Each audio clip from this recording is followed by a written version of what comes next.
The Dark Cosmos Presence, Search the Sky, written by Frederik Pohl and C.M. Kornbluth. This social sci-fi tale was first published in 1954. Sit back, relax, and unwind for the next several hours with this classic sci-fi story that features a protagonist that embarks on a perilous mission through space to unravel a mystery that threatens the survival of human colonies. As communications between planets have ominously ceased, Ross's journey leads him to bizarre worlds, each a twisted mirror of Earth's societies. Are you ready, dear cosmonauts? Let's begin our space journey. Decay. Ross stood on the trader's ramp, overlooking the yards, and the word kept bobbing to the top of his mind. Decay. About all of Halsey's planet, there was the imperceptible reek of decay. The clean, big, bustling, efficient spaceport only made the sensation stronger. From where he stood on the height of the ramp, he could see the yards, the spires of Halsey City 10 kilometers away, and the tumble-down grey acres of Ghost Town between. Ross wrinkled his nose. He wasn't a man given to brooding, but the scent of decay had saturated his nostrils that morning. He had tossed and turned all the night, wrestling with a decision. And he had got up early, so early that the only thing that made sense was to walk to work. And that meant walking through Ghost Town. He hadn't done that in a long time, not since childhood. Ghost Town was a wonderful place to play. Tag! Follow my Führer! Senators and President, all the ancient games took on new life when you could dodge and turn among crumbling ruins, dart down unmarked lanes, gallop through sagging shacks where you might stir out a screeching, unexpected recluse. But it was clear that in the 15 years between childhood games and a troubled man's walk to work, Ghost Town had grown. Everybody knew that. Ask the right specialists, and they'd tell you how much and how fast. An acre a year, a street a month, a block a week, the specialists would twinkle at you, convinced that the acre, street, block was under control, since they could measure it. Ask the right specialists, and they would tell you why it was happening. One answer per specialist, with an ironclad guarantee that there would be no overlapping of replies. A purely psychological phenomenon, Mr. Ross. A vibration of the pendulum toward greater municipal compactness, a huddling, a mature recognition of the facts of interdependence, basically a step forward. A purely biological phenomenon, Mr. Ross. Falling birth rate due to biochemical deficiency of trace elements processed out of our planetary diet. Fortunately, the situation has been recognized in time, and my bill before the chamber will provide. A purely technological problem, Mr. Ross. Maintenance of a sprawling city is inevitably less efficient than that of a compact unit. Inevitably, there has been a drift back to the central areas and the convenience of air-conditioned walkways, winterized plazas. Yes, it was a purely psychological, biological, technological, educational, demographic problem, and it was basically a step forward. Ross wondered how many ghost towns lay corpse-like on the surface of Halsey's planet. Decay, he thought. Decay. But it had nothing to do with his problem, the problem that had kept him awake all the night, the problem that blighted the view before him now. The trading bell clanged. The day's work began. For Ross, it might be his last day's work at the yards. He walked slowly from the ramp to the offices of the Oldham Trading Corporation. "Morning, Ross boy," his breezy young boss greeted him. Charles Oldham III's father had always taken a paternal attitude toward his help, and Charles Oldham IV was not going to change anything that Daddy had done. He shook Ross's hand at the door of the suite and apologized because they hadn't been able to find a new secretary for him yet. They'd been looking for 2 weeks, but the 3 applicants they had been able to dredge up had all been hopeless. "It's the damn chamber," said Charles Oldham IV, winsomely gesturing with his hands to show how helpless men of affairs were against the blundering interference of government. "Damn labor shortage is nothing but a damn artificial scarcity crisis. Daddy saw it. He knew it was coming." Ross almost told him he was quitting, but held back. Maybe it was because he didn't want to spoil Oldham's day with bad news right on top of the opening bell. Or maybe it was because, in spite of a sleepless night, he still wasn't quite sure. The morning's work helped him to become sure. It was the same monotonous grind. 3 freighters had arrived at dawn from Halsey's third moon, but none of them was any affair of his. There was an export shipment of jewelry and watches to be attended to, but the ship was not to take off for another week. It's scarcely classified as urgent.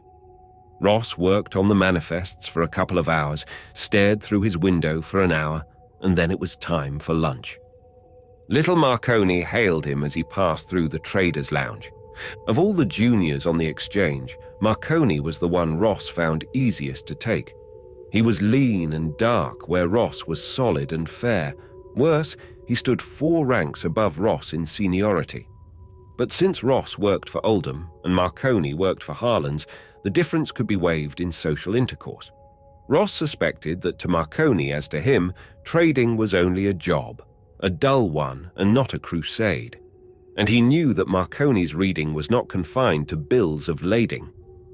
"Lunch?" asked Marconi. "Sure," Ross said. And he knew he'd probably spill his secret to the little man from Harlan's. The sky room was crowded, comparatively. All 8 of the usual tables were taken. They pushed on into the roped-off area by the windows and found a table overlooking the yards. Marconi blew dust off his chair. "Been a long time since this was used," he grumbled. "Drink?" He raised his eyebrows when Ross nodded. It made a break. Marconi was the one usually who had a drink with lunch. Ross never touched it. When the drinks came, each of them said to the other in perfect synchronism, "I've got something to tell you." They looked startled, then laughed. "Go ahead," said Ross. The little man didn't even argue. Rapturously, he drew a photo out of his pocket. God, thought Ross wearily, Lurleen again. He studied the picture with a show of interest. "New snap?" he asked brightly. "Lovely girl." Then he noticed the inscription, "To my fiancé, with crates of love." "Well," he said. "Fiancé, is it? Congratulations, Marconi." Marconi was almost drooling on the photo. "Next month," he said happily. "A big, big wedding. For keeps, Ross. For keeps. With children." Ross made an expression of polite surprise. "You don't say," he said. "It's all down in black and white. She agrees to have 2 children in the first 5 years. No permissive clause, a straight guarantee. 1,500 annual allowance per child. And Ross, do you know what? Her lawyer told her right in front of me that she ought to ask for 3,000, and she told him, 'No, Mr. Turek, I happen to be in love.' How do you like that, Ross?" "A girl in a million," Ross said feebly. His private thoughts were that Marconi had been gaffed and netted like a sugar perch. Lurleen was of the old landowners who didn't own anything much but land these days, and Marconi was an undersized nobody who happened to make a very good living. Sure, she happened to be in love.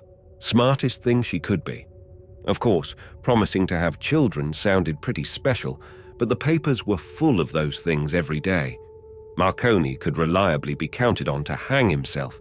He'd promise her breakfast in bed every 3rd weekend, or the maid that he couldn't possibly find on the labor market, and the courts would throw all the promises on both sides out of the contract as a matter of simple equity. But the marriage would stick, all right. Marconi had himself a final, moist, fatuous sigh and returned the photo to his pocket. "And now," he asked brightly, craning his neck for the waiter, "what's your news?" Ross sipped his drink, staring out at the nuzzling freighters in their hemispherical slips. He said abruptly, "I might be on one of those next week. Fallon's got a purser's berth open." Marconi forgot the waiter and gaped. "Quitting? I've got to do something," Ross exploded. His own voice scared him. There was a knife blade of hysteria in the sound of it. He gripped the edge of the table and forced himself to be calm and deliberate. Marconi said tardily, "Easy, Ross." "Easy. You've said it, Marconi. Easy." "Everything's so damned easy and so damned boring that I'm just about ready to blow. I've got to do something," he repeated. I'm getting nowhere. I push papers around, and then I push them back again. You know what happens next. You get soft and paunchy. You find yourself going by the book instead of by your head. You're covered if you go by the book, no matter what happens, and you might just as well be dead. Now, Ross. Now, hell, Ross flared. Marconi, I swear I think there's something wrong with me. Look, take Ghost Town, for instance. Ever wonder why nobody lives there except a couple of crazy old hermits? Why, it's Ghost Town, Marconi explained. It's deserted. And why is it deserted? What happened to the people who used to live there? Marconi shook his head. You need a vacation, son, he said sympathetically. That was a long time ago. Hundreds of years, maybe. But where did the people go? Ross persisted desperately. All of the city was inhabited hundreds of years ago. The city was twice as big as it is now. How come? Marconi shrugged. Dunno. Ross collapsed. Don't know. You don't know. I don't know. Nobody knows. Only thing is, I care. I'm curious. Marconi, I get, well, moody, depressed. I get to worrying about crazy things. Ghost Town, for one. And why can't they find a secretary for me? And am I really different from everybody else, or do I just think so? And doesn't that mean that I'm insane? He laughed. Marconi said warmly, Ross, you aren't the only one. Don't ever think you are. I went through it myself. Found the answer, too. You wait, Ross. He paused. Ross said suspiciously, Yeah? Marconi tapped the breast pocket with the photo of Lurleen. She'll come along, he said. Ross managed not to sneer in his face. No, he said wearily. Look, I don't advertise it, but I was married once. I was 18. It lasted for a year, and I'm the one who walked out. Flat fee settlement. It took me 5 years to pay off the loan, but I never regretted it. Marconi began gravely. Sexual incompatibility. Ross cut him off with an impatient gesture.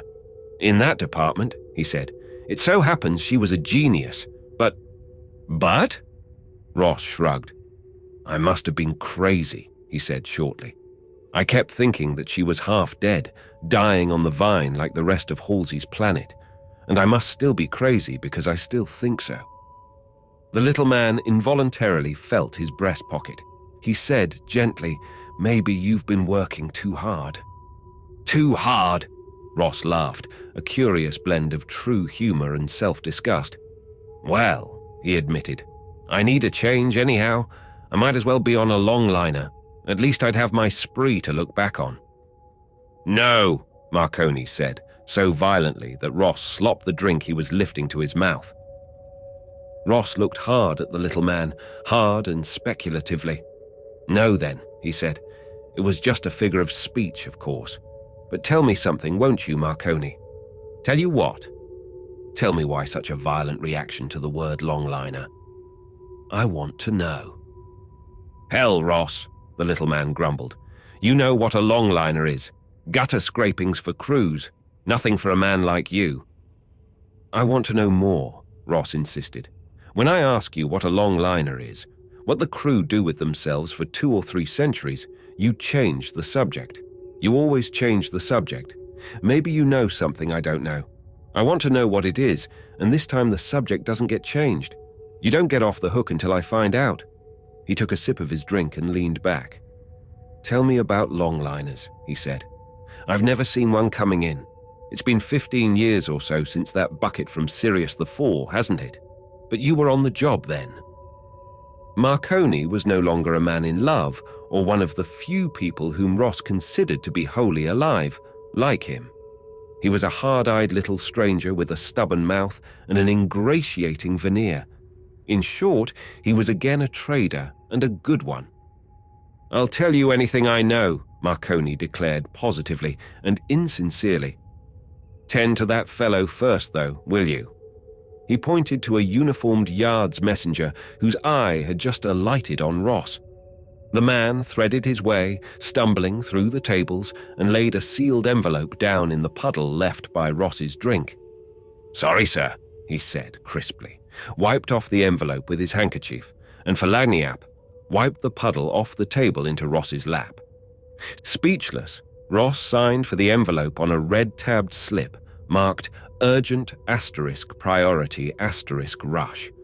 The messenger saluted, almost putting his own eye out, and left, crashing into tables and chairs. "Half dead," Ross muttered, following him with his eyes. "How the devil do they stay alive at all?" Marconi said, unsmiling. "You're taking this kick pretty seriously, Ross. I admit he's a little clumsy, but nothing," said Ross. "Don't try to tell me you don't know something's wrong, Marconi. He's a bumbling incompetent, and half his generation is just like him." He looked bitterly at the envelope and dropped it on the table again. "More manifests," he said. "I swear, I'll start throwing tableware if I have to check another bill of lading. Brighten my day, Marconi. Tell me about the longliners. You're not off the hook yet, you know." Marconi signaled for another drink. "All right," he said. "Marconi tells all about longliners. They're ships. They go from the planet of one star to the planet of another star. It takes a long time, because stars are many light years apart, and rocket ships cannot travel as fast as light. Einstein said so, whoever he was. Do we start with the Sirius and Full ship? I was around when it came in, all right. 15 years ago, and Halsey's planet is still enjoying the benefits of it. And so is Leverett and Sons Trading Corporation. They did fine on flowers from seeds that Bucket brought. They did fine on sugar perch from eggs that Bucket brought. I've never had it myself. Raw fish for dessert. But some people swear by it, at 5 shields a portion. They can have it." "The hook, Marconi," Ross reminded grimly. Trader Marconi laughed amiably. "Sorry. Well, what else? Pictures and music. But I'm not much on them. I do read, though, and as a reader I say, God bless that Bucket from Sirius the Four. We never had a novelist like Maurice Halliday on this planet, or an essayist like Jay Waring. Let's see, there have been 8 Halliday novels off the microfilm so far, and I think Leverett still has a couple in the vaults. Leverett must be... Marconi, I don't want to hear about Leverett and Sons, or Maurice Halliday, or Waring. I want to hear about longliners." "I'm trying to tell you," Marconi said sullenly, the mask down. "No, you're not. You're telling me that the longline ships go from one stellar system to another with merchandise. I know that. Then what do you want?" "Don't be difficult, Marconi. I want to know the facts, all about longliners. The big hush-hush, the candid explanations that explain nothing, except that a starship is a starship. I know that they're closed system, multi-generation jobs. A group of people get in on Sirius 4 and their great-great-great-great-grandchildren come giggling and stumbling out on Halsey's planet.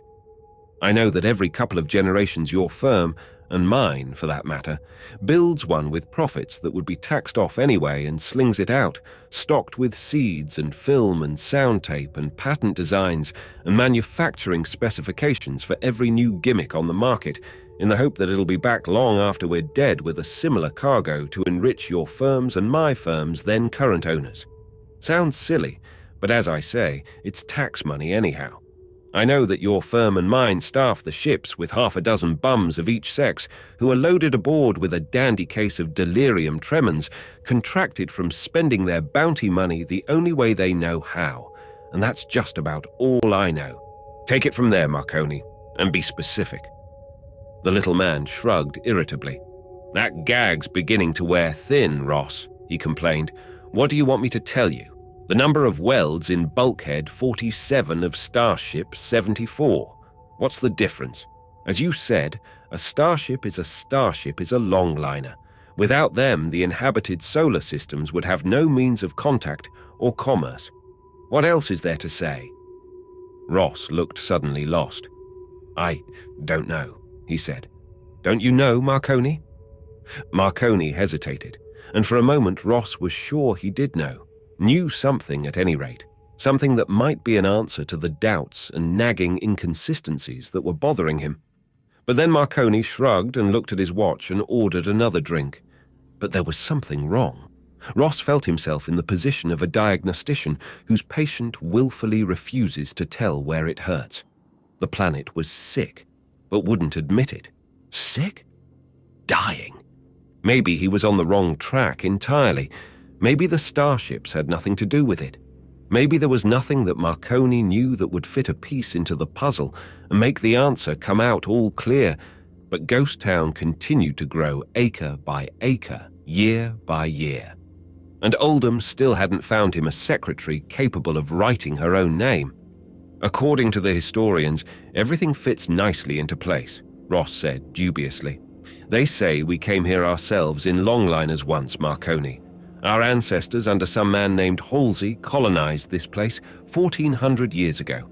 According to the longliners that come in from other stars, their ancestors colonized wherever they came from in starships from a place called Earth. Where is this Earth, Marconi? Marconi said succinctly, "Look in the star charts. It's there." "Yes, but hell," Marconi said in annoyance. "What in the world has got into you, Ross? Earth is a planet like any other planet. The starship Halsey colonized in was a starship like any other starship, only bigger. I guess that is. I wasn't there. After all, what are the longliners but colonists? They happen to be going to planets that are already inhabited, that's all, so a starship is nothing new or even very interesting, and this is beginning to bore me, and you ought to read your urgent priority rush message." Ross felt repentant, knowing that that was just how Trader Marconi wanted him to feel. He said slowly, "I'm sorry if I'm being a nuisance, Marconi. You know how it is when you feel stale and restless. I know all the stories, but it's so damned hard to believe them. The famous colonizing ships. They must have been absolutely gigantic to take any reasonable number of people on a closed-circuit, multi-generation ride. We can't build them that big now. No reason to. But we couldn't if we had to. Imagine shooting those things all over the galaxy. How many inhabited planets in the charts? 500? 1,000? Think of the technology, Marconi. What became of it?" "We don't need that sort of technology anymore," Marconi explained. "That job is done. Now we concentrate on more important things. Learning to live with each other, developing our own planet, increasing our understanding of social factors and demographic." Ross was laughing at last. "Well, Marconi," he said at last, "that takes care of that. We sure have figured out how to handle the social factors all right. Every year there are fewer of them to handle. Pretty soon we'll all be dead, and then the problem can be marked solved." Marconi laughed too, eagerly as if he'd been waiting for the chance. He said, "Now that that's settled, are you going to open your message? Are you at least going to have some lunch?"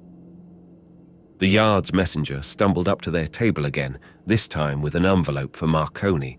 He looked sharply at Ross's unopened envelope and said nothing pointedly. Ross guiltily picked it up and tore it open. You could act like a sulky child in front of a friend, but strangers didn't understand. The message was from his office. Radar reports high-velocity spacecraft on autocontrols. First approximation trajectory indicates interstellar origin. Probable ETA yards 1,500. No radio messages received. Don't have to tell you to get on this immediately and give it your best. Oldham. Ross looked at Marconi, whose expression was perturbed. "Bet I know what your message says," he offered with an uneasy quaver in his voice. Marconi said, "I'll bet you do. Oldham's radar setup on Sunward always has been better than Harlan's. Better location. Man, you're in trouble. Let's get out there and hope nobody's missed you so far." They grabbed sandwiches from the snack bar on the way out and munched them while the Yard's jeep took them to the ready line. Skirting the freighters in their pits, slipping past the enormous overhaul sheds, they saw excited debates going on. Twice they were passed by Yard's vehicles heading toward the landing area. Halfway to the line, they heard the recall sirens warning everybody and everything out of the 10 seared acres surrounded by homing and ground-controlled approach radars. That was where the big ones were landed. The ready line was jammed when they got there. Ships from one or another of the 5 moons that circled Halsey's planet were common. The moons were the mines. Even the weekly liner and freighters from the colony on Sunwood, the planet next in from Halsey's, were routine to the yard's workers. But to anybody, an interstellar ship was a sensation, a once or twice in a lifetime thrill. Protocols were uncertain. Traders argued about the first crack at the strangers and their goods. A dealer named Aalborg said the only fair system would be to give every trade there an equal opportunity to do business, in alphabetical order. Everybody agreed that under no circumstances should the man from Leverett and Sons be allowed to trade. Everybody except the man from Leverett and Sons. He pointed out that his firm was the logical choice because it had more and fresher experience in handling interstellar goods than any other. They almost mobbed him. It wasn't merely money that filled the atmosphere with electric tingles. The glamour of time travel was on them. The crew aboard that ship were travelers of time as well as space. The crew that had launched the ship was dust. The crew that served it now had never seen a planet. There was even some humility in the crowd. There were thoughtful ones among them who reflected that it was not, after all, a very great feat to hitch a rocket to a shell and lob it across a few million miles to a neighboring planet. It was eclipsed by the tremendous deed whose climax they were about to witness. The thoughtful ones shrugged and sighed as they thought that even the starship booming down toward Halsey's planet, fitted with the cleverest air replenishers and the most miraculously efficient waste converters, was only a counter in the game whose great rule was the mass energy formulation of the legendary Einstein. That there is no way to push a material object past the speed of light. A report swept the field that left men reeling in its wake. Radar track confirmed that the ship was of unfamiliar pattern. All hope that it might be a starship launched from this very spot on the last leg of a stupefying round trip was officially dead. The starship was foreign. "Wonder what they have," Marconi muttered. "Trader," Ross sneered ponderously. He was feeling better. The weight of depression had been lifted for the time being, either by his confession or the electric atmosphere. If every day were like this, he thought vaguely. "Let's not kid each other," Marconi was saying exuberantly. "This is an event, man. Where are they from? What are they peddling? Do I get a good cut at their wares? It could be 50,000 shields for me in commission alone. Lurline and I could build a tower house on Great Blue Lake with that kind of money, with a whole floor for her parents. Ross, you just don't know what it is to really be in love. Everything changes." A jeep roared up and slammed to a stop. Ross blinked and yelled, "Here it comes!" And they watched the ground-controlled approach with the interest of semi-professionals and concealed their rising excitement with shop talk. "Whoops! There goes the high-power job into action." Marconi pointed as a huge dish antenna swiveled ponderously on its mast. "Seems the medium-output dishes can't handle her." "Maybe the high-power dish can't either. She might be just plain shot." "Standard sealed GCA doesn't get shot, my young friend. Not in a neon atmosphere tank, it doesn't." Maybe along about the 5th generation, they forgot what it was and cut it open with an acetylene torch to see what was inside. "Bad luck for us in that case, Ross." The ship steadied on a due west course and flashed across the heavens and over the horizon. Somebody decided a braking ellipse or two was in order. What about line of sight? No sweat. The GCA jockey, and I bet it's Delafield himself, pushes a button that hooks him into the high-power dish at every rocket field on Halsey's. It's been all thought out. There's a potential fortune aboard that Longliner and Fields Administration wants its percentage for servicing and accommodating. Wonder what they have. I already asked that one, Ross. So you did. They lapsed into silence until the rocket boomed in again from the east, high and slow. The big dish swiveled abruptly and began tracking again. He'll try to bring her down this time. Yes, they're go-for and stabilizing jets. Flame jutted from the silvery speck high in the blue. Its apparent speed slowed to a crawl. It vanished for a second as steering jets turned her slowly endwise. They caught sight of the stern jets when they blasted for the descent. It was uneventful, just the landing of a very, very big rocket. When a landing is successful, it is like every other successful landing ever made. But the action that the field whirled into immediately following the landing was far from routine.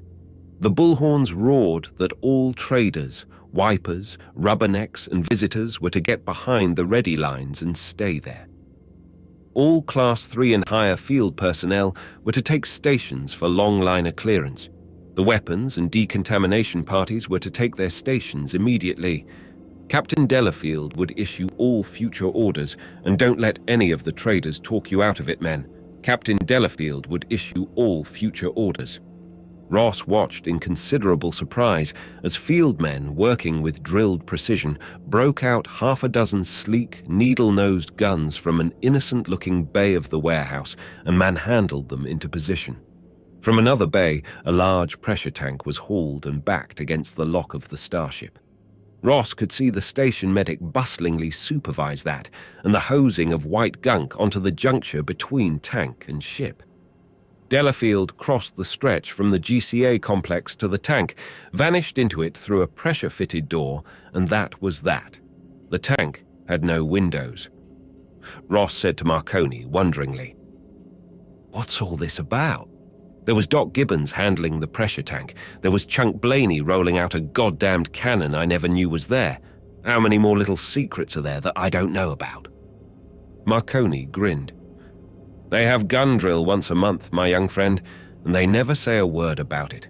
Let the right rabble-rouser get hold of the story, and he might sail into office on a platform of keep the bug-eyed monsters off of Halsey's planet. You have to have reasonable precautions, military and medical, though, and this is the straight goods. There's never been any trouble of either variety." The conversation died, and there was a long, boring hour of nothing. At last, Delafield appeared again. One of the decontamination party ran up in a jeep with a microphone. "What'll it be?" Ross demanded. "Alphabetic order, or just a rush?" The announcement floored him. "Representative of the Harlan Trading Corporation, please report to the decontamination tank." The representative of the Harlan Trading Corporation was Marconi. "Hell," Ross said bitterly. "Good luck with them, whoever they are." Marconi brooded for a moment and then said gruffly, "Come on along." "You mean it?" "Sure. Naturally, Ross. You'll give me your word not to make any commercial offers or inquiries without my permission." "Oh? Naturally." They started across the field and were checked through the ready line, Marconi cheerfully presenting his identification and vouching for Ross. Captain Delafield at the tank snapped, "What are you doing here, Ross? You're Oldham's man. I distinctly said—" "My responsibility, Captain. Will that do it?" Marconi asked. Delafield snapped, "It'll be your fundament if Harlan hears about it. Actually, it's the damnedest situation. They asked for Harlan's." Marconi looked frightened, and his hand involuntarily went to his breast pocket. He swallowed and asked, "Where are they from?" Delafield grimaced and said, "Home." Marconi exploded. "Oh, no." "That's all I can get out of them. I suppose their trajectory can be analyzed, and there must be books. We haven't been in the ship yet. Nobody goes in until it gets sprayed, rayed, dusted, and busted down into its component parts. Too many places for nasty little mutant bacteria and viruses to lurk." "Sure, Captain. Home, eh? They're pretty simple." "Happy little morons. 15 of them, ranging in age from 1 month to what looks like 120. All they know is home, and we wish to see the representative of the Harlan Trading Corporation." First, the old woman said it. Then the next in line, he must be about 100, said it. Then a pair of identical twins, 50-year-old women, said it in chorus. Then the rest of them on down to the month-old baby, and I swear to God he tried to say it. "Well, you're the Harlan Trading Corporation. Go on in." They were all naked. Why not? There's no weather in a spaceship. All of them laughed when Ross and Marconi came in through the lock, except the baby, who was nursing at the breast of a handsome woman. Their laughter was what attracted Ross immediately. Cheerful, no meanness in it. the happy yelping of puppies at play with a red rubber bone. A stab went through him as the pleasure in their simple happiness turned to recollection and recognition. His wife of a decade ago. Ross studied them with amazement, expecting to find her features in their features, her figure in theirs, and failed. Yet they reminded him inescapably of his miserable year with that half-a-woman, but they were physically no kin of hers. They were just cheerful laughers who he knew were less than human. The cheerful laughers exposed unblemished teeth in all their mouths, including that of the 120-year-old matriarch. Why not? If you put calcium and fluorides into a closed system, they stay there. The old woman stopped laughing at them long enough to say to Marconi, "We wish to see the representative of the Harland." "Yes, I know. I'm the representative of the Harland Trading Corporation. Welcome to Halsey's planet. May I ask what your name is, ma'am?" "Ma," she said genially. "Pleased to meet you, Ma. My name's Marconi." Ma said, bewildered, "You just said you were the representative of the Harland Trading." "Yes, Ma, but that's all right. Let's say that's my other name. 2 names. Understand?" She laughed at the idea of 2 names wonderingly. Marconi pressed, "And what's the name of this gentleman?" "He isn't gentleman. He's Sonny." Sonny was 100 years old. "Pleased to meet you, Sonny. And your name, sir?" "Sonny," said a red-headed man of 80 or thereabouts. The identical twin women were named the Kids. The baby was named Him. The rest of the troop were named Girl, Ma, or Sonny. After introductions, Ross noticed that Him had been passed to another Ma who was placidly suckling him. She had milk. It dribbled from the corner of the baby's mouth. "There isn't another baby left in the ship, is there?" Ross asked in alarm. They laughed, and the Ma suckling the baby said, "There was, but she died. Mostly they do when you put them into the box after they get born. Ma here was lucky. Her Him didn't die." "Put them in the box? What box? Why?" Marconi was nudging him fiercely in the ribs. He ignored it. They laughed amiably at his ignorance and explained that the box was the box, and that you put your newborn babies into it because you put your newborn babies into it. A beep tone sounded from the ship. Ma said, "We have to go back now. The representative of the Harland Trading Corporation, Marconi." "What for?" Ma said, "At regular intervals signaled by a tone of 600 cycles and an intermittent downward shifting of the ship lights from standard illumination frequency to a signal frequency of 420 millimicrons, ship's operating personnel take up positions at the control boards for recalibration of ship working meters and instruments against the battery of standard masters. We'll be right back." They trooped through the hatch, leaving Ross and Marconi staring at each other in the decontamination tank. "Well," Ross said slowly, "at last I know why the longliner departments have their little secrets. The box. I say it's murder." "Be reasonable," Marconi told him, but his own face was white under the glaring germicidal lamps. "You can't let them increase without limit or they'd all die, and before they died there'd be cannibalism. Which do you prefer? Letting kids be born and then snuffing them out if a computer decides they're the wrong sex or over the quota is inhuman?" "I didn't say I like it, Ross, but it works." "So do pills." "Pills are a private matter. A person might privately decide not to take hers. The box is a public matter, and the group outnumbers and overrules a mother who decides not to use it. There's your question of effectiveness answered, but there's another point. Those people are sane, Ross. Preposterously naive, but sane. Saner than childless women or sour old bachelors we both know who never had to love anything small and helpless, and so come to love nobody but themselves. They're sane. Partly because the women get a periodic biochemical shake-up called pregnancy that their biochemical balance is designed to mesh with. Partly because the men find tenderness and protectiveness in themselves toward the pregnant women. Mostly, I think, because it's something to do. Can you imagine the awful monotony of life in the ship? The work is sheer rote and repetition. They can't read or watch screen tapes. They were born in the ship, and the books and screen tapes are meaningless because they know nothing to compare them with. The only change they see is each other, aging toward death. Frequent pregnancies are a godsend to them. They compare and discuss them. They wonder who the fathers are. They make bets of rations. The men brag and keep score. The girls look forward to their first and their last. The jokes they make up about them, the way they speculate about twins. The purgative fear even keeps them sane. And then, Ross said, the box. Staring straight ahead at the ship's Port Marconi echoed. Yes, the box. If there were another way, but there isn't. His breezy young boss, Charles Oldham IV, was not pleased with what Ross had to report. Asked for Harland, he repeated unbelievingly. Those dummies didn't know where they were going or where they were from, but they knew enough to ask for Harland.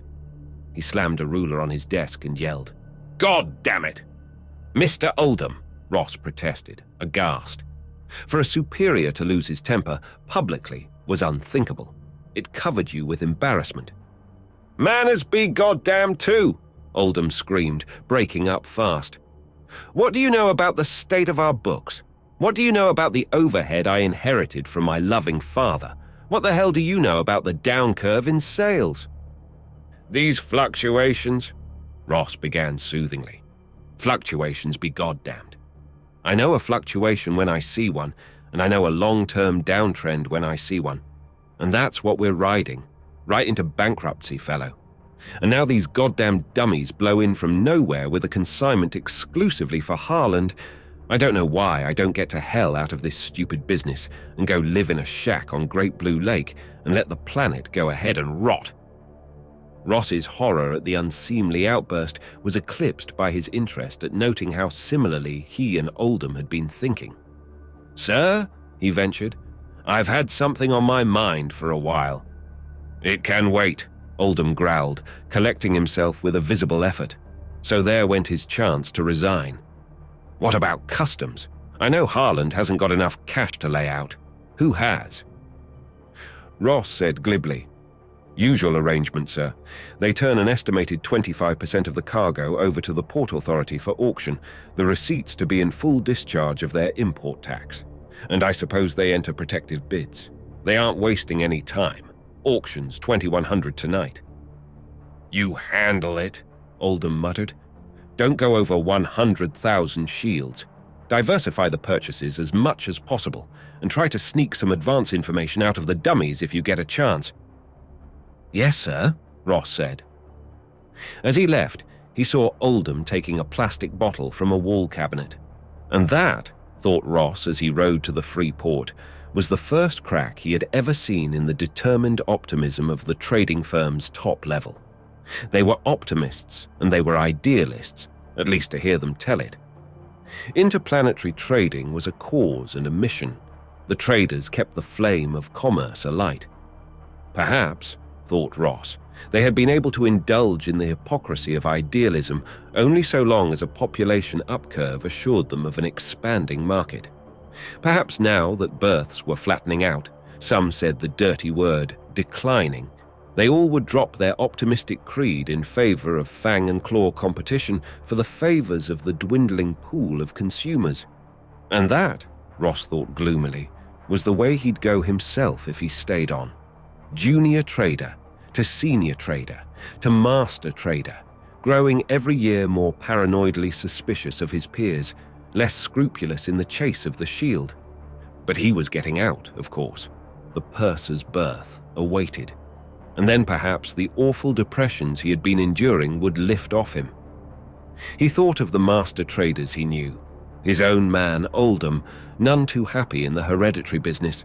Leverett, still smug and fat with his terrific windfall of the Sirius IV starship 15 years ago.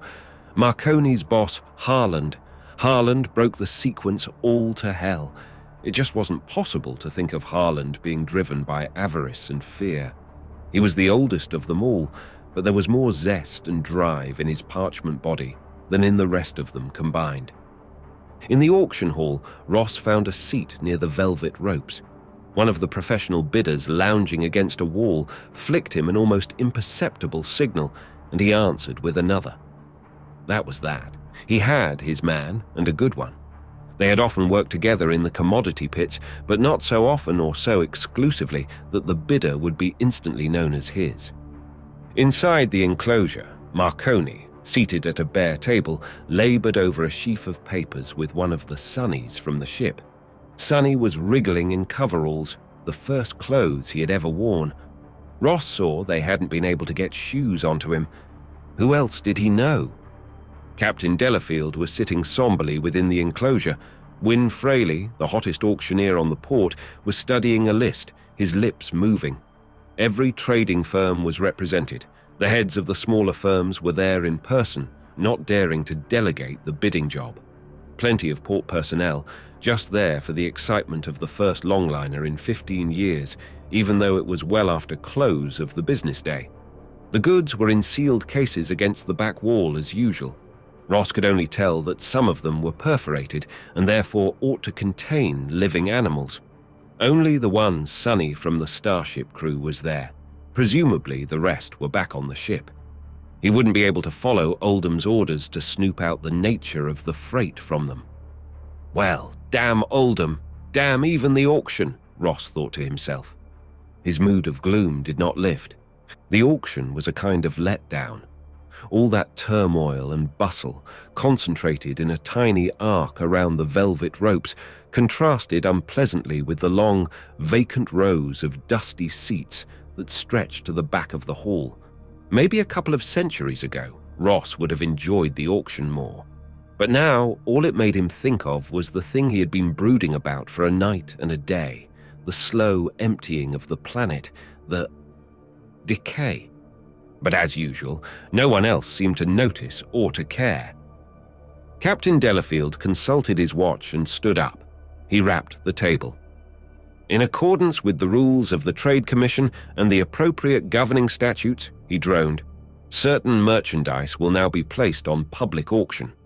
The Harlan Trading Corporation, consignee, agrees and consents to divest itself of merchandise from consignment 97W, amounting by estimate of the customs authorities to 25% of the total value of all merchandise in said consignment. All receipts of this auction are to be entered as excise duties paid by the consignee on said merchandise, said receipts to constitute payment in full on excise on consignment 97W. The clerk will record. If any person here present wishes to enter an objection, let him do so, thank you. He glanced at a slip of paper in his hand. I am requested to inform you that the Harlan Trading Corporation has entered with the clerk a protective bid of 5,000 shields on each item. There was a rustle in the hall. 5,000 shields was a lot of money. Your auctioneer, Win Fraley, said Captain Delafield, and sat down in the first row of seats. The auctioneer took a long, slow swallow of water, his eyes gleaming above the glass at the audience. Theatrically, he tossed the glass to an assistant, smacked his hands together and grinned. Well, he boomed genially, I don't have to tell you gentlemen that somebody's going to get rich tonight. Who knows? Maybe it'll be you. But you can't make money without spending money, so without any further ado, let's get started. I have here, he rapped out briskly, item number 1. Now you don't know, and I don't know exactly what item number 1 contains, but I can tell you this. They wouldn't have sent it 231 lights if they didn't think it was worth something. Let's get this started with a rush, folks, and I mean with a big bid to get in the right mood. After all, the more you spend here, the less you have to pay in taxes, he laughed. You ready? Here's the dope. Item number 1.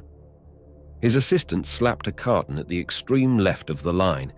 Weight 215 grams, net 15 cubic centimeters, 1 microfilm reel included. Reminds me, he reminisced, of an item just about that size on the Sirius the Fee shipment. Turned out to be Marigane seeds.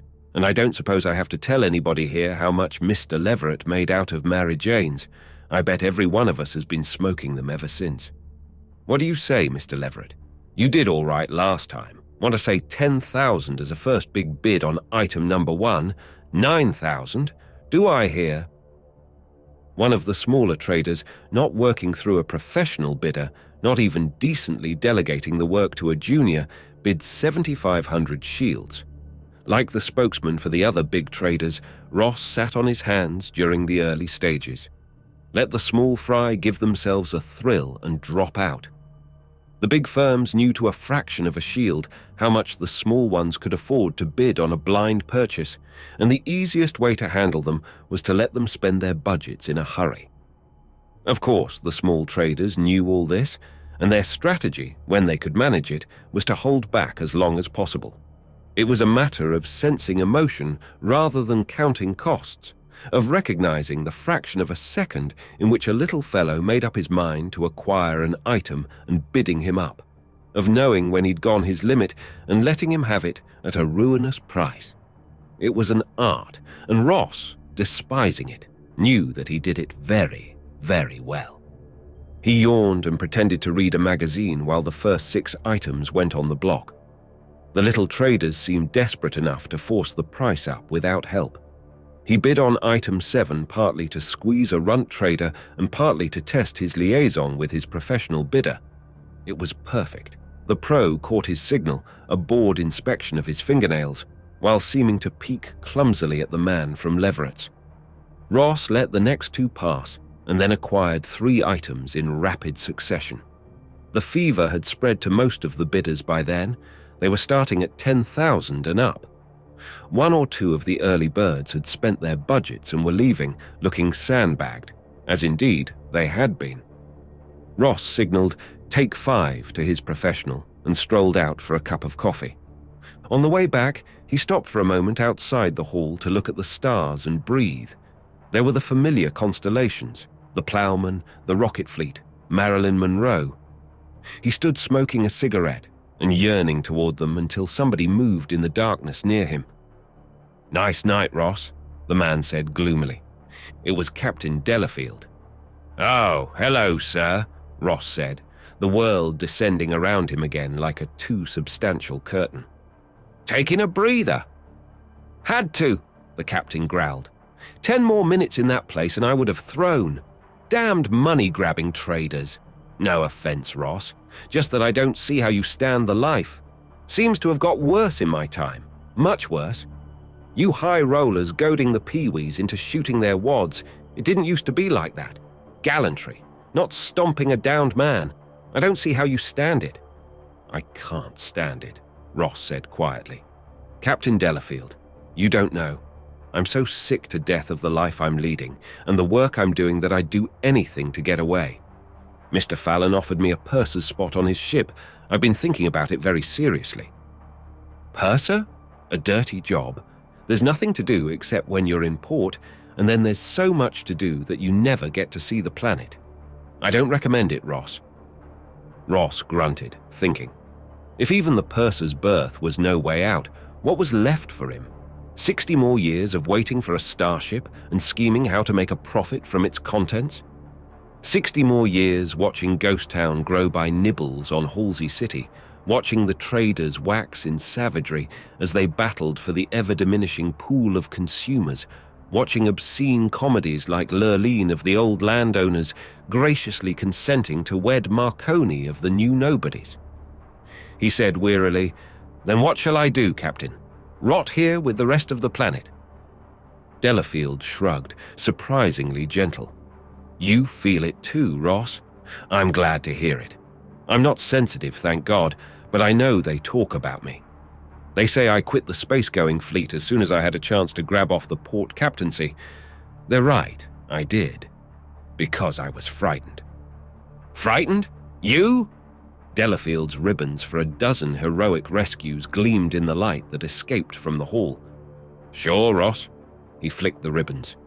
"Each one of these means I and my men pulled some people out of a jam they got into because of somebody's damned stupidity or slow reflexes or defective memory. No, I withdraw that. The Thetis got stove in because of mechanical failure, but all the rest were human error. There got to be too many for me. I want to enjoy my old age. Ready to face that if you become a purser?" I can tell you that if you don't like it here, you won't be happy on Sunward, and you won't like the moons, and you most especially and particularly won't like being a purser. It's the same job you're doing now, but it pays less, offers you a 6x8 cubicle to work and live in, and gives you nothing resembling a future to aim at. Now, if you'll excuse me, I better get back inside. I've enjoyed our talk." Ross followed the captain gloomily. Nothing had changed inside. Ross lounged in the doorway, inconspicuously picking up the eye of his bidder. Marconi was gone from the enclosure. Ross looked around hopefully and found his friend in agitated conversation with an unrecognizable but also agitated man at the back of the hall. Ross drifted over.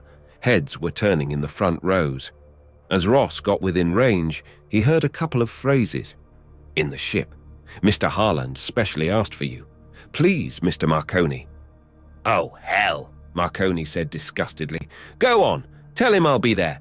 But how he expects me to take care of things here and—" He trailed off as he caught sight of Ross. "Trouble?" Ross asked. "Not exactly. The hell with it."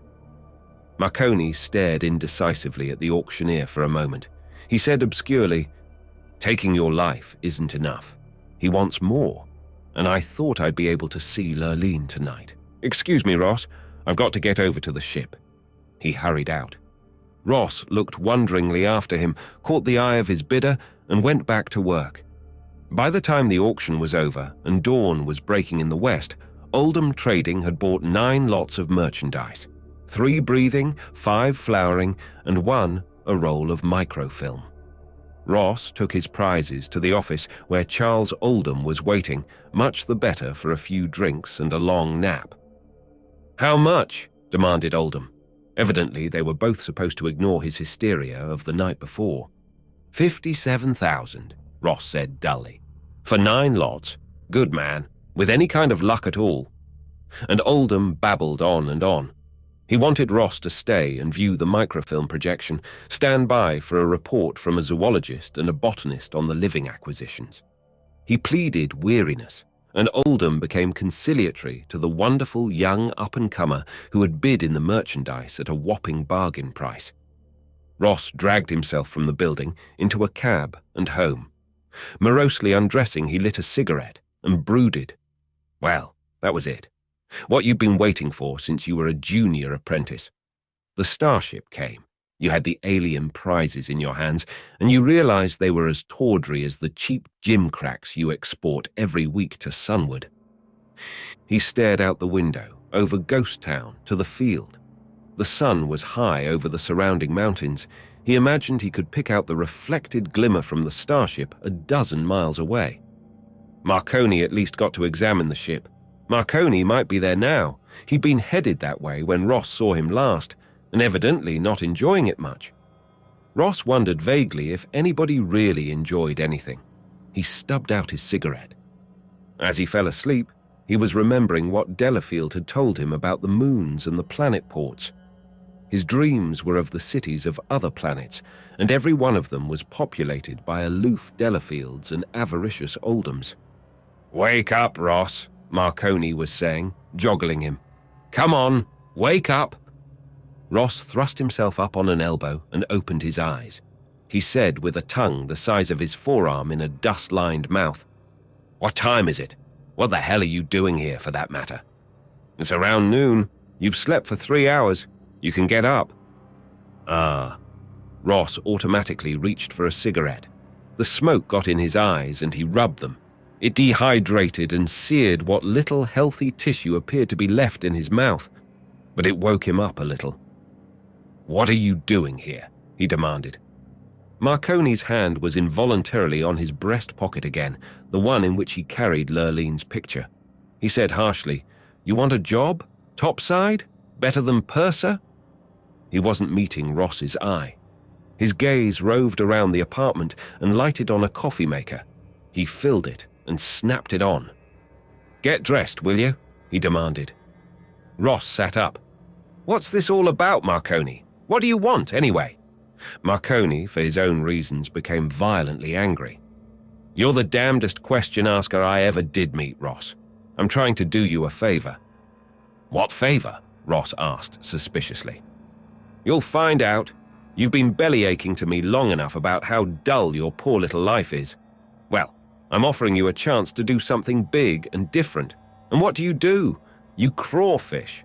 Are you interested or aren't you? I told you, it's a space job, and a big one. Bigger than being a purser for Fallon. Bigger than you can imagine. Ross began to struggle into his clothes, no more than half comprehending, but stimulated by the magic words. He asked, puzzling sleepily over what Marconi had said, "What are you sore about?" His guess was that Laline had broken a date, but it seemed to be the wrong time of day for that.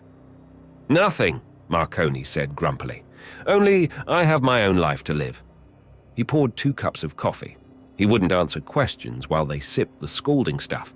But somehow, Ross was not surprised when downstairs, Marconi headed his car along the winding road through Ghost Town that led to the yards. Every muscle of Ross's body was stiff and creaky. Another 6 hours of sleep would have been a wonderful thing. But as they drove through the rutted streets of Ghost Town, he began to feel alive again. He stared out the window at the flashing ruins, piecing together the things Marconi had said. "Watch it!" he yelled, and Marconi swerved the car around a tumbled wall. Ross was shaking, but Marconi only drove faster. This was crazy. You didn't race through Ghost Town as though you were on the pleasure parkways around the Great Blue Lake. It wasn't safe. The buildings had to fall over from time to time. Nobody certainly bothered to keep them in repair.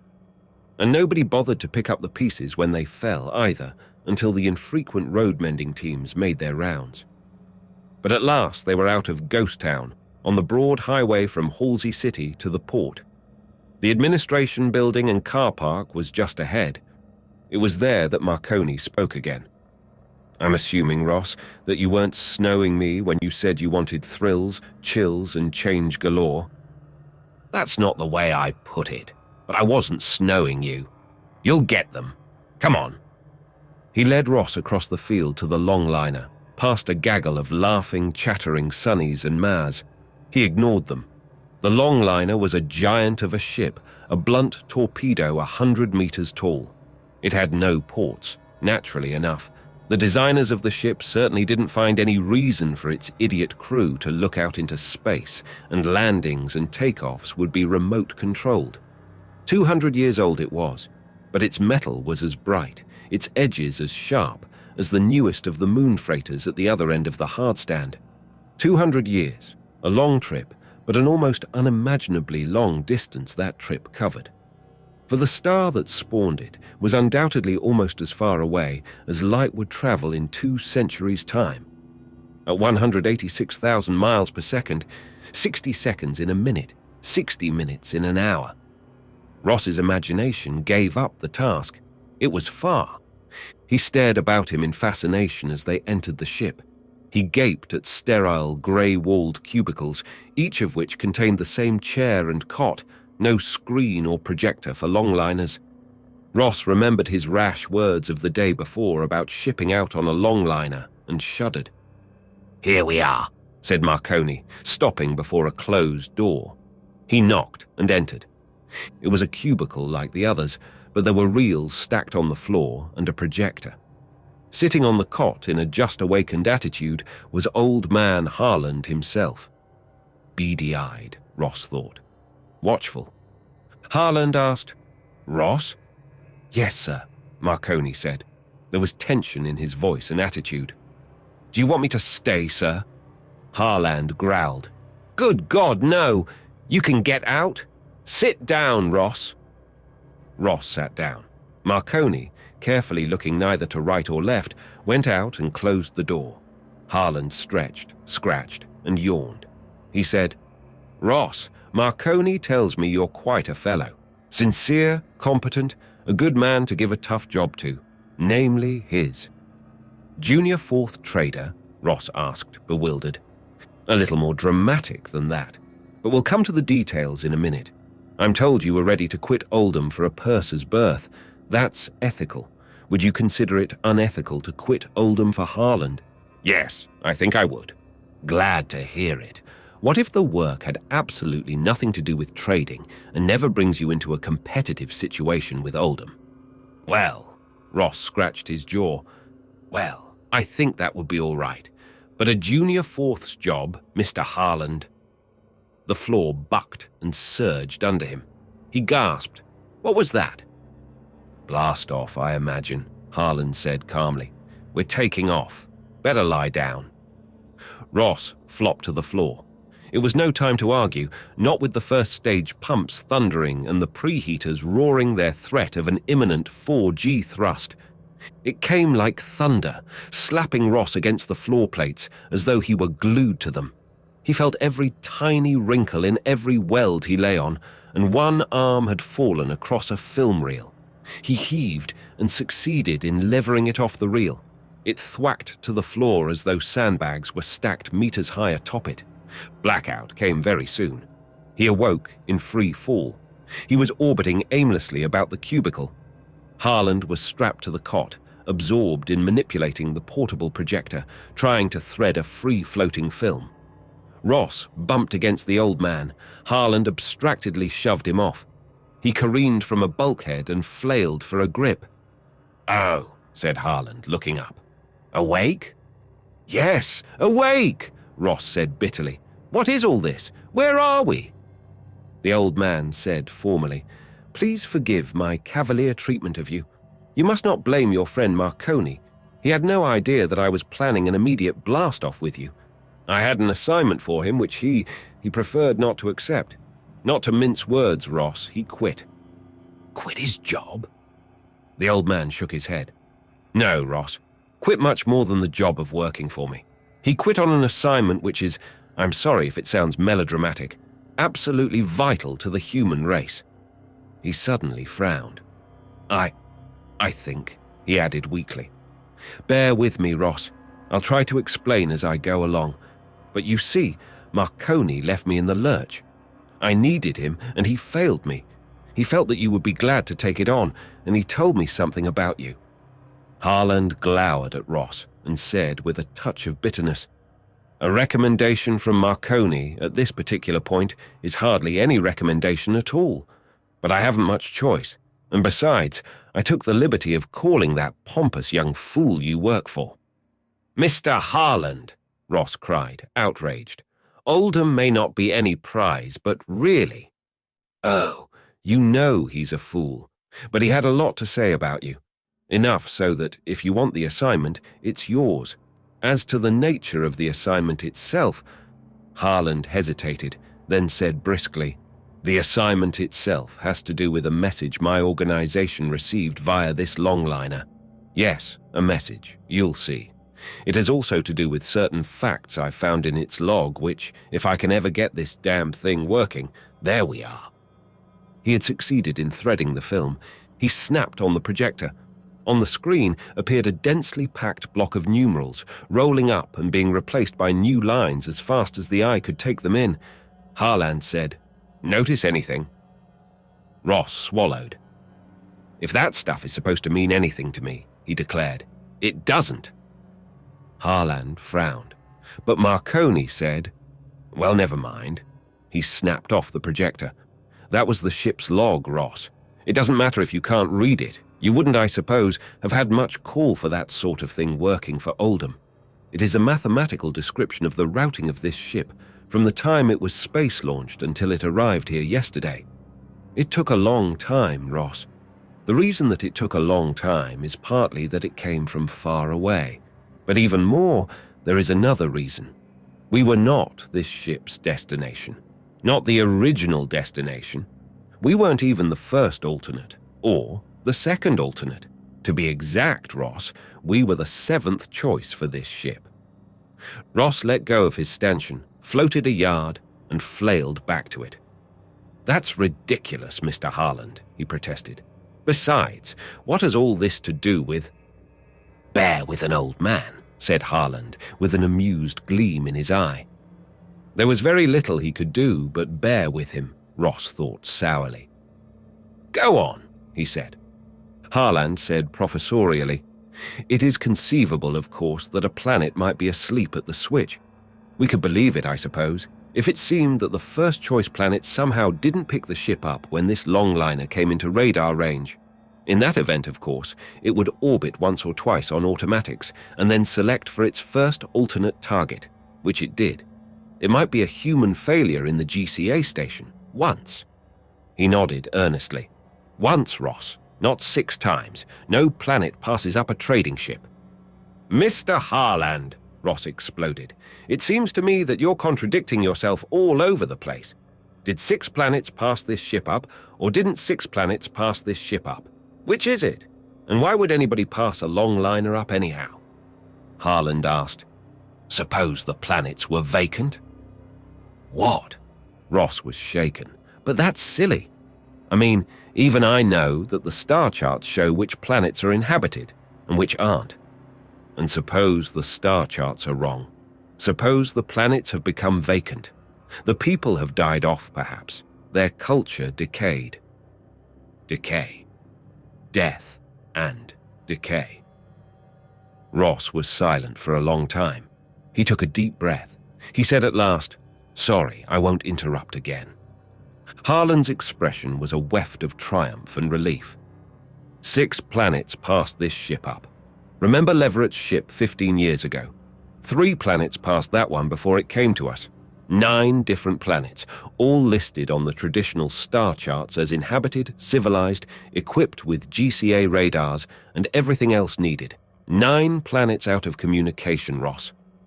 Decay, thought Ross. Aloud, he said, Tell me why. Harland shook his head. No, he said strongly. I want you to tell me. I'll tell you what I can. I'll tell you the message that this ship brought to me. I'll tell you all I know, all I've told Marconi that he isn't man enough to use, and the things that Marconi will never learn as well. But why 9 planets that used to be pretty much like our own planet are now out of communication, that you'll have to tell me. Forward rockets boomed. The braking blasts hurled Ross against the forward bulkhead. Harland rummaged under the cot for spacesuits. He flung one at Ross. Put it on, he ordered. Come to the airlock. I'll show you what you can use to find out the answers. He slid into the pressure suit, dived weightless down the corridor, Ross zooming after. They stood in the airlock, helmets sealed. Wordlessly, Harland opened the petcocks, heaved on the lock door. He gestured with an arm. Floating alongside them was a ship like none Ross had ever seen before. Picture life's longboat bobbing in the swells outside Ambrose Light while the 20th century liners steam past, a tiny ancient thing related to the new giants only as the Eohippus resembles the horse. The ship that Harland revealed was fully as great a contrast. Ross knew spaceships as well as any grounder could, both the lumbering interplanet freighters and the titanic longliners. But the ship that swung around Halsey's planet was a midget. Fueled rocket ships must be huge. Its jets were absurdly tiny, clearly incapable of blasting away from planetary gravity. Its entire hull length was unbroken and sheer. Did the pilot dare fly blind? The coupling connections were being rigged between the ships. Come aboard, said Harland, spryly wriggling through the passage. Ross, swallowing his astonishment, followed. The ship was tiny indeed. When Ross and Harland, clutching handholds, were drifting weightlessly in its central control cabin, they very nearly filled it. There was one other cabin, Ross saw, and the 2 compartments accounted for a good 9/10 of the cubage of the ship. Where that left space for the combustion chambers and the fuel tanks, the crew quarters and the cargo holds, Ross could not imagine. He said, All right, Mr. Harland. Talk. Harland grinned toothily, his expression eerie in the flickering violet light that issued from a gutter around the cabin's wall. This is a spaceship, Ross. It's a pretty old one. 1400 years, give or take a little. It's not much to look at compared with the up-to-date models you're used to, but it's got a few features that you won't find on the new ones. For one thing, Ross, it doesn't use rockets. He hesitated. Ask me what it does use, he admitted. And I can't tell you. I know the name because I read it. Nucleophoretic drive. What nucleophoresis is and how it works, I can't say. They call it the Wesley effect. and the tech manual says something about squared miles of acceleration. Does that mean anything to you? No. How could it? But it works, Ross. It works well enough so that this little ship will get you where you're going very quickly. The stars, Ross. It will take you to the stars. Faster than light. What the top speed is, I have no idea, but there is a ship's log here too. And it has a 3-month entry. 3 months, Ross, in which this little ship explored the solar systems of 14 stars. Wide-eyed, Ross held motionless. Harland paused. 1,400 years, he repeated. 1,400 years this ship has been floating out here. And for all that time, the longliners have been crawling from star to star, while little hidden ships like this one could have carried 1,000 times as much goods 1,000,000 times faster. Maybe the time has come to get the ships out of hiding.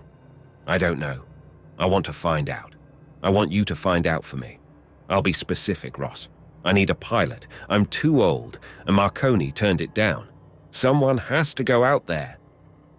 He gestured to the blind hull and the unseen stars beyond, and find out why 9 planets are out of communication. Will you do it? Ross opened his mouth to speak, and 1,000 questions competed for utterance. But what he said, barely aloud, was only, yes. The far-off stars, more than 1,000 million of them in our galaxy alone. By far the greatest number of them drifted alone through space, or with only a stellar companion as utterly unlivable by reason of heat and crushing gravity as themselves. Fewer than 1 in 1,000,000 had a family of planets, and most even of those could never become a home for human life. But out of 1,000 million, any fraction may be a very large number, and the number of habitable planets was in the hundreds. Ross had seen the master charts of the inhabited universe often enough to recognize the names as Harland mentioned them. Tau Ceti Secu, Earth, the 8 inhabitable worlds of Capella. But to realize that this ship, had touched down on each of them, and on 100 more, was beyond astonishment. It was a dream thing, impossible but unquestioned. Through Harland's burning old eyes, Ross looked back through 14 centuries, to the time when this ship was a scout vessel for a colonizing colossus. The lumbering giant drove slowly through space on its one-way trip from the planet that built it. Was it semi-mythical Earth? The records were not clear, while the tiny scout probed each star and solar system as it drew within range. While the mothership was covering a few 100 million miles, the scout might flash across parsecs to scan 6 worlds, and when the scout came back with word of a planet where humans could survive, they christened it with the name of the scout's pilot, and the chart room labored, and the ship's officers gave orders, and the giant's nose swerved through a 1/2 degree and began its long, slow deceleration. "Why slow?" Ross demanded. "Why not use the faster-than-light drive for the big ships?"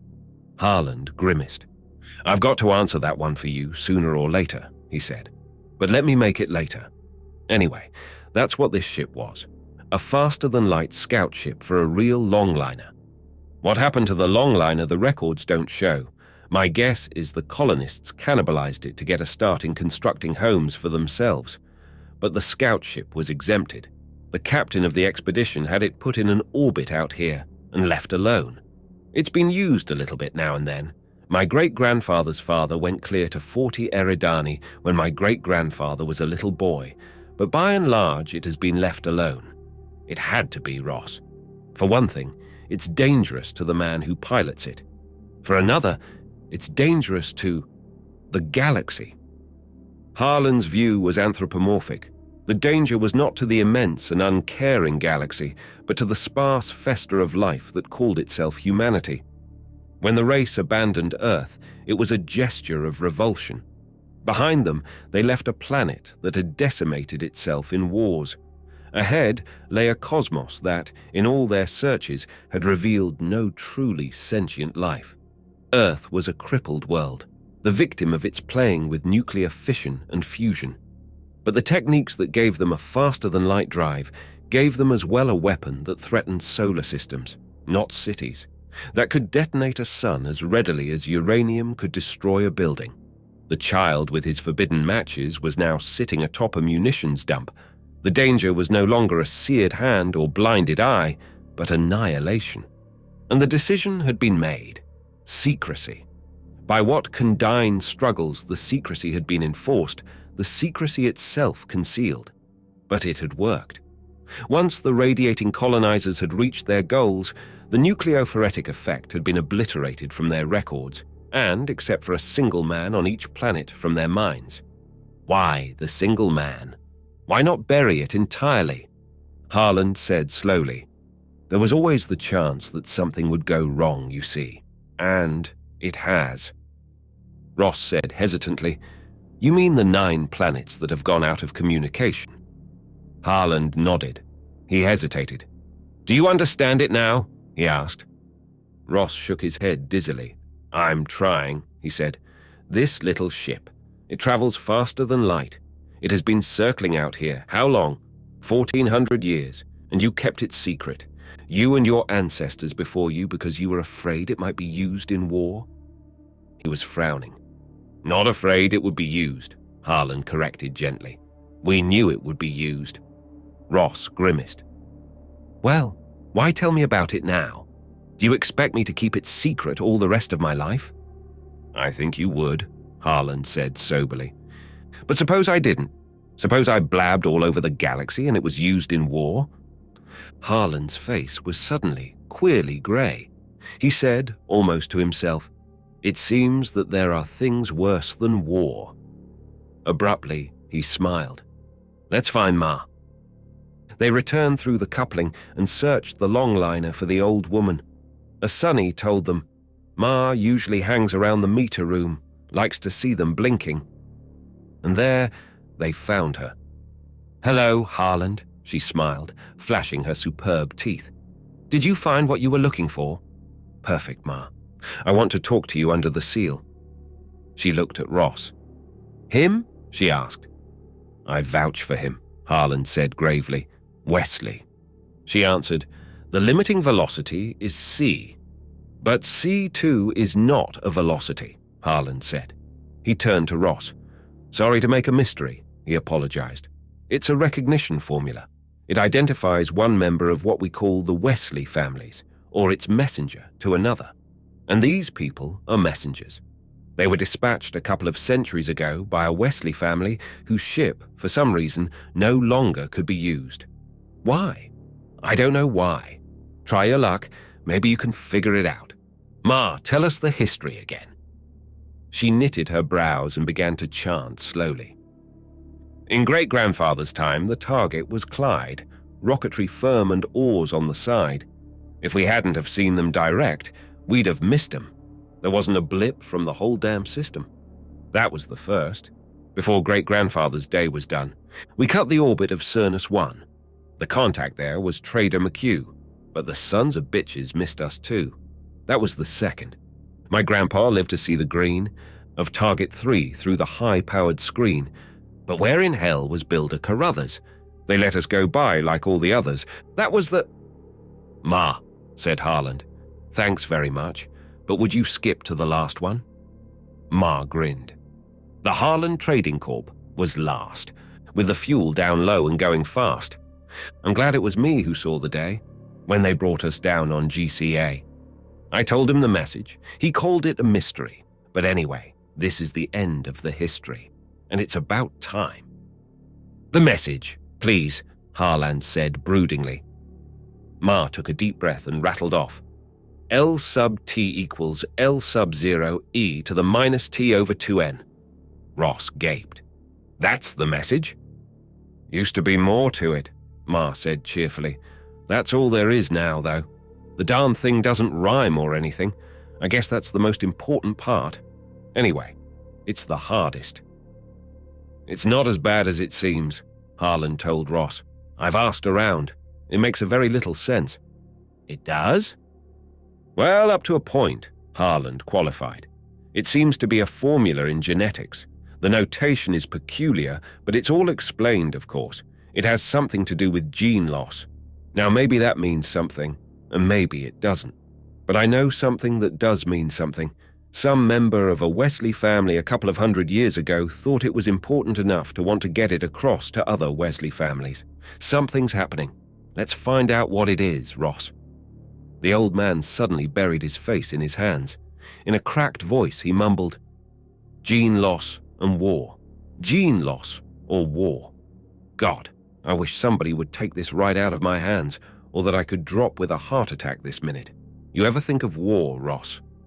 Shocked and embarrassed, Ross mumbled some kind of answer. One might think of war, good breeding taught, but one never talked about it. "You should," the old man said hoarsely. "War is what this faster-than-light secrecy and identification rigmarole is all about. Right now, war is impossible.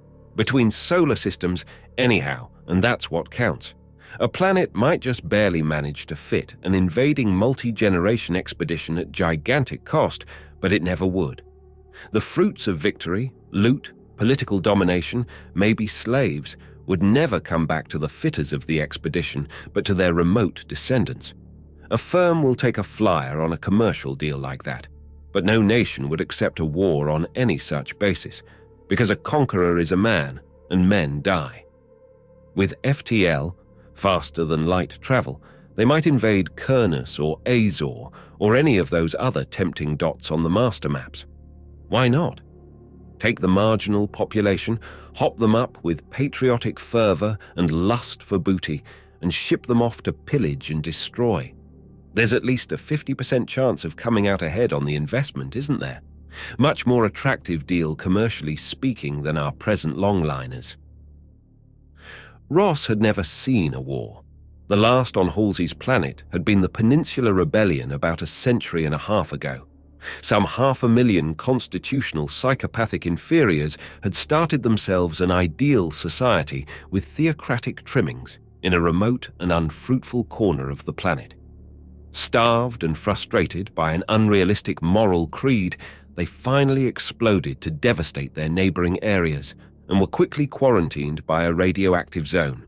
They disintegrated internally, massacred their priesthood, and were permitted to disperse. It was regarded as a shameful episode by every dweller on the planet. It wasn't a subject for popular film reels. If you wanted to find out about the Peninsula Rebellion, you went through many successive library doors and signed your name on lists and were sternly questioned as to your age and scholarly qualifications and reasons for sniffing around such an unsavory mess. Ross, therefore, had not the slightest comprehension of Harlan's anxiety. He told him so. "I hope you're right," was all the old man would say. "I hope you don't learn worse." The rest was work. He had the yard worker's familiarity with conventional rocketry, which saved him some study of the fine maneuvering apparatus of the FTL craft, but not much. For a week under Harlan's merciless drilling, he jetted the ship about its remote area of space, far from the commerce lanes, until the old man grudgingly pronounced himself satisfied. There were skull-busting sessions with the Wesley drive, or rather with a first derivative of it, an insane-looking object which you could vaguely describe as a fan-shaped slide rule taller than a man.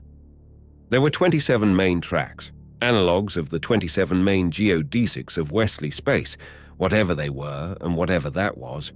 Your cursor settings on the main tracks depended on a 32-step computation based on the apparent magnitudes of the 27 nearest celestial bodies above a certain mass, which varied according to yet another lengthy relationship. Then, having cleared the preliminaries out of the way, you began to solve for your actual setting on the FTL drive controls.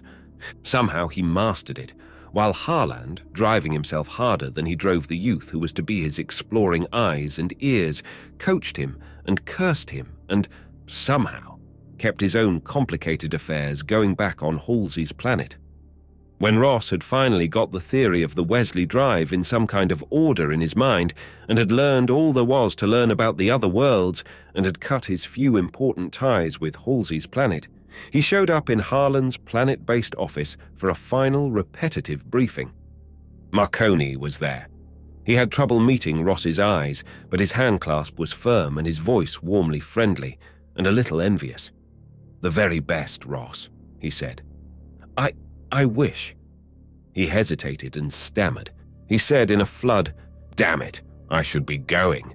Do a good job, Ross, and I hope you don't hate me." And he left while Ross, disturbed, went in to see old man Harland. Harland spared no time for sentiment. "You're cleared for spaceflight," he growled. "According to the visa, you're going to Sunwood, in case anyone asks you between here and the port. Actually, let's hear where you're going."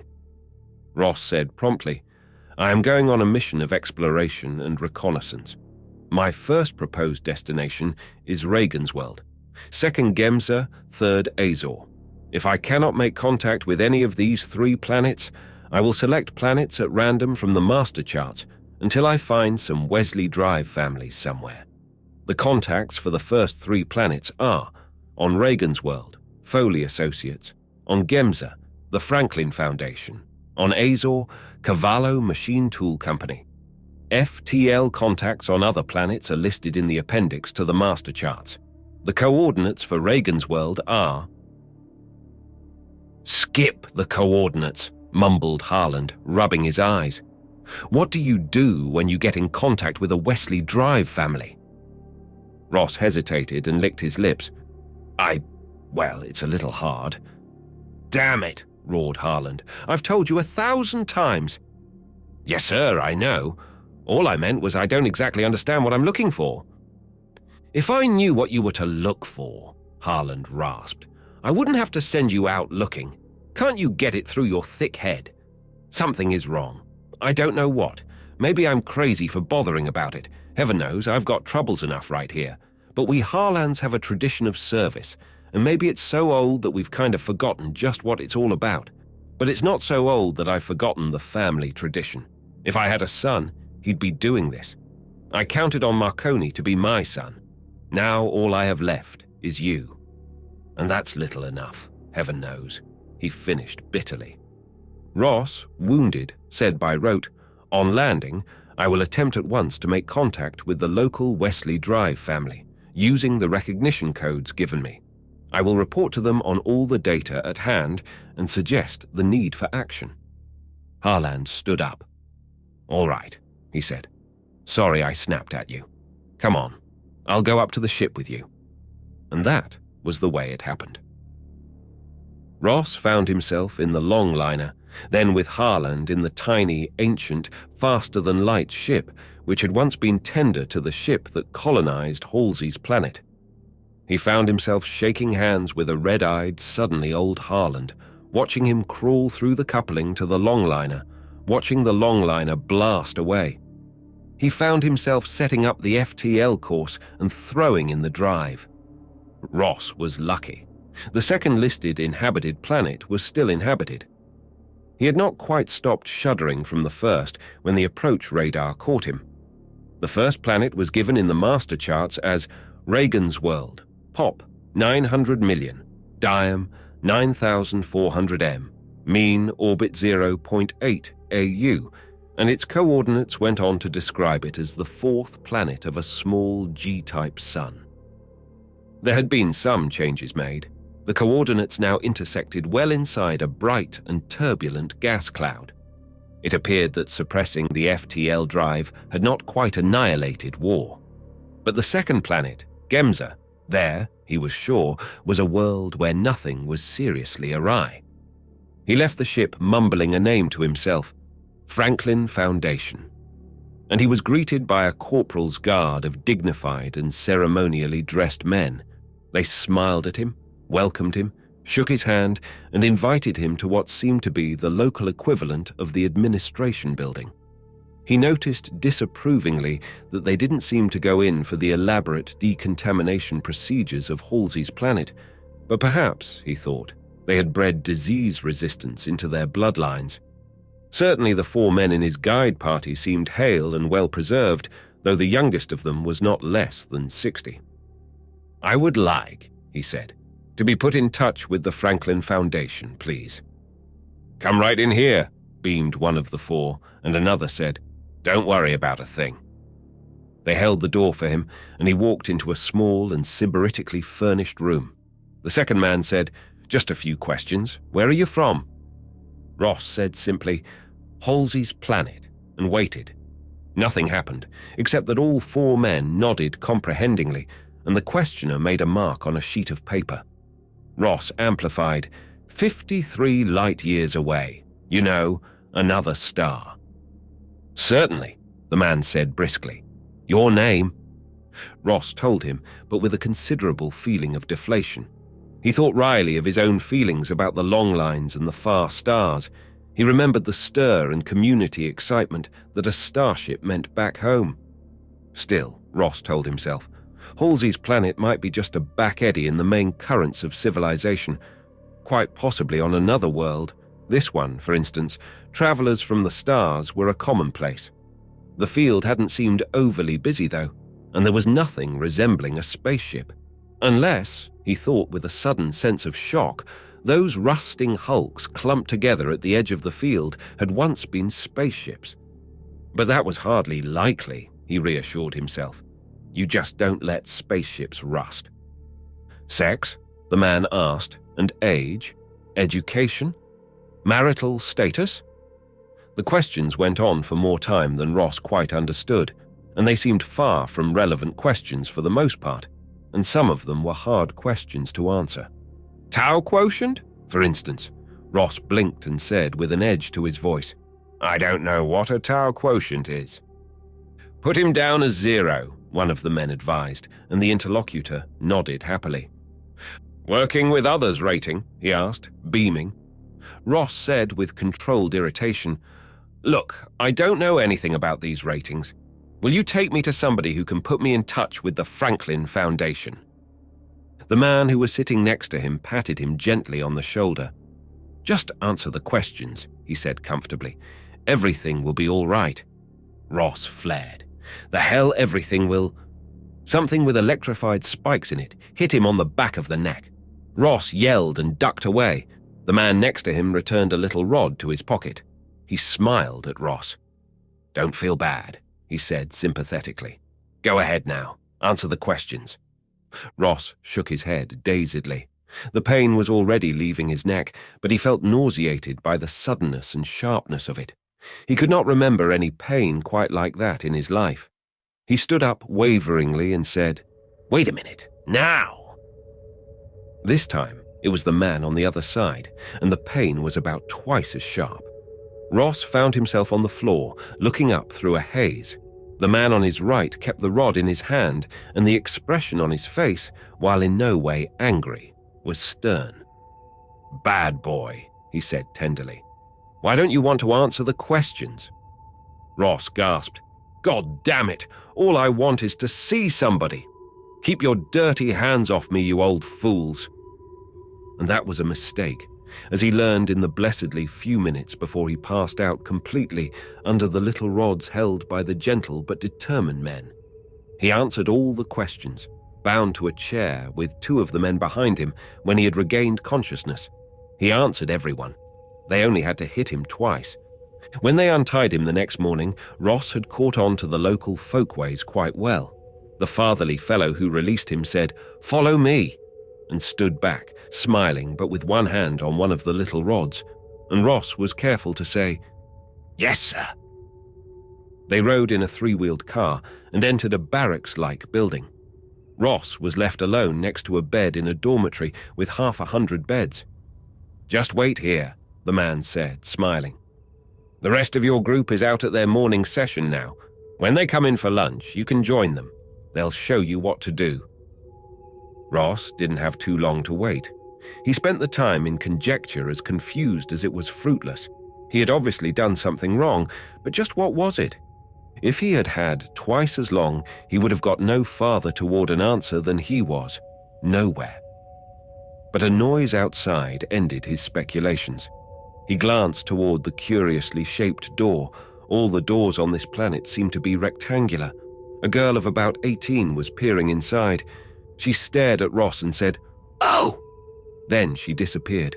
There were footsteps and whispers, and more heads appeared and blinked at him and were jerked back. Ross stood up in wretched apprehension. All of a sudden, he was 14 years old again and entering a new school where the old hands were giggling and whispering about the new boy. He swore sullenly to himself.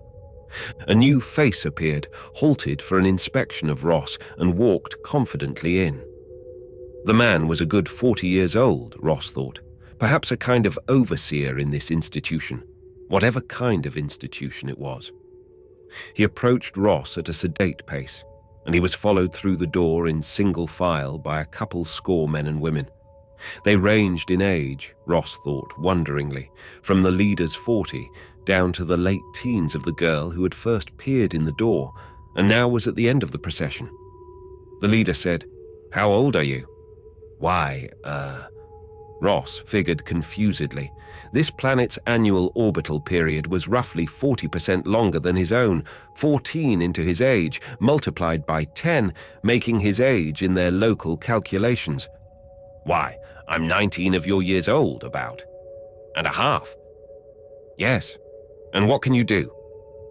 "Look here, sir. I've been through all this once. Why don't you go and ask those gentlemen who brought me here? And can anybody tell me where the Franklin Foundation is?" The 40-ish fellow, with a look of outrage, slapped Ross across the mouth.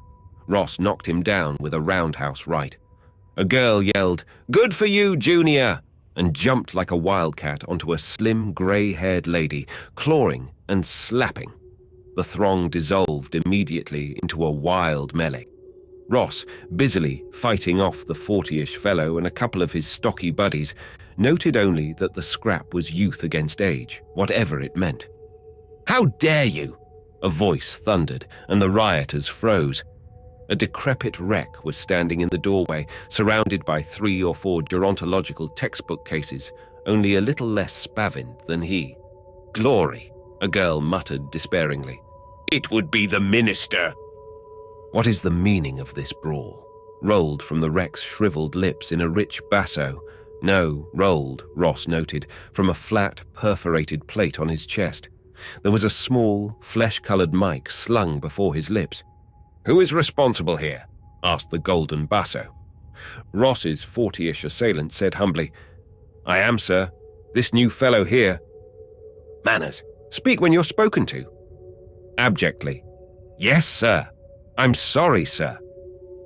"Silly fools," the senile wreck hectored them. "I'm going to take no official notice of this since I'm merely passing through. Luckily for you, this is no formal inspection, but you've lost your lunch hour with your asinine pranks. Now get back to your work and never let me hear of a disgraceful incident like this again from Junior Unit 23. He swept out with his retinue. Ross noted that some of the younger girls were crying and that the older men and women were glaring at him murderously. "We'll teach you manners, you pup," the foreman type said. "You go on the dive vats this afternoon. Any more trouble and you'll miss a few meals." Ross told him, "Just keep your hands off me, mister." The foreman type expanded into a beam of pleasure. "I thought you'd be sensible," he said. "Everybody to the plant now." He collared a pretty girl of about Ross's age. "Helena here is working out a bit of insolence on the dive vats herself. She'll show you." The girl stood with downcast eyes. Ross liked her face and wondered about her figure. Whatever it was like, it was covered from neck to knee by a loose shirt. But the older women wore fitted clothes. The foreman type led a grand procession through the door. Helena told Ross, "I guess you'd better get in front of me in line. I go here." She slipped in deftly, and Ross understood a little more of what went on here. The procession was in order of age. He had determined to drift for a day or two, not that he seemed to have much choice. The Franklin Foundation, supposedly having endured a good many years, would last another week while he explored the baffling moors of this place and found out how to circumvent them and find his way to the keepers of FTL on this world. Nobody would go anywhere with his own ship, not without first running up a setting for the Wesley Drive. The line filed into a factory whose like Ross had never before seen. He had a fair knowledge of and eye for industrial processes. It was clear that the place was an electric cable works. But why was the concrete floor dangerously cracked and sloppily patched? Why was the big enameling oven rumbling and stinking? Why were the rolling mills in a far corner unsupplied with guards and big, easy-to-hit emergency cutoffs? Why was the light bad and the air full of lint? Why did the pickling tank fume and make the workers around it cough hackingly? Most pointed of all, why did the dye vats to which Helena led him stink and slop over? There were grimy signs everywhere, including the isolated bay where braiding cord was dyed the standard code colors. The signs said things like, "Age is a privilege and not a right. Age must be earned by work. Gratitude is the index of your progress to maturity," Helena said girlishly as she took his arm and hooked him out of the moving line. "Here's Stinkville. Believe me, I'm not going to talk back again. After all, one's maturity is measured by one's acceptance of one's environment, isn't it?" "Yeah," said Ross. "Listen, Helena, have you ever heard of a place called the Franklin Foundation?" "No," she said. "First you climb up here. Golly, I don't even know your name." "Ross." "All right, Ross. First you climb up here and make sure the yarn's running over the rollers right. Sometimes it gets twisted around and then it breaks. Then you take one of the thermometers from the wall and you check the vat temperature. It says right on the thermometers what it should be for the different colors. If it's off, you turn that gas tap up or down just a little.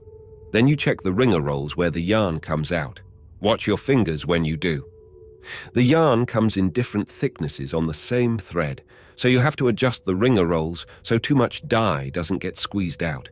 You can tell by the color it shouldn't be lighter after it goes through the rolls, but the yarn shouldn't come through sloppy and drip dye on the floor while it travels to the bobbin. There was some more, equally uncomplicated. He took the yellow and green vats. She took the red and blue. They had worked in the choking stench and heat for perhaps 3 hours before Ross finished one temperature check and descended to adjust a gas tap.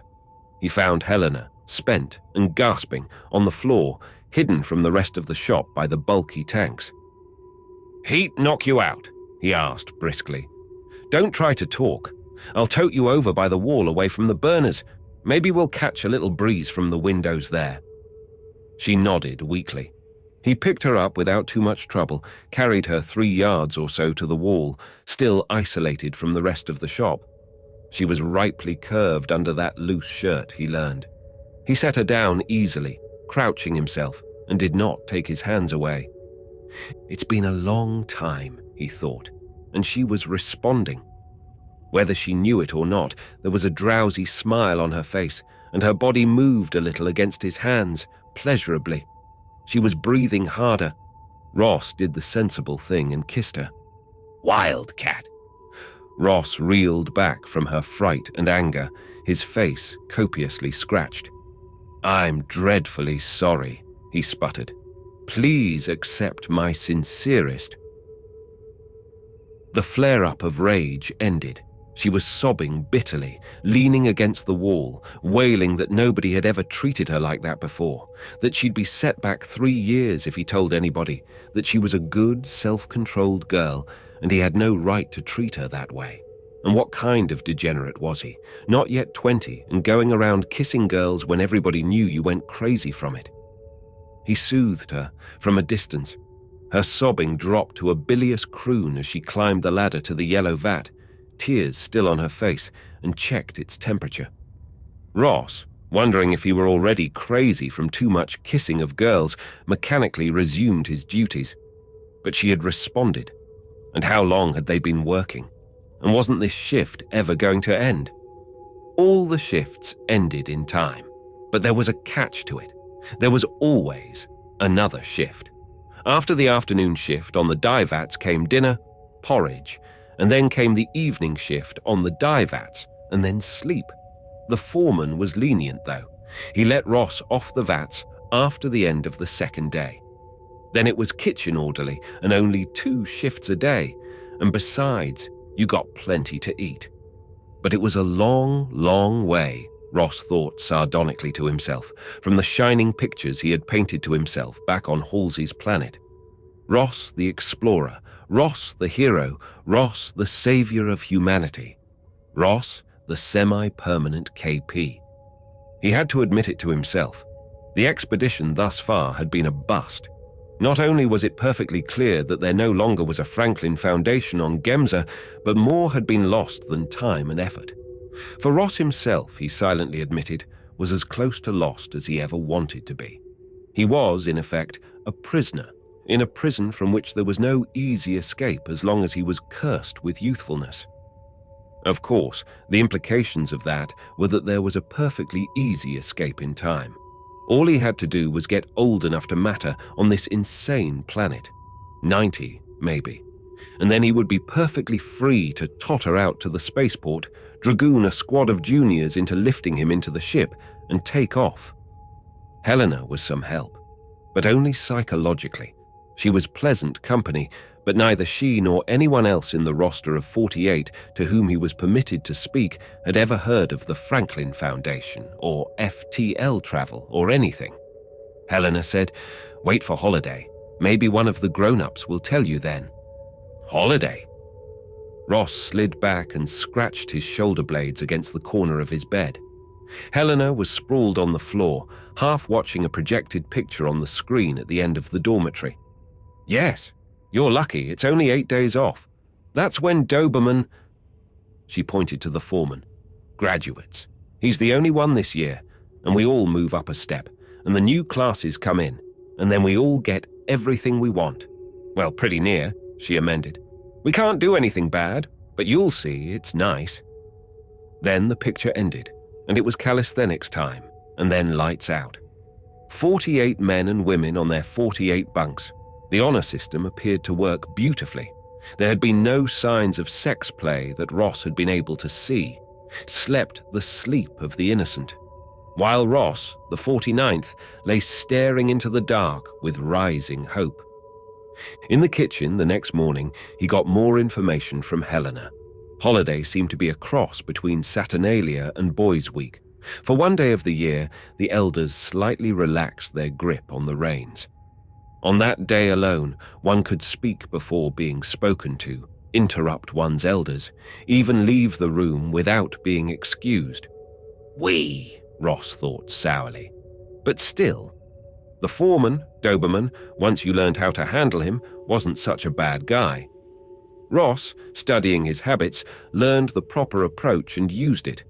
Doberman's commonest complaint was of irresponsibility. Irresponsibility when some 30-year-old junior was caught sneaking into line ahead of his proper place. Irresponsibility when Ross forgot to make his bed before stumbling out in the dark to his kitchen shift. One awful case of irresponsibility when Helena thoughtlessly poured cold water into the cooking vat while it was turned on. There was a sizzle, a crackle, and a puff of steam, and Helena was weeping over a broken heating element. Doberman came storming over, and Ross saw his chance. "That is very irresponsible of you, Helena," he said coldly, back to Doberman, but entirely conscious of his presence. "If Junior Unit 23 was all as irresponsible as you, it would reflect badly on Mr. Doberman. You don't know how lucky you are that Mr. Doberman is so kind to you." Helena's weeping dried up instantly. She gave Ross one furious glance and lowered her eyes before Doberman. Doberman nodded approvingly to Ross as he waded into Helena. It was a memorable tirade, but Ross heard only part of it. He was looking at the cooking vat. It was a simple-minded bit of construction, a spiral of resistance wire around a ceramic core. The core had cracked, and one end of the wire was loose. If it could be reconnected, the cracked core shouldn't matter much. The wire was covered with insulation anyhow. He looked up and opened his mouth to say something, then remembered and merely stood looking brightly attentive. "Looks like you want to go back to the vats," the foreman was finishing. "Well, Helena, if that's what you want, we can make you happy. This time you'll be by yourself too. You won't have Ross to help you out when the going's rough. Will she, Ross?" "No, sir," Ross said immediately. "Sir?" Doberman looked back at him, frowning. "What?" "I think I can fix this," Ross said modestly. Doberman's eyes bulged. "Fix it?" "Yes, sir. It's only a loose wire. Back where I come from, we all learned how to take care of things like that when we were still in school. It's just a matter of—" "Now, hold on, Ross," the foreman howled. "Tampering with a machine is bad enough. But if you're going to turn out to be a liar too, you're going just too far. School, indeed. You know perfectly well, Ross, that even I won't be ready for school until after holiday. Ross, I knew you were a troublemaker, knew it the first day I set eyes on you. School? Well, we'll see how you like the school I'm going to send you to.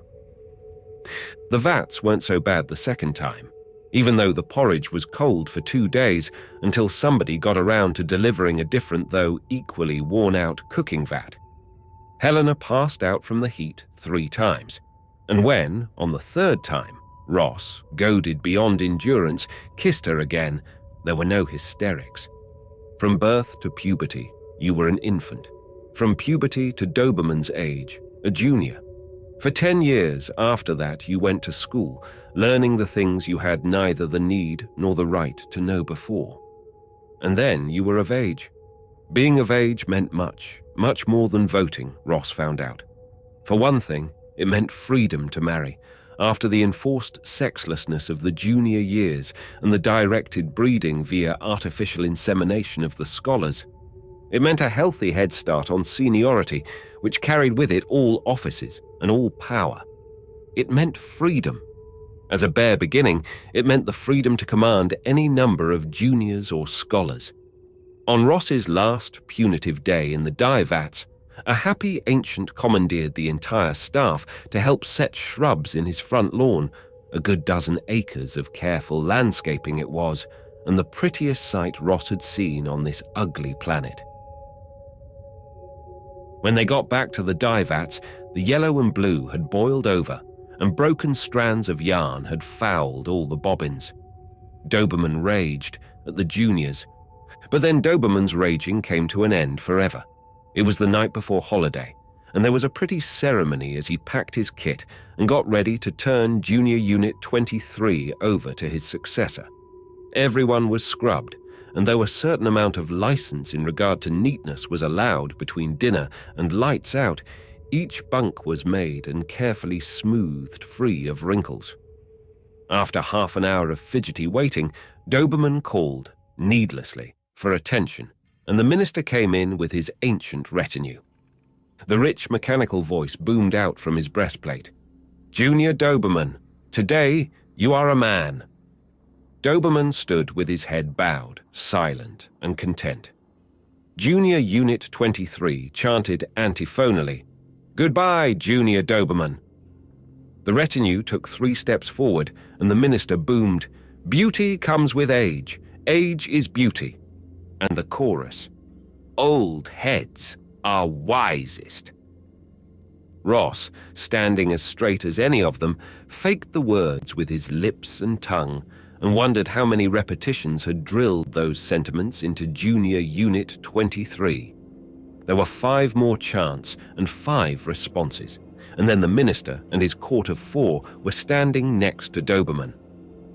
Breathing heavily from his exertions, the minister reached behind him and took a book from the hands of the nearest of his retinue. He said, panting, "Scholar Doberman, in the book lies the words of the fathers.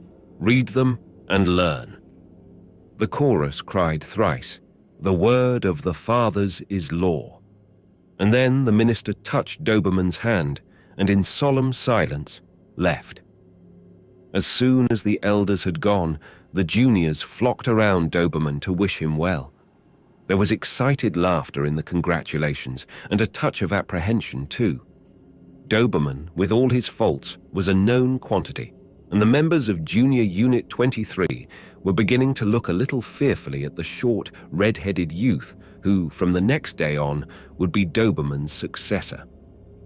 Ross promised himself, "He can be good or bad, a blessing or a problem, but he won't be my problem. I'm getting out of here tomorrow. Holiday." "Oh, it's fun," Helena told him enthusiastically. "First you get up early to get the voting out of the way." "Voting?" "Sure. Don't they vote where you come from? I thought everybody voted. That's democracy, like we have it here."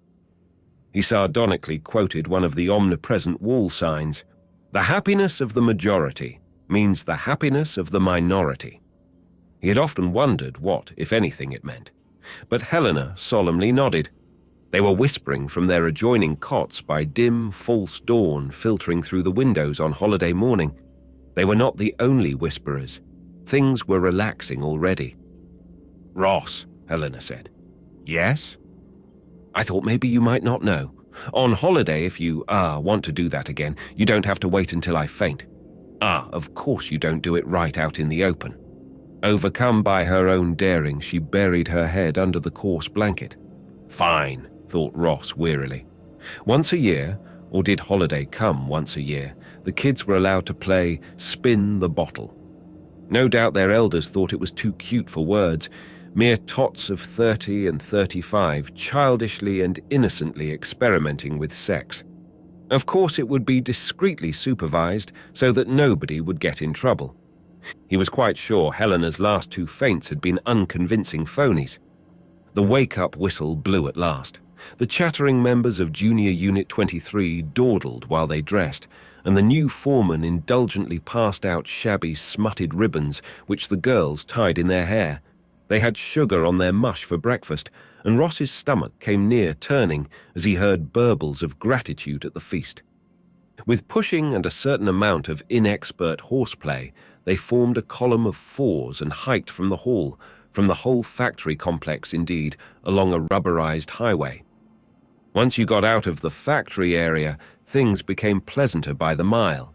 Hortatory roadside signs thinned out and vanished.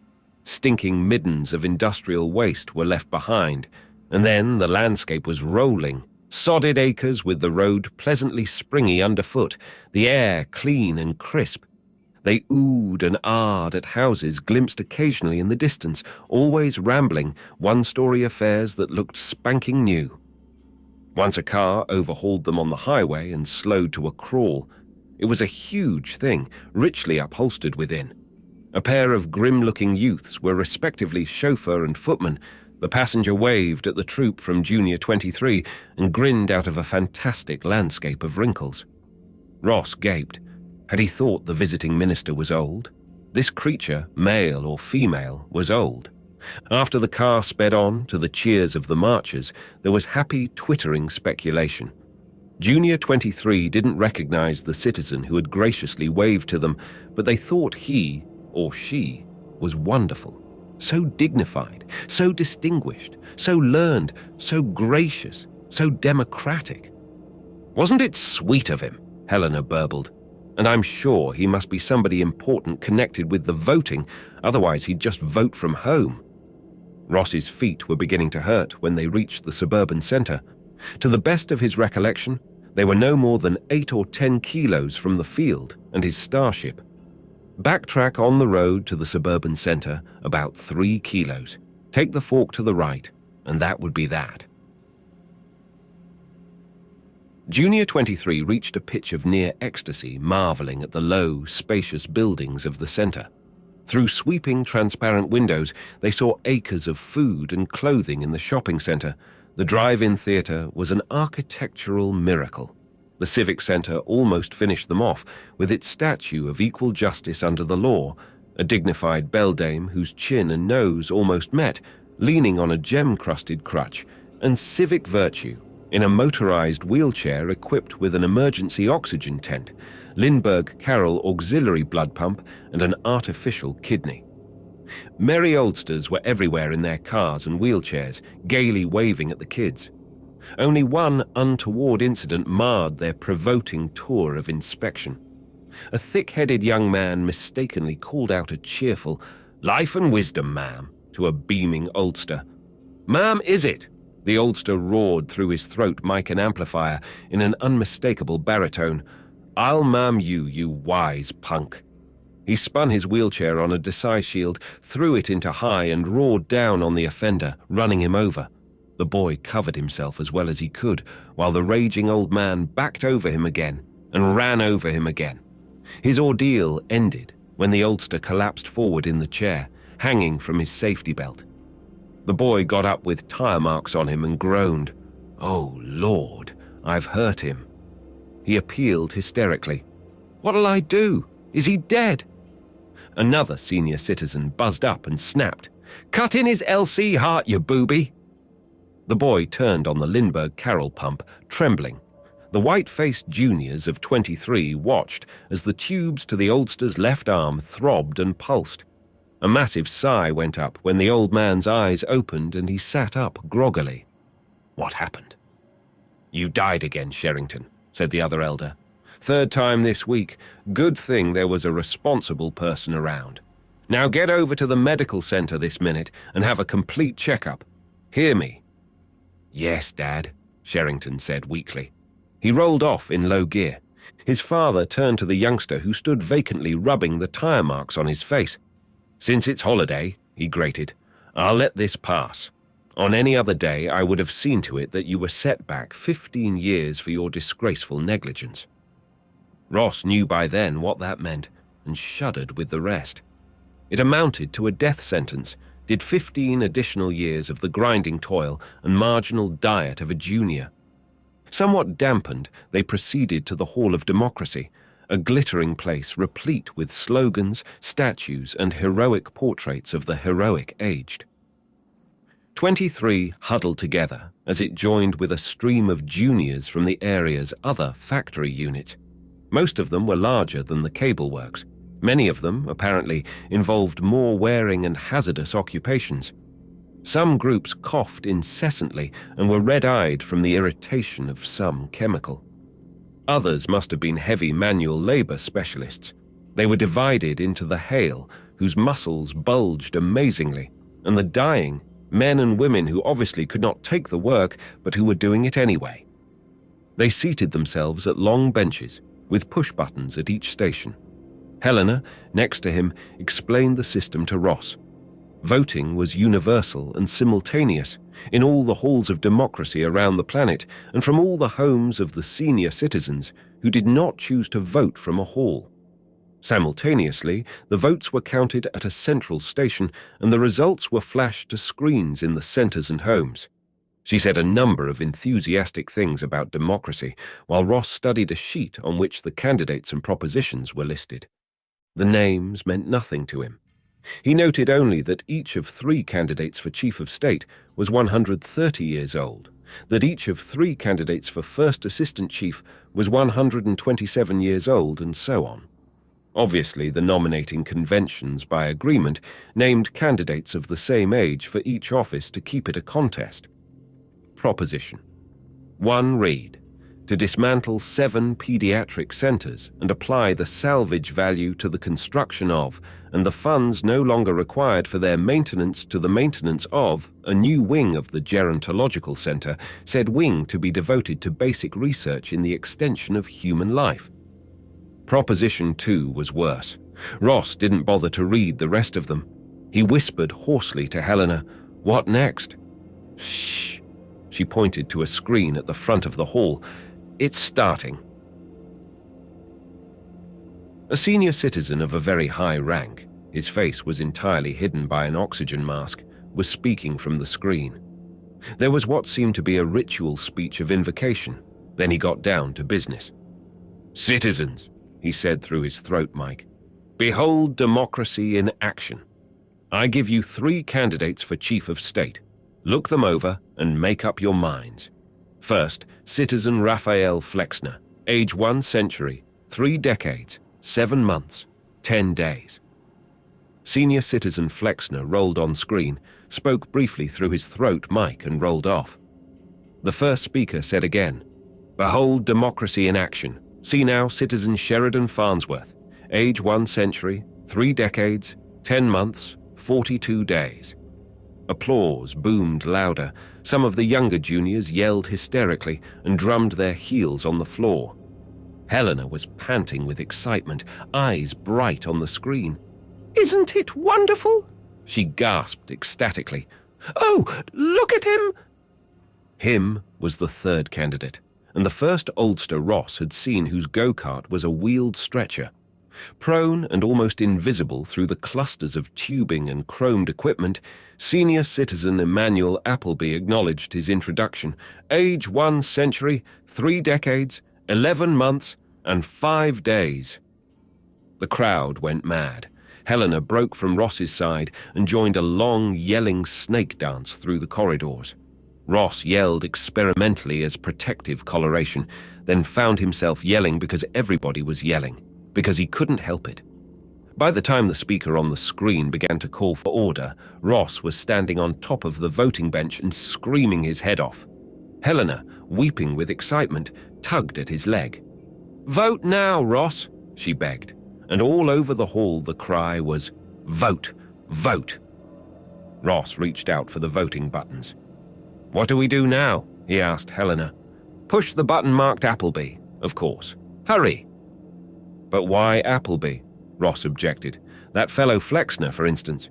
"Hush, Ross. Somebody might be listening."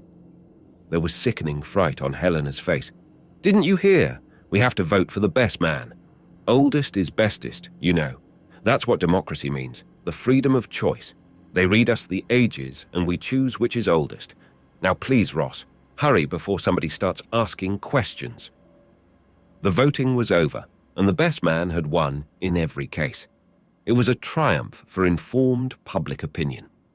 The mob poured out of the hall in happy-go-lucky order, all precedences and formalities suspended for holiday. Helena grasped Ross firmly by the arm. The crowd was spreading over the quiet acres surrounding the center, each little cluster heedlessly intent on a long-planned project of its own. Under the pressure of Helena's arm, Ross found himself swerving toward a clump of shrubbery. He said violently, "No, I'm sorry, Helena, but I've got something to do." She stared at him with shock in her eyes. "On holiday?" "On holiday. Truly, Helena, I'm sorry. Look, what you said last night. From now till tomorrow morning I can do what I want, right?" Sullenly. "Yes. I thought, Ross, that I knew what—" "Okay." He jerked his arm away, feeling like all of the 100 possible kinds of a skunk. "See you around," he said over his shoulder. He did not look back. 3 kilos back, he told himself firmly, then the right-hand fork in the road. And not more than a dozen kilos at the most to the spaceport. He could do it in a couple of hours. One thing had been established for certain. If ever there had been a Franklin Foundation on this planet, it was gone for good now. Dismantled, no doubt, to provide building materials for an ear trumpet plant. No doubt the little FTL ship that the Franklin Foundation was supposed to cover for was still swinging in an orbit within easy range of the spaceport. But the chance that anybody would ever find it, or use it if found, was pretty close to zero. If they bothered to maintain a radar watch at all, any other watch than the fully automatic one set to respond only to high-velocity interstellar ships, and if anyone ever took time to look at the radar plot, no doubt the FTL ship was charted as an asteroid, satellite, derelict, or body of unknown origin. Certainly no one of these smug oldsters would take the trouble to investigate. The only problem to solve on this planet was how to get off it, fast. On the road ahead of him was what appeared to be a combination sex orgy and free-for-all. It rolled in a yelling, milling mob of 100 excited juniors across the road toward him, then swerved into the fields as a cluster of screaming women broke free and ran, and the rest of the crowd roared after them. Ross quickened his step. If he ever did get off this planet, it would have to be today. He was not fool enough to think that any ordinary day would give him the freedom to poke around the spaceport's defenses. And it would be just his luck, he thought bitterly, to get involved in a gang fight on the way to the port. There was a squeal of tires behind him, and a little vehicle screeched to a halt. Ross threw up a defensive arm in automatic reflex. But it was only Helena, awkwardly fumbling open the door of the car. "Get in," she said sourly. "You've spoiled my holiday. Might as well do what you want to do." "What's that?" Helena looked where he was pointing and shrugged. "Guard box," she guessed. "How would I know? Nobody's in it anyhow." Ross nodded. They had abandoned the car and were standing outside a long, seamless fence that surrounded the spaceport. The main gates were closed and locked. A few 100 feet to the right was a smaller gate with a sort of pillbox, but that had every appearance of being locked too. "All right," said Ross. "See that shed with the boxes outside it? Over we go." The shed was right up against the fence. The metal boxes gave a sort of rough and just barely climbable foothold. Helena was easy enough to lift to the top of the shed. Ross, grunting, managed to clamber after her. They looked down at the ground on the other side, a dozen feet away. "You don't have to come along," Ross told her. "That's just like you," she flared. "Cast me aside, trample on me." All right. Ross looked around, but neither Junior nor Elder was anywhere in sight. "Hang by your hands and then drop," he advised her. "Get moving before somebody shows up." "On holiday?" she asked bitterly. She squirmed over the narrow top of the fence, legs dangling, let herself down as far as she could, and let go. Ross watched anxiously, but she got up quickly enough and moved to one side. Ross plopped down next to her, knocking the wind out of himself. He got up dizzily. His ship, in lonesome quiet, was less than a quarter of a mile away. "Let's go," Ross panted and clutched her hand. They skirted another shed and were in the clear, running as fast as they could, almost in the clear. Ross heard the whine of the little scooter before he felt the blow, but it was too late. He sprawled on the ground, dragging Helena after him. A senior citizen with a long-handled rod of the sort Ross remembered all too well was scowling down at them. "Children," he rumbled through his breast speaker in a voice of awful disgust, "is this the way to act on holiday?" Helena, gibbering in terror, was beyond words. Ross croaked, "Sorry, sir, we were just—" Crash! The rod came down again, and every muscle in Ross's body convulsed. He rolled helplessly away, the Elder following him. "Crash! We give you holiday," the Elder boomed, and "Crash! You act like animals. Terrible. Don't you know that freedom of play on holiday? Crash is the most sacred right of every junior. Crash, and heaven help you. Crash if you abuse it." The wrenching punishment and the caressing voice stopped together. Ross lay blinking into the terrible silence that followed. He became conscious of Helena's weeping and forced his head to turn to look at her. She was standing behind the Elder's scooter, a length of wire in her hand. The senior lay slumped against his safety strap. "Ross," she moaned. "Ross, what have I done? I turned him off." He stood up, coughing and retching. No one else was in sight, only the two of them and the silent, slack form of the old man. He grabbed her arm. "Come on," he said fuzzily, and started toward the starship. She hung back, mumbling to herself, her eyes saucers. She was in a state of grievous shock, it was clear. Ross hesitated, rubbing his back. He knew that she might never pull out of it. Even if she did, she was certain to be a frightful handicap. But it was crystal clear that she had declared herself on his side.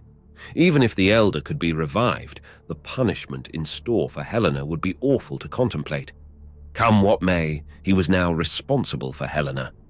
He towed her to the starship. She climbed in, docilely enough, sat staring blankly as he sealed ship and sent it blasting off the face of the planet. She didn't speak until they were well into deep space. Then the blank stare abruptly clouded, and she exploded in a fit of tears. Ross said ineffectually, "There."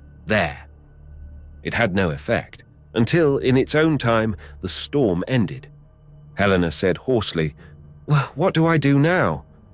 "Why, I guess you come right along with me," Ross said heartily, cursing his luck. "Where's that?" "Where? You mean where?" Ross scratched his head. "Well, let's see. Frankly, Helena, your planet was quite a disappointment to me. I had hoped— well, no matter. I suppose the best thing to do is to look up the next planet on the list." "What list?" Ross hesitated, then shrugged and plunged into the explanation. All about the longliners and the message and faster-than-light travel and the Wesley families, and none of it, while he was talking, seemed convincing at all. But perhaps Helena was less critical, or perhaps Helena simply did not care. She listened attentively and made no comment. She only said at the end, "What's the name of the next planet?" He consulted the master charts.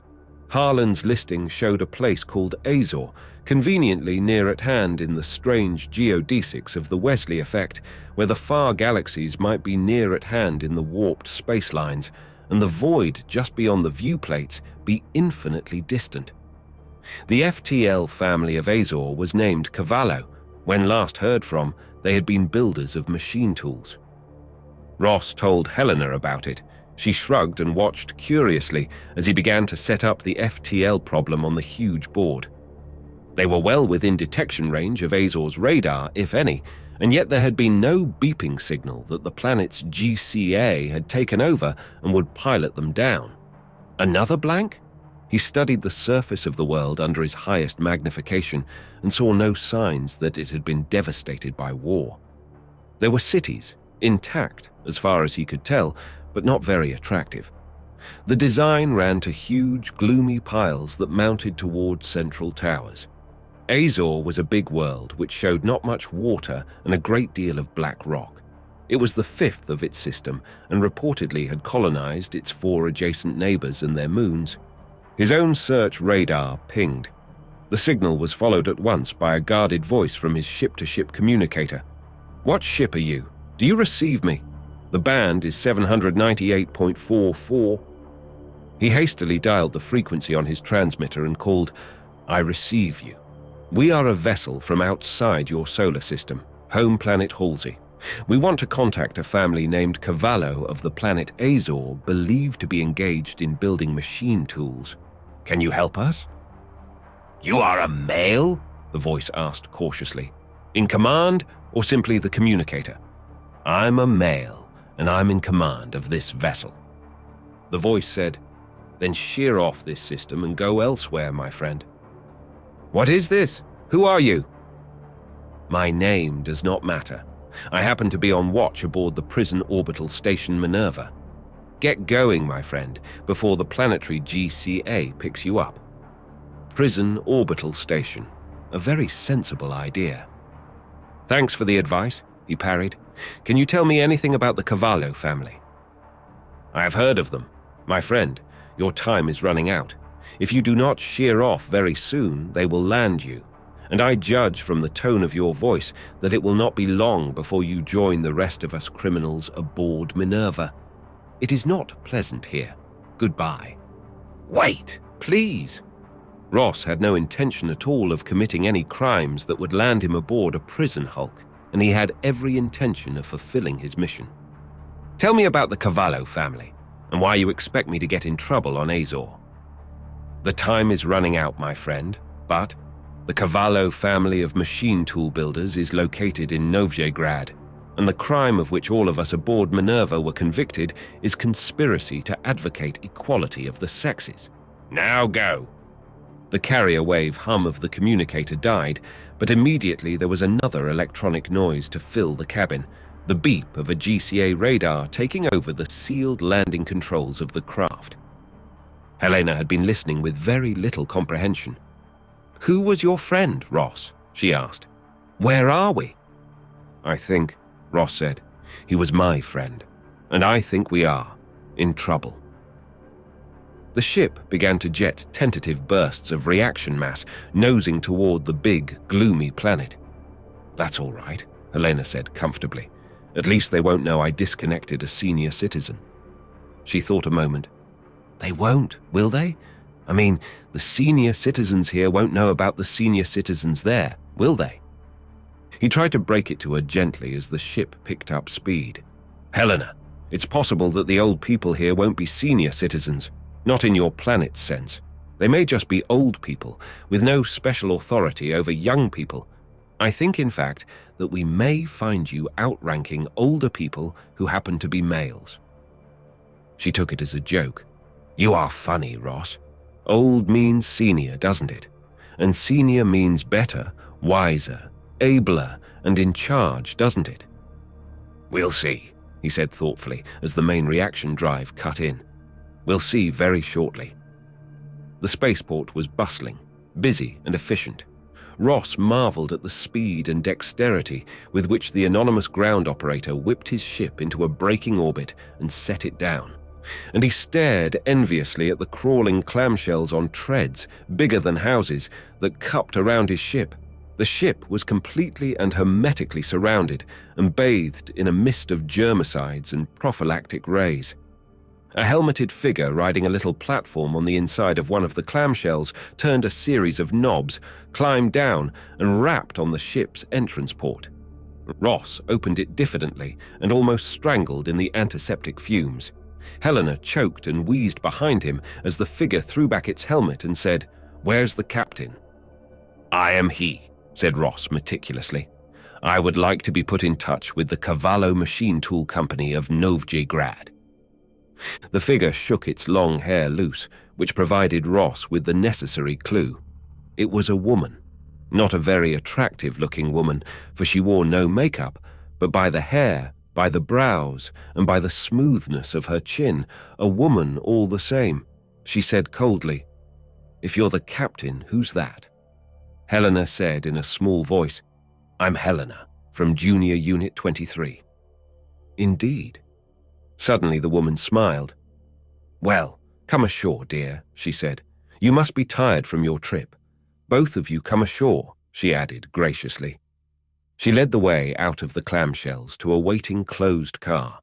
Azor's sun had an unpleasant bluish cast to it, not a Type G at all. Ross thought that the lighting made the woman look uglier than she really had to be.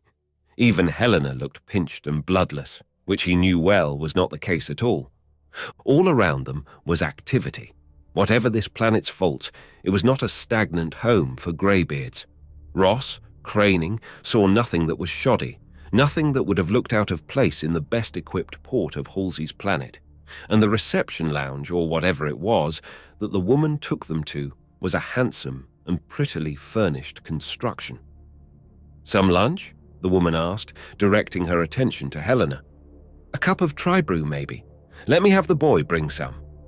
Helena looked to Ross for signals, and Ross, gritting his teeth, nodded to her to agree. Too young the last time, too male this time. Was there ever going to be a planet where he mattered to anyone?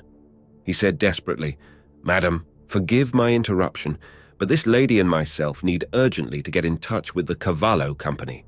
Is this Novjgrad?" The woman's pale brows arched. She said with an effort, "No, it is not." "Then can you tell us where Novjgrad is?" Ross persisted. "If they have a spaceport, we can hop over there in our ship." The woman gasped something that sounded like, "Well."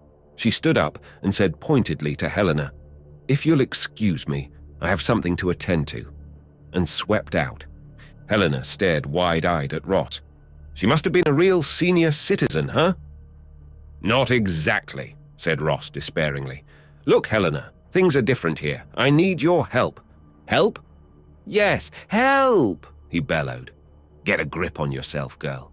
Remember what I told you about the planet I came from? It was different from yours, remember? The old people were just like anybody else." She giggled in embarrassment. "They were," he yelled, "and they are here too. Old people, young people, doesn't matter.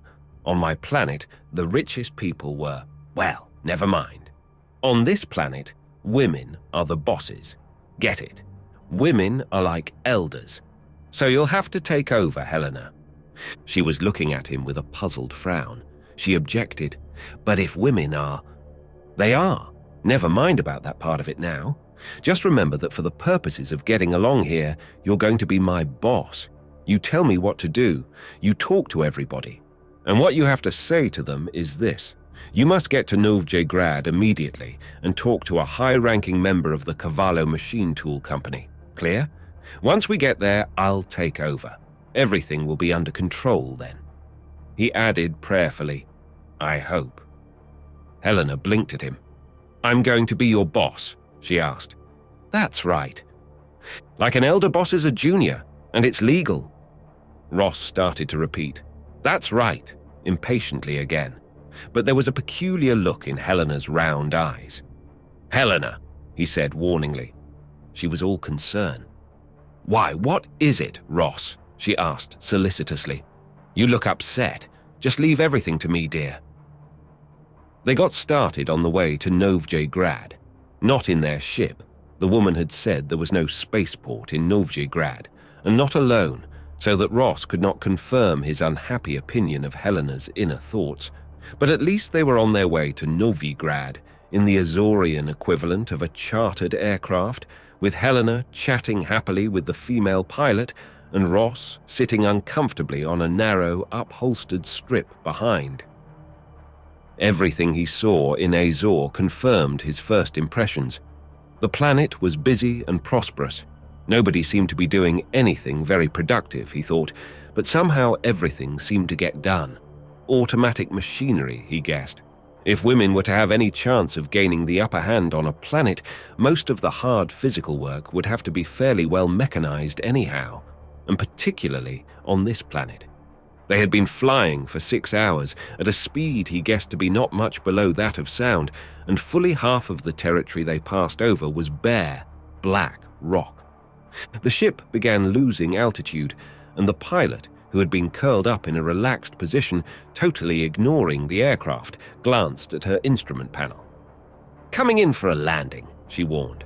"Don't distract me right now, dear. I've got 1,000 things to do."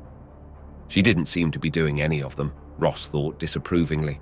All she did was watch varicolored lights blink on and off. But no doubt the ship landing, too, was as automatic as the piloting. Helena turned and leaned back to Ross. "We're coming in for a landing," she relayed. Ross said sourly, "I heard." Helena gave him a look of reprimand and forgiveness. "I'm hungry," she mused. The pilot turned from her controls. "You can get something at the airport," she offered eagerly. "I'll show you." Helena looked at Ross. "Would you like something?" But the pilot frowned. "I don't believe there's any place for men," she said disapprovingly. "Perhaps we can get something sent out for him if you like. Although really, it's probably against the rules, you know." Ross started to say with great dignity, "Thank you, but that won't be necessary." But he didn't quite get it out. The ship came in for its landing. There was an enormous jolt and a squawk of alarm bells and flashing lights. The ship careened crazily and stopped. "Ooh, darn," complained the pilot mildly. "It's always doing that.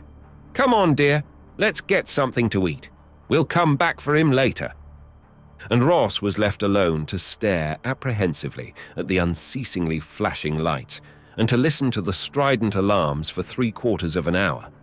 His luck was in, though. The ship didn't explode, and eventually a pallid young man in a greasy apron appeared with a tray of sandwiches and a vacuum jug. "Up here, boy," Ross called. He gaped through the port. "You mean come in?" "Sure, it's all right." The young man put down the tray. Something in the way he looked at it prompted Ross to invite him. "Have some with me. More here than I can handle." "Thanks. I believe I will. I was supposed to take my break after I brought you this stuff." He poured steaming brew into the cup that covered the jug, politely pushed it to Ross, and swigged from the jug himself. "You're with the Starship?" he asked, around a mouthful of sandwich. "Yes, the captain, that is, wants to contact an outfit called Cavallo Machine Tool. You know where they are?" "Sure. Biggest firm on the south side. 15th Street. You can't miss them. The captain, is she the lady who was with Pilot Breuer?" "Yes." The youngster's eyes widened. "You mean you were in space, alone, with a lady?" Ross nodded and chewed. "And she didn't, there wasn't, well, any problem?" "No," said Ross. "You have much trouble with that kind of thing." The boy winced. "If I've asked once, I've asked 100 times for a transfer. Oh, those jet pilots. I used to work in a roadside truck stop. I know truckers are supposed to be rough and tough. Maybe they are. But you can't tell me that deep down a trucker isn't a lady. When you tell them no, that's that. But a pilot, it just eggs them on. Azor City today, Novgorod tomorrow. What do they care?" Ross was fascinated and baffled. It seemed to him that they should care and care plenty. Back where he came from, it was the woman who paid, and he couldn't imagine any cultural setup which could alter that biological fact. He asked cautiously, "Have you ever been in trouble?" The boy stiffened and looked disapproving. Then he said with a sigh, I might as well tell you. It's all over the station anyway. They call me Bernie the Pullover. Yes, twice. Pilots both times. I can't seem to say no. He took another long pull from the jug and a savage bite from a second sandwich. I'm sure, Ross said numbly. It wasn't your fault. Try telling that to the judge, Bernie the Pullover said bitterly. The pilot speaks her piece. The medic puts the blood group tests in evidence. The doctor and creche director depose that the child was born and is still living. Then the judge says, without even looking up, paternity judgment to the plaintiff. Defendant ordered to pay 1,000 credits annual support. Let this be a warning to you, young man. Next case. I shouldn't have joined you and eaten your sandwiches, but the fact is I was hungry. I had to sell my meal voucher yesterday to meet my payment. Missed 3 payments and... He jerked his thumb heavenward. Ross thought and realized that the thumb must indicate the orbiting prison hulk, Minerva. It was the man who paid here. He demanded, how did all this happen? Bernie, having admitted his hunger, had stopped stalling and seized a third sandwich. All what? He asked indistinctly. Ross thought hard and long. He realized first that he could probably never explain what he meant to Bernie, and second that if he did, they'd probably both wind up aboard Minerva for conspiracy to advocate equality. He shifted his ground. Of course, everybody agrees on the natural superiority of women, he said, but people seem to differ from planet to planet as to the reasons. What do they say here on Azor? Oh, nothing special or fancy. Just the common-sense, logical thing. They're smaller, for one thing, and haven't got the muscles of men, so they're natural supervisors. They accumulate money as a matter of course because men die younger and women are the beneficiaries. Then, women have a natural aptitude for all the interesting jobs. I saw a broadcast about that just the other night. The biggest specialist on the planet in vocational aptitude. I forget her name, but she proved it conclusively. He looked at the empty platter before them. I've got to go now. Thanks for everything. The pleasure was mine. Ross watched his undernourished figure head for the station. He swore a little, and then buckled down to some hard thinking. Helena was his key to this world. He'd have to have a long skull session or two with her. He couldn't be constantly prompting her, or there would be serious trouble. She would be the front, and he would be the very inconspicuous brains of the outfit, trailing humbly behind. But was she capable of absorbing a brand new, rather complicated concept? She seemed to be, he told himself uncomfortably, in love with him. That would help considerably. Helena and Pilot Breuer showed up, walking with a languor that suggested a large and pleasant meal disposed of. Helena's first words disposed with shocking speed of Ross's doubts that she was able to acquire a brand new sociological concept. They were, "Ah, there you are, my dear. Did the boy bring you something or other to eat?" "Yes, thanks. Very thoughtful of you," he said pointedly, with one eye on Breuer's reaction. There was none. He seemed to have struck the right note.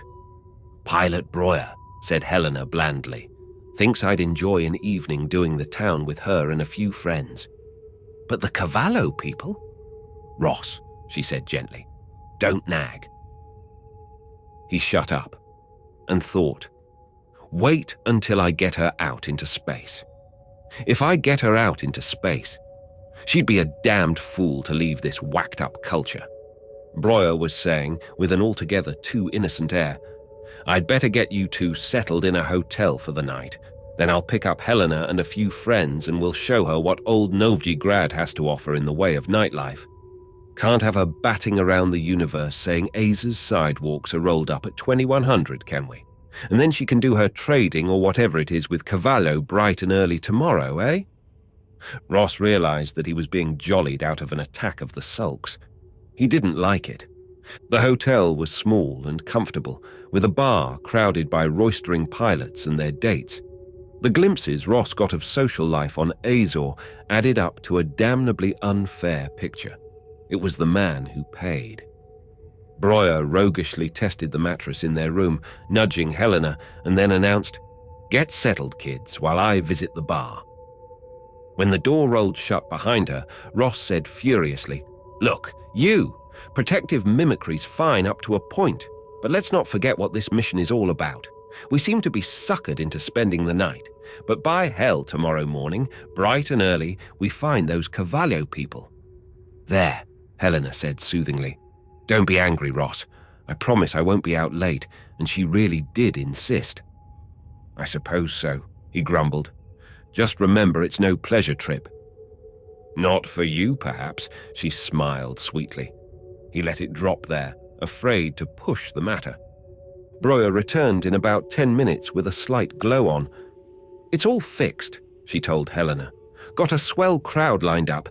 Table at Virgin Willie's. Oops." She glanced at Ross. "No harm in it, of course," she said. "Anything you want, Ross. Just dial service. It's on my account. I fixed it with the desk." "Thanks." They left, and Ross went grumpily to bed. A secretive rustle in the room awoke him. "Helena?" he asked drowsily. Pilot Brewer's voice giggled drunkenly. "Nope. Helena's passed out at Virgin Willie's, kind of the way I figured she would be on triple antigravs. Had my eye on you since Azor City, baby. You're gonna be nice to me." "Get out of here!" Ross hissed furiously. "Out of here or I'll yell like hell." "So yell," she giggled. "I got the house dick fixed. They know me here, baby." He fumbled for the bedside light and snapped it on. "I'll pitch you right through the door," he announced.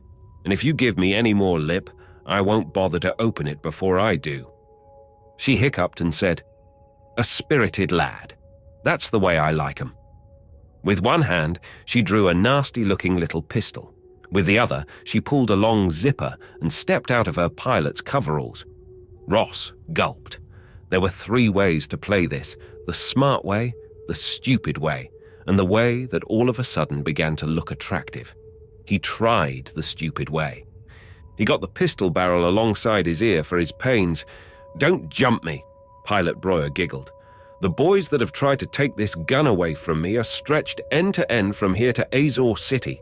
By me, baby." Ross blinked through a red-spotted haze. He took a deep breath and got smart. "You're pretty tough," he said admiringly. "Oh, sure." She kicked the coveralls across the room and moved in on him. "Baby," she said caressingly. "If I seem to sort of forget myself in the next couple of minutes, don't get any ideas. I never let go of my gun. Move over." "Sure," Ross said hollowly. This, he told himself disgustedly, was the damnedest, silliest, ridiculousest. There was a furious hiccup from the door. "So!" Helena said venomously, pushing the door wide and almost falling to the floor. "So!" Ross flailed out of the bed, kicking the pistol out of Pilot Brewer's hand in the process. He cried enthusiastically, "Helena, dear!" "Don't you Helena, dear me," she said, moving in and kicking the door shut behind her. "I leave you alone for 1 little minute, and what happens? And you?" "Sorry," Pilot Breuer muttered, climbing into her coveralls. "Wrong room. Must have had 1 anti-grav too many." She licked her lips apprehensively, zipping her coveralls and sidling toward the door. With one hand on the knob, she said diffidently, "If I could have my gun back." "No, you're right. I'll get it tomorrow." She got through the door just ahead of a lamp. "Hussy!" spat Helena. "And you, Ross!" It was the last straw. As Ross lurched toward her, he regretted only one thing, that he didn't have a hairbrush. Pilot Breuer had been right. Nobody paid any attention to the noise. "Yes, Ross." Helena had hardly touched her breakfast. She sat with her eyes downcast. "Yes, Ross," he mimicked bitterly. "It better be yes, Ross. This place may look all right to you, but it's trouble. You don't want to find yourself stuck here all your life, do you? Then do what I tell you." "Yes, Ross." He pushed the remains of his food away. "Oh, the hell with it," he said dispiritedly. "I wish I'd never started out on this fool's errand, and I double damn well wish I'd left you in the dye vats." "Yes, I'm glad you didn't, Ross," she said in a small voice. He stood up and patted her shoulder absently. "Come on," he said. "We've got to get over to the Cavallo place. I wish you had let me talk to them on the phone." She said reasonably, "But you said—" "I know what I said. When we get there, remember that I do the talking." They walked through green-lit streets filled with proud-looking women and sad-eyed men. The Cavallo Machine Tool Corporation was only a few intersections away. By the map the desk clerk had drawn for Helena, they found it without trouble. It was a smallish sort of building for a factory, Ross thought, but perhaps that was how factories went on Azor. Besides, it was well constructed and beautifully landscaped with the purplish lawns these people seemed to prefer. Helena led him through the door, as was right and proper. She said to the busy little bald-headed man who seemed to be the receptionist, "We're expected. Miss Cavallo, please." "Certainly, ma'am," he said with a gap-toothed smile, and worked a combination of rods and buttons on the desk beside him. In a moment he said, "Go right in. 3 up and 4 over. Can't miss it." They passed through a noisy territory of machines where metal was sliced, spun, hacked and planed. No one seemed to be paying any attention to them. Ross wondered who had built the machines and had a sudden flash of realization as to where those builders were now. On Minerva, staring at the unattainable free sky. Miss Cavallo was a motherly type with a large black cigar. "Sit right down," she said heartily. "You too, young man. Tell me what we in Cavallo Company can do for you." Helena opened her mouth, but Ross stopped her with a gesture. "That's enough," he said quietly. "I'll take over. Miss Cavallo," he declaimed from memory, "what follows is under the seal." "Is it indeed? What do you know?" she said. Ross said, "Wesley." Miss Cavallo slapped her thigh admiringly. "Son of a gun," she said admiringly. "How this takes me back. Those long-ago childhood days, learning these things at my mother's knee. Let's see. The limiting velocity is c. But c2 is not a velocity," Ross finished triumphantly. And from the heart, "Miss Cavallo, you don't begin to know how happy this makes me." Miss Cavallo reached over and pumped his hand, then Helena's. To the girl, she said, "You've got a right to be a proud woman, believe me. The way he got through it, without a single stumble, never saw anything like it in my life. Well, just tell me what I can do for you now that that's over." Ross took a deep, deep breath. He said earnestly, "A great deal. I don't know where to begin.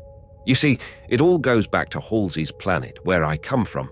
This ship came in, a longliner, and it got some of us a little worried because, well, it seemed that some of the planets were no longer in communication.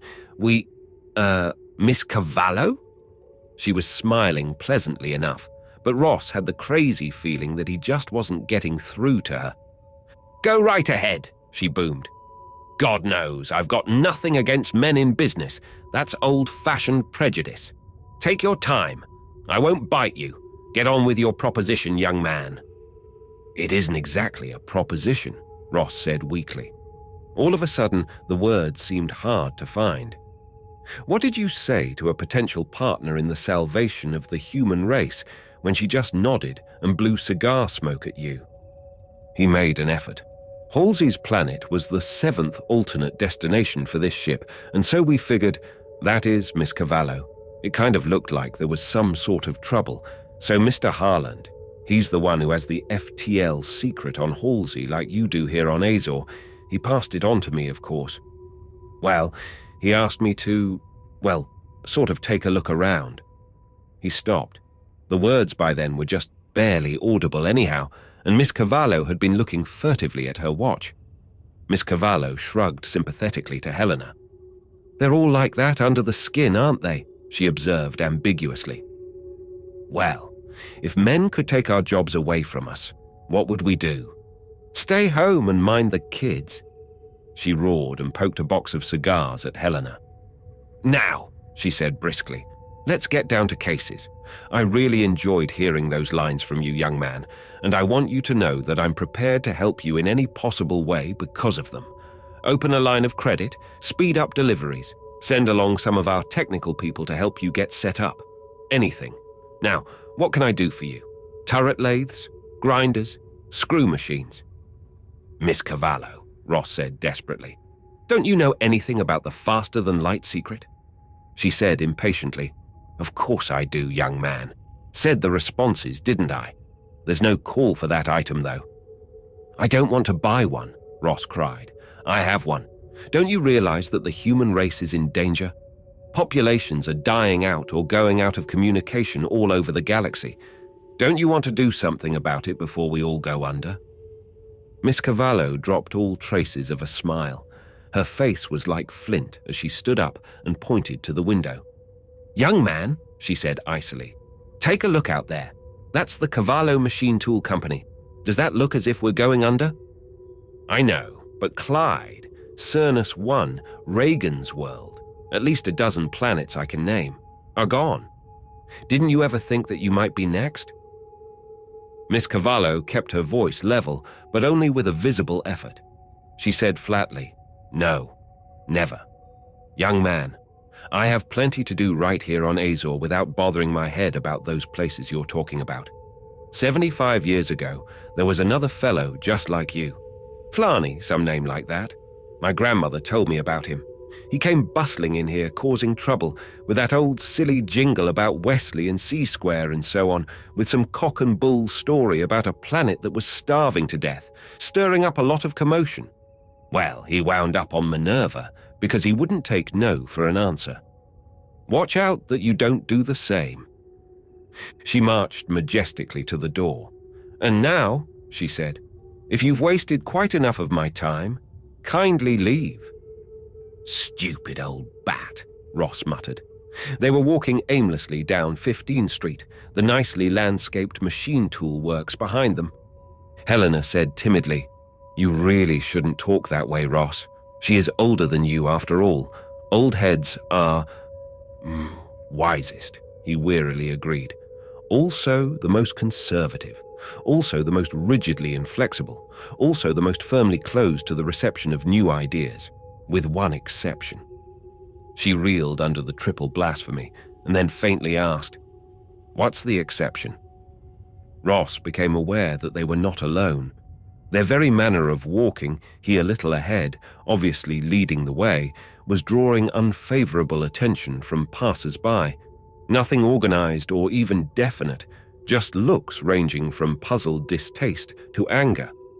He said, "Somebody named Harland. Never mind," and in a lower voice, "Straighten up, step out a little ahead of me, scowl."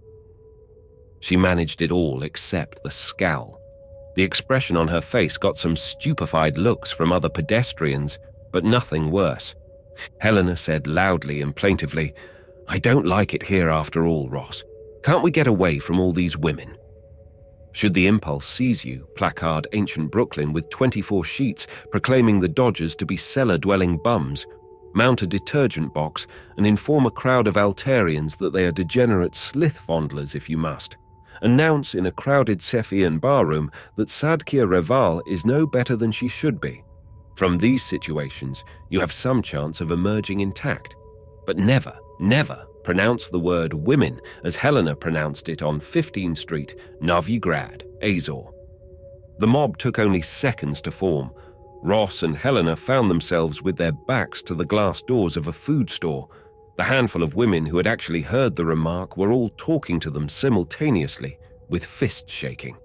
Behind them stood as many as a dozen women who knew only that something had happened and that there were comfortably outnumbered victims available. The noise was deafening, and Helena began to cry. Ross first wondered if he could bring himself to knock down a woman, then realized after studying the hulking virago in their foreground that he might bring himself to try, but probably would not succeed.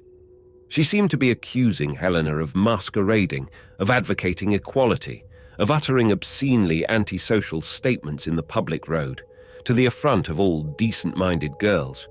There was violence in the air. Ross was on the point of blocking a roundhouse right when the glass doors opened behind them.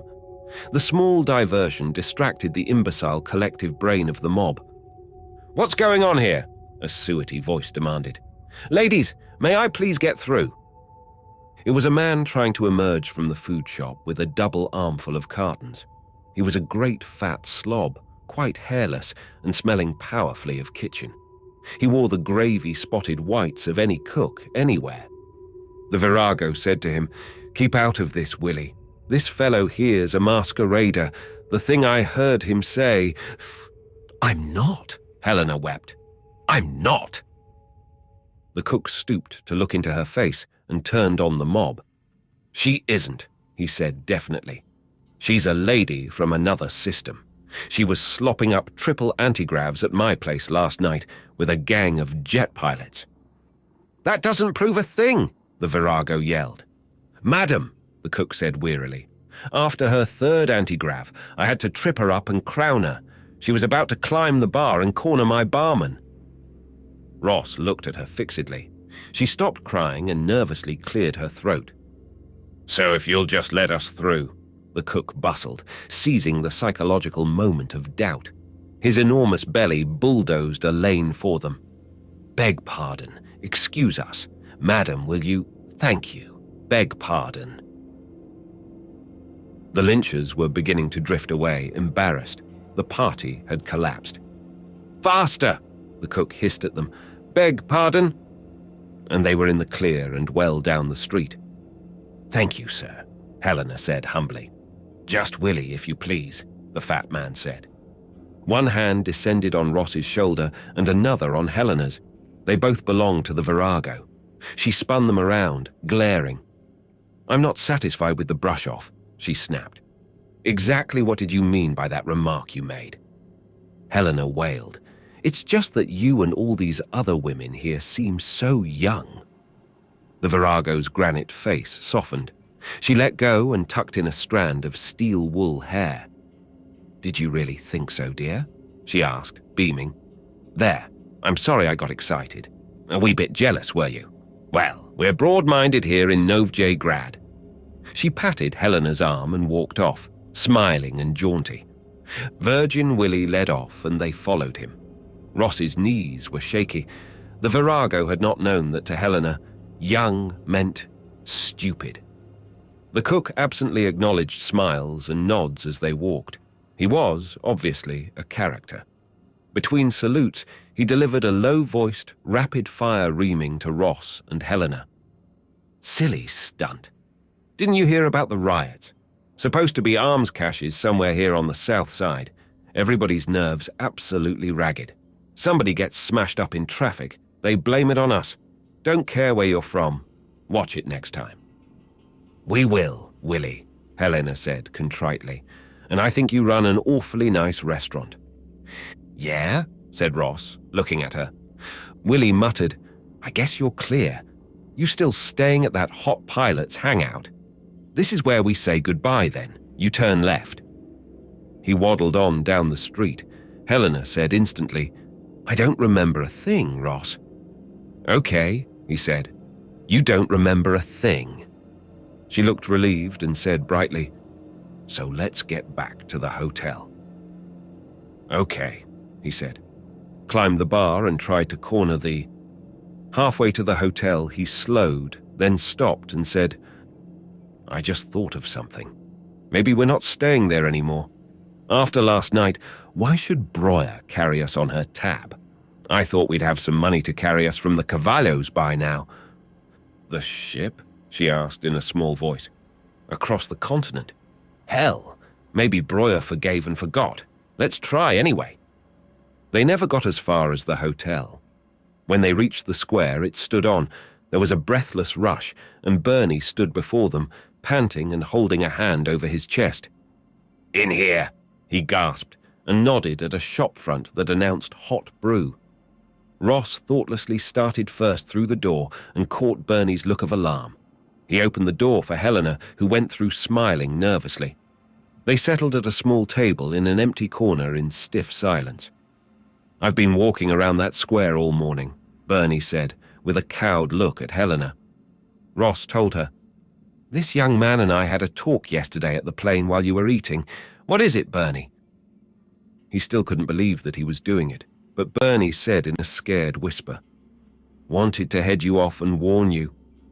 Breuer was down at the Field Cafe this morning, talking loud to the other hotshots. She said you, both of you, talked equality. Said she got up with a hangover and you were gone. But she said there'd be 6 policewomen waiting in your room when you got back." He leaned forward on the table. Ross remembered that he had been forced to sell his ration card. "Here comes the waiter," he said softly. "Order something for all of us. We have a little money. And thanks, Bernie." Helena asked, "What do we do?" "We eat," Ross said practically. "Then we think. Shut up. Let Bernie order." They ate, and then they thought. Nothing much seemed to come from all the thinking, though. They were a long, long way from the spaceship. Ross commandeered all of Helena's leftover cash. It was almost, not quite, enough for one person to get halfway back to Aza City. He and Bernie turned out their pockets and added everything they had, including pawnable valuables. That helped. It made the total almost enough for one person to get 3/4 of the way back. It didn't help enough. Ross said, "Bernie, what would happen if we, stole something?" Bernie shrugged. "It's against the law, of course. They probably wouldn't prosecute, though." "They wouldn't?" "Not if they can prove egalitarianism on you. Stealing's against the law. Preaching equality is against the state. You get the maximum penalty for that." Helena choked on her drink, but Ross merely nodded. "So we might as well take a chance," he said. "Thanks, Bernie. We won't bother you anymore. You'll forget you heard this, won't you?" "The hell I will," Bernie squawked. "If you're getting out of here, I want to go with you. You aren't leaving me behind." "But Bernie—" Ross started. He was interrupted by the manager, a battleship-class female with a mighty prow, who came scowling toward them. "Pipe down," she ordered coarsely. "This place is for decent people. We don't want no disturbances here. If you can't act decent, get out." "Orc," said Helena, as Ross kicked her under the table. "Yes, ma'am.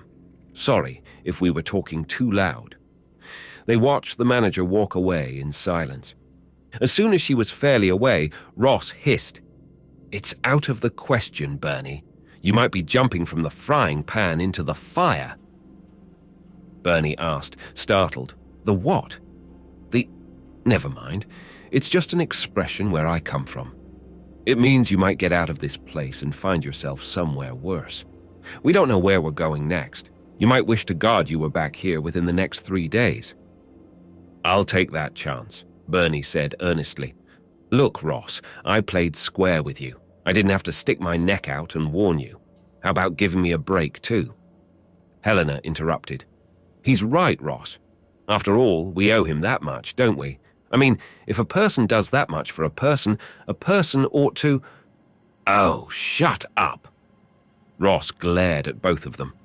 "You two seem to think this is a game," he said bitterly.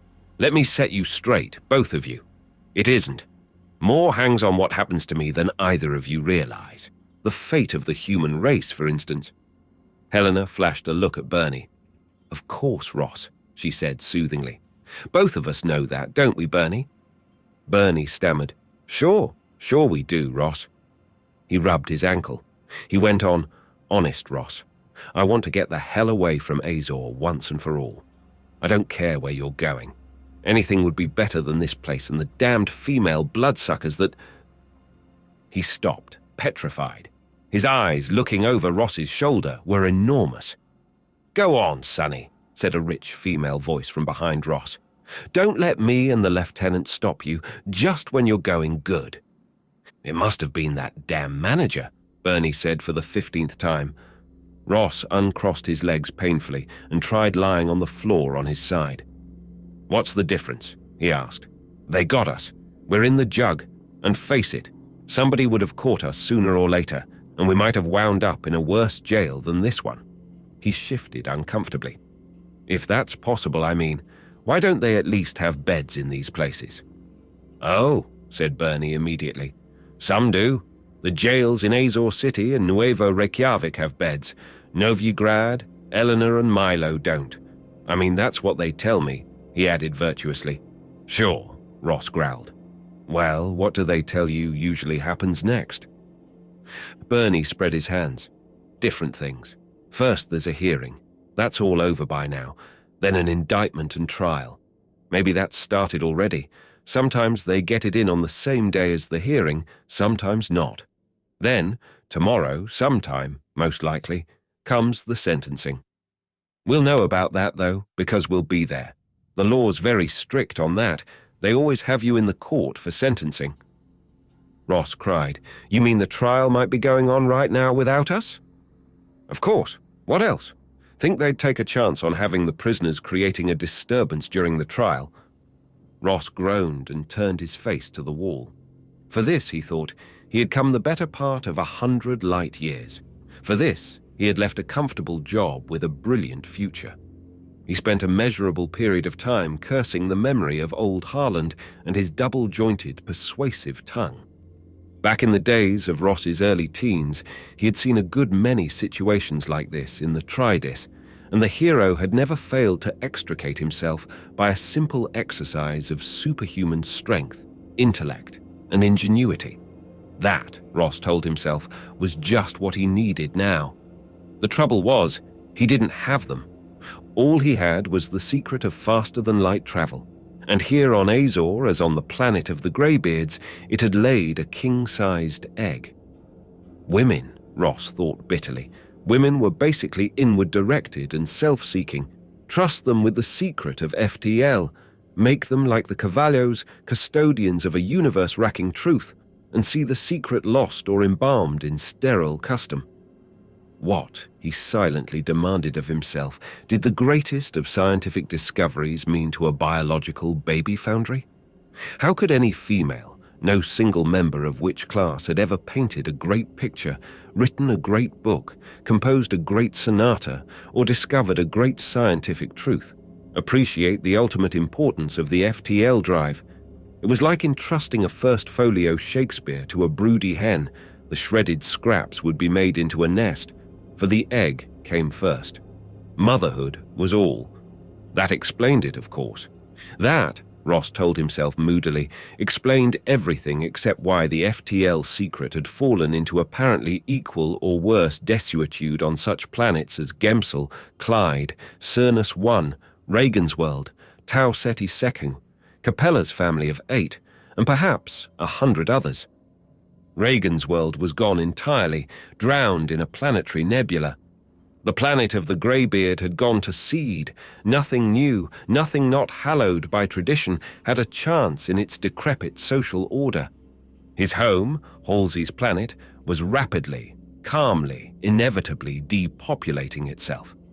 And Azor had fallen into a rigid, self-centered matriarchal order that only an act of God could break. Was there a pattern? Were there any similarities? Ross searched desperately in his mind, but without result.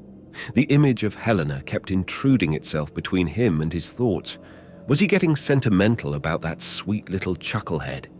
Who, he hastily added, had come near to criminally assaulting him, who had climbed the...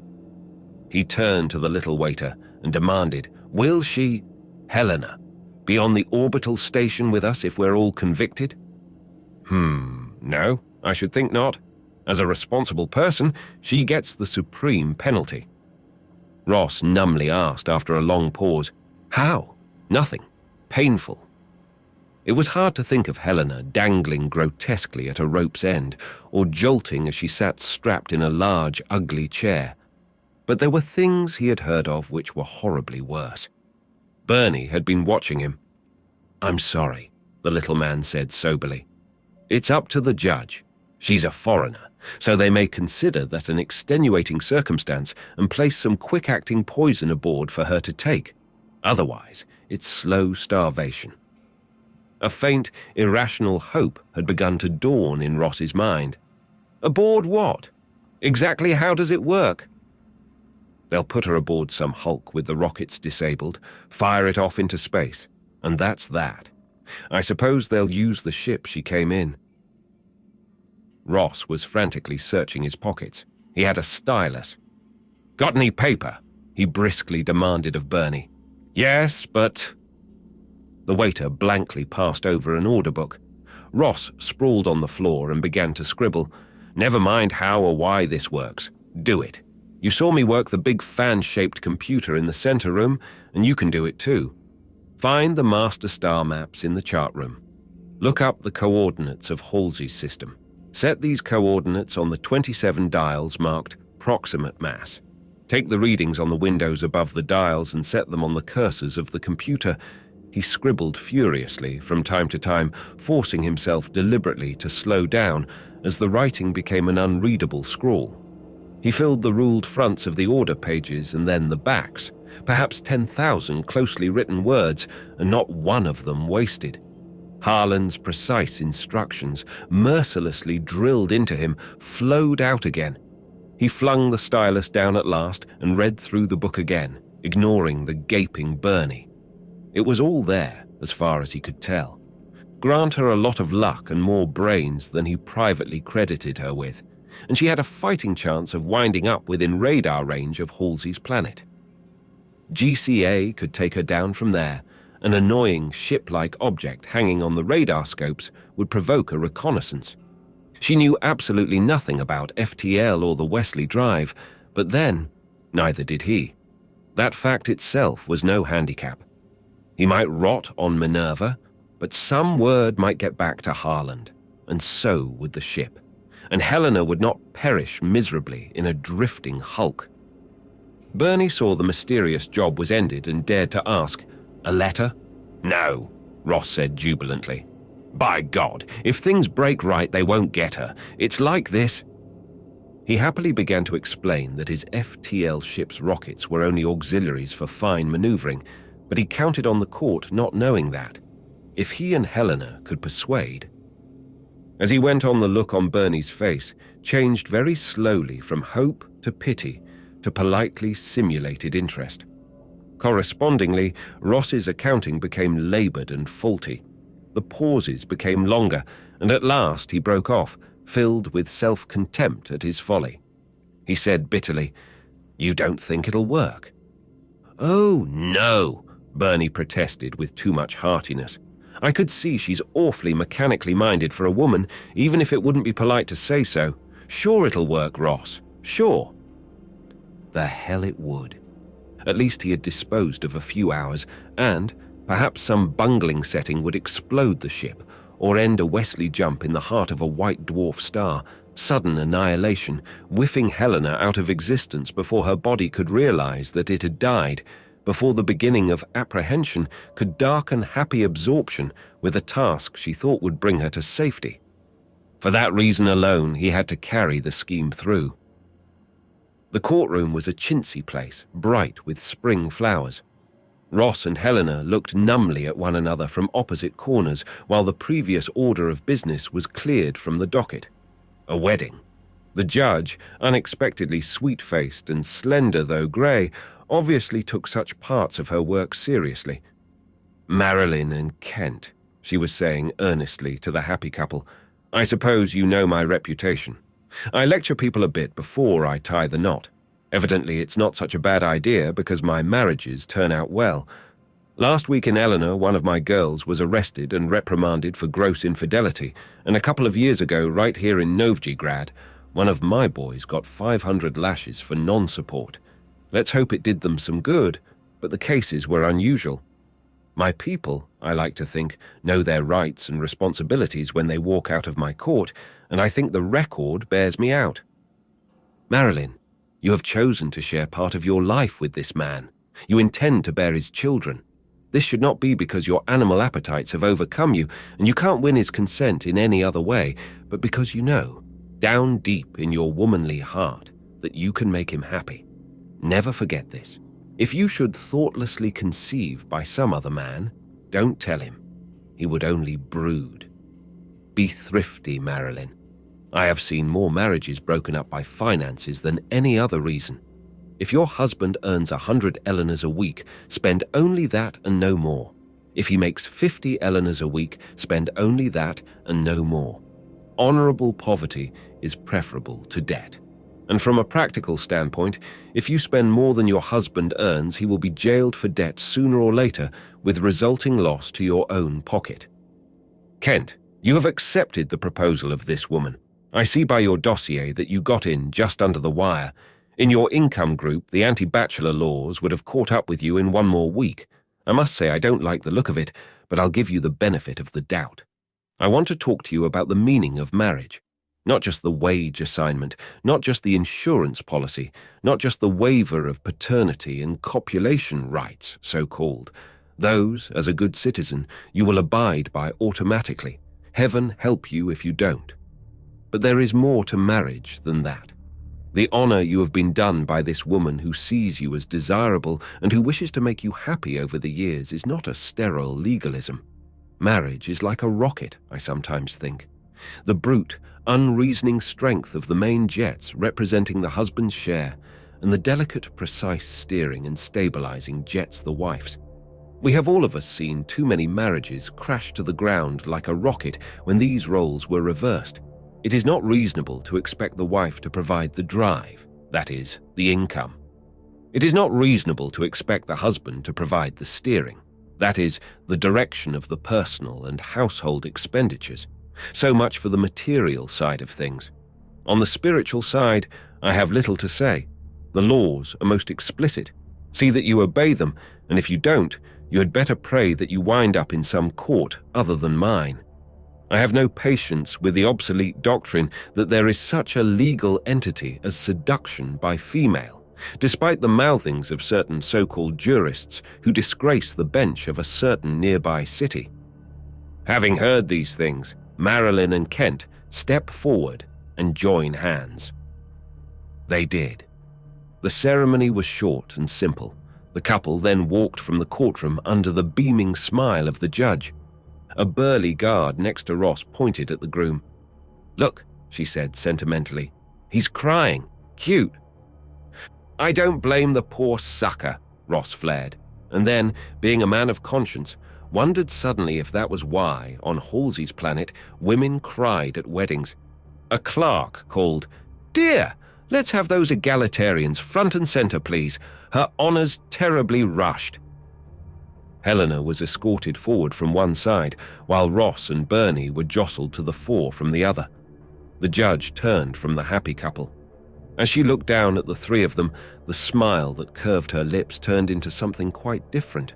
Ross, quailing, suddenly realized that he had seen just that expression once before. It was when he was very, very young, when a friend of his mother's had come bustling into the kitchen where he was playing, just after she had smelled, and just before she had seen, the long-dead rat he had fetched up from the abandoned cellar across the street. While the clerk was reading the orders and indictment, the judge's stare never wavered, and when the clerk had finished, the judge's silent stare remained for a long, terrible time. In the quietest of voices, the judge said, "So?" Ross caught a flicker of motion out of the corner of his eye. He turned just in time to see Bernie, knees buckling, slip white-faced and unconscious to the floor. The guards rushed forward, but the judge raised a peremptory hand. "Leave him alone," she ordered soberly. "It is kinder. Defendants, you are charged with the gravest of crimes. Have you anything to say before sentence is passed on you?" Ross tried to force words, any words to protest, to plead, to vilify, through his clogged throat. All he managed was a croaking sound, and Helena, by his side, nudged him sharply to silence. He turned to her sharply and realized that this was the best chance he'd be likely to get. He clutched at her, rolled up his eyes, slumped to the floor in as close an imitation of Bernie's swoon as he could manage. The judge was visibly annoyed, and this time she didn't stop the attendants when they rushed in to kick him erect. But he had the consolation of seeing a flash of understanding cross Helena's face and her hand dart to a pocket with the paper he had handed her. In the confusion, no one saw. The rest of the courtroom scene was kaleidoscopic in Ross's recollection. The only part he remembered clearly was the judge's voice as she said to him and Bernie, "For the rest of your lives, as long as Almighty God shall, in her infinite wisdom, permit you the breath of life, be banished from Azor and all of its allied worlds, to the prison hulk in orbit Minerva." And they were hustled out as the judge, even more wrathful than before, turned to pronounce sentence on Helena. The guard spat disgustedly. "Fine lot of wrecks we're getting," she complained. "Not like the old days. They used to send real men here."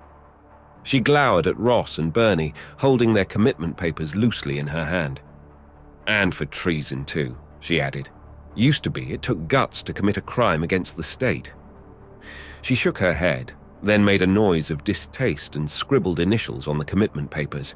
She handed them back to the pilot who had brought them up from Azor, who grinned, waved, and got out of there. "All right," said the guard. "We have to take what we get. I'll have to put you two on construction. You'll never stand up under hard work. Keep your noses clean, that's all. Up at 0500. Breakfast till 0510. Work detail till 1950. Dinner and recreation till 2005. Then lights out. Miss a formation and you miss a meal. Miss 2 and you get punishment detail. Nobody misses 3. Ross and Bernie found themselves sharing a communal cell. They had all of 5 minutes to look around and get oriented, then they were out on their first work detail. It wasn't so bad as it sounded. Their shiftmates were a couple of dozen ragged-looking wrecks, half-heartedly assembling a sort of Meccano toy wall out of sheets of perforated steel and clip-spring bolts. All the parts seemed well worn, some of the bolts hardly closed. It took Ross the better part of his first detail, whispering when the guards were looking the other way, to find out why. Their half of the prisoners were construction, the other half was demolition. What construction in the morning put up, demolition in the evening tore down. Neither side was anxious to set any speed records, and the guards, without exception, were too bored to care. With any kind of luck, Ross found, he could hope eventually to get a real job, manning the Minerva's radar, signal, or generating facilities, working in the kitchens or service shops, perhaps even as an orderly in the guard quarters. Although Ross quite by accident chanced to see a guard's orderly as he passed through a corridor near the work area, a handkerchief held daintily to his nose, and though the orderly's clothing was neat and his plump cheeks indicated good eating, the haunted expression in his eyes made Ross think twice. The one thing he could not do, according to the testimony of every man he spoke to, was escape. The 5th time Ross got that answer, the guard had stepped out of the room. Ross took the opportunity to thrash the thing through. "Why?" he demanded. "Back where I come from, we've got lots of prisons. I never heard of one nobody escaped from." The other prisoner laughed shortly. "Now you have," he said. "Go ahead, try. Every one of us has tried, one time or another. There's only one thing stopping you. There's no place to go. You can get past the guards easy enough. They're lazy when they're not either drunk or boy chasing. You can roam around Minerva all you like. You can even get to the space lock, and if you want to, you can walk right through it. But not in a spacesuit, because there aren't any on board, and not into the tender that brings us up from Azor, because you aren't built right." Ross looked puzzled. "Not built right?" "That's right. There's telescreens and remote control locks built into that tender. The pilot brings you up, but once she couples with Minerva, the controls lock, and the only way they get unlocked is when 3 women in 3 different substations down on Azor push the RC releases. And they don't do that until they look in their screens and see that everybody who has turned up in the tender has stripped down to nothing at all, and every one of them is by God female. Any further questions?"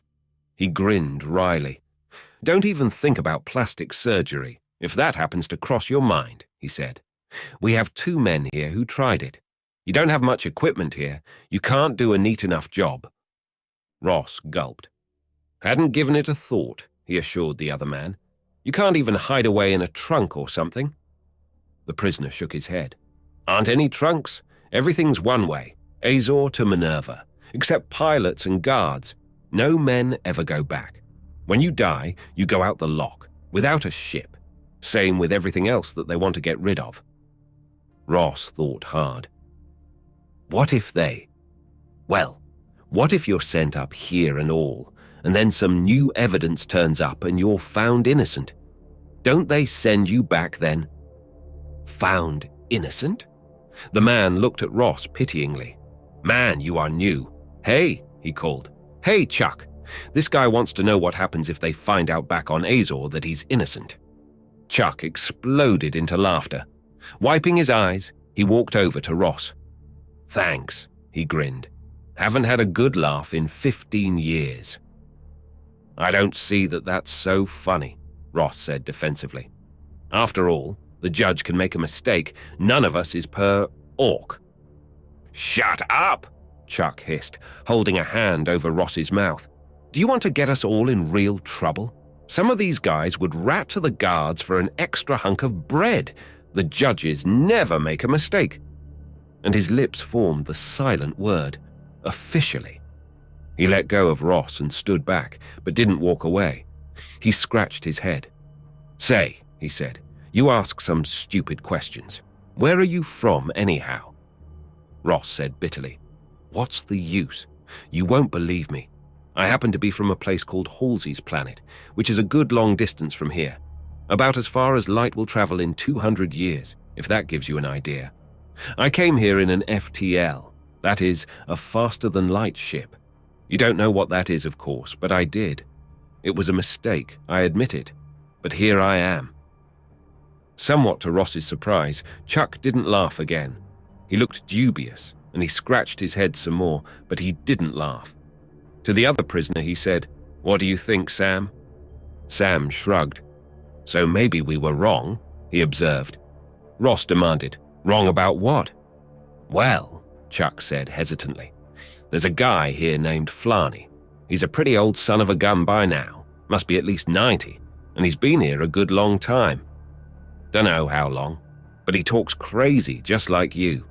No offense, he added. It's just that we all thought he'd gone space happy. But maybe we're wrong, unless, his eyes narrowed, unless the two of you are both space happy or trying to kid us or something. Ross said urgently, I swear, Chuck, there's no such thing. It's true. Who's this Flarney? Where does he say he came from? Who can make sense out of what he says? All I know is he talked a lot about something faster than light. That's crazy. That's like saying slower than dark, or bigger than green or something. But I don't know. Maybe it means something. Believe me, Chuck, it does. Where is this man? Can I see him? Chuck looked uncertain. Well, sure. That is, you can see him all right, but it isn't going to do you a whole hell of a lot of good, because he's dead. Died yesterday. They're going to pitch him out into space sometime today. Sam said, This is when Whitaker flips. 1 week without his old pal Flarney and he'll begin to look funny. 2 weeks and he starts acting funny. 3 and he's talking funny and the guards begin to crack down. I give him a month to get shot down and heaved through the locker. Old pal? Ross demanded. Who's this Whitaker? Where can I get in touch with him? Him and Flarney were both latrine orderlies. That's where they put the feeble old men, mopping and polishing. Number 2 head, any hour of the day or night. Old Buzzard has his racket. We're supposed to get a hank of cello sponge per man per day, but he's always fresh out, unless you slip him your saccharin ration every once in a while. Ross asked the way to number 2 head and the routine, but it was an hour before he could bring himself to ask the hulking guard for permission. Sure, Sonny, she boomed. I'll show you the way. Need any help? No, thanks, ma'am, he said hastily, and she roared with laughter. So did the members of the construction gang. It must have been an ancient gag. He hurried on his way, thinking dark and bloody thoughts. Whitaker? He asked a tottering ancient who nodded and drowsed amid the facilities of the head. The old man looked up blearily and squeaked, Fresh out, fresh out. You should have saved some from yesterday. That's all right. I'm a new man here. I want to ask you about your friend Flarney. Whitaker bowed his head and began to cry noiselessly. I'm sorry, Mr. Whitaker. I heard. But there's something we can do about it. Maybe. Flarney was a faster-than-light man. He must have told you that. So am I.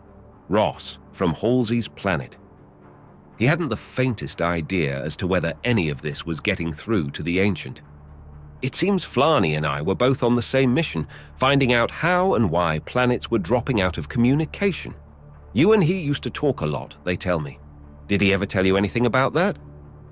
Whitaker looked up and squeaked dimly. "Oh, yes, all the time. I humored him. He was an old man, you know, and now he's dead." The tears leaked from his rheumy eyes and traced the sad furrows beside his nose. Was he getting through? "What did he say, Mr. Whitaker? About faster than light?" The old man said, "L sub t equals L sub 0 a to the minus t over 2n. That damned formula again. "But what does it mean, Mr. Whitaker? What did he say it meant?" Ross softly urged. The old man looked surprised. "Genes?" he asked himself hazily. "Generations? I don't remember, but you go to Earth, young man. Flarney said they'd know, and know what to do about it too, which is more than he did. His very words, young man." Ross didn't dare stay longer. Furthermore, he suspected that the old man's attention span had been exhausted. He started from the room with a muttered thanks and was stopped at the door by Whitaker's hand on his shoulder. "You're a good boy," Whitaker squeaked. "Here." Ross found himself walking down the corridor with an enormous wad of cello sponge in his hand. The bunks were hard, but that didn't matter. Dormitories were the outermost layer of the hulk. Pseudo-gravity varies inversely as the fourth power of the distance, and the field generator was conventionally located near Minerva's center. When your relative weight is 1/4 normal, you can sleep deliciously on a gravel driveway. This was the dormitory's only attractive feature.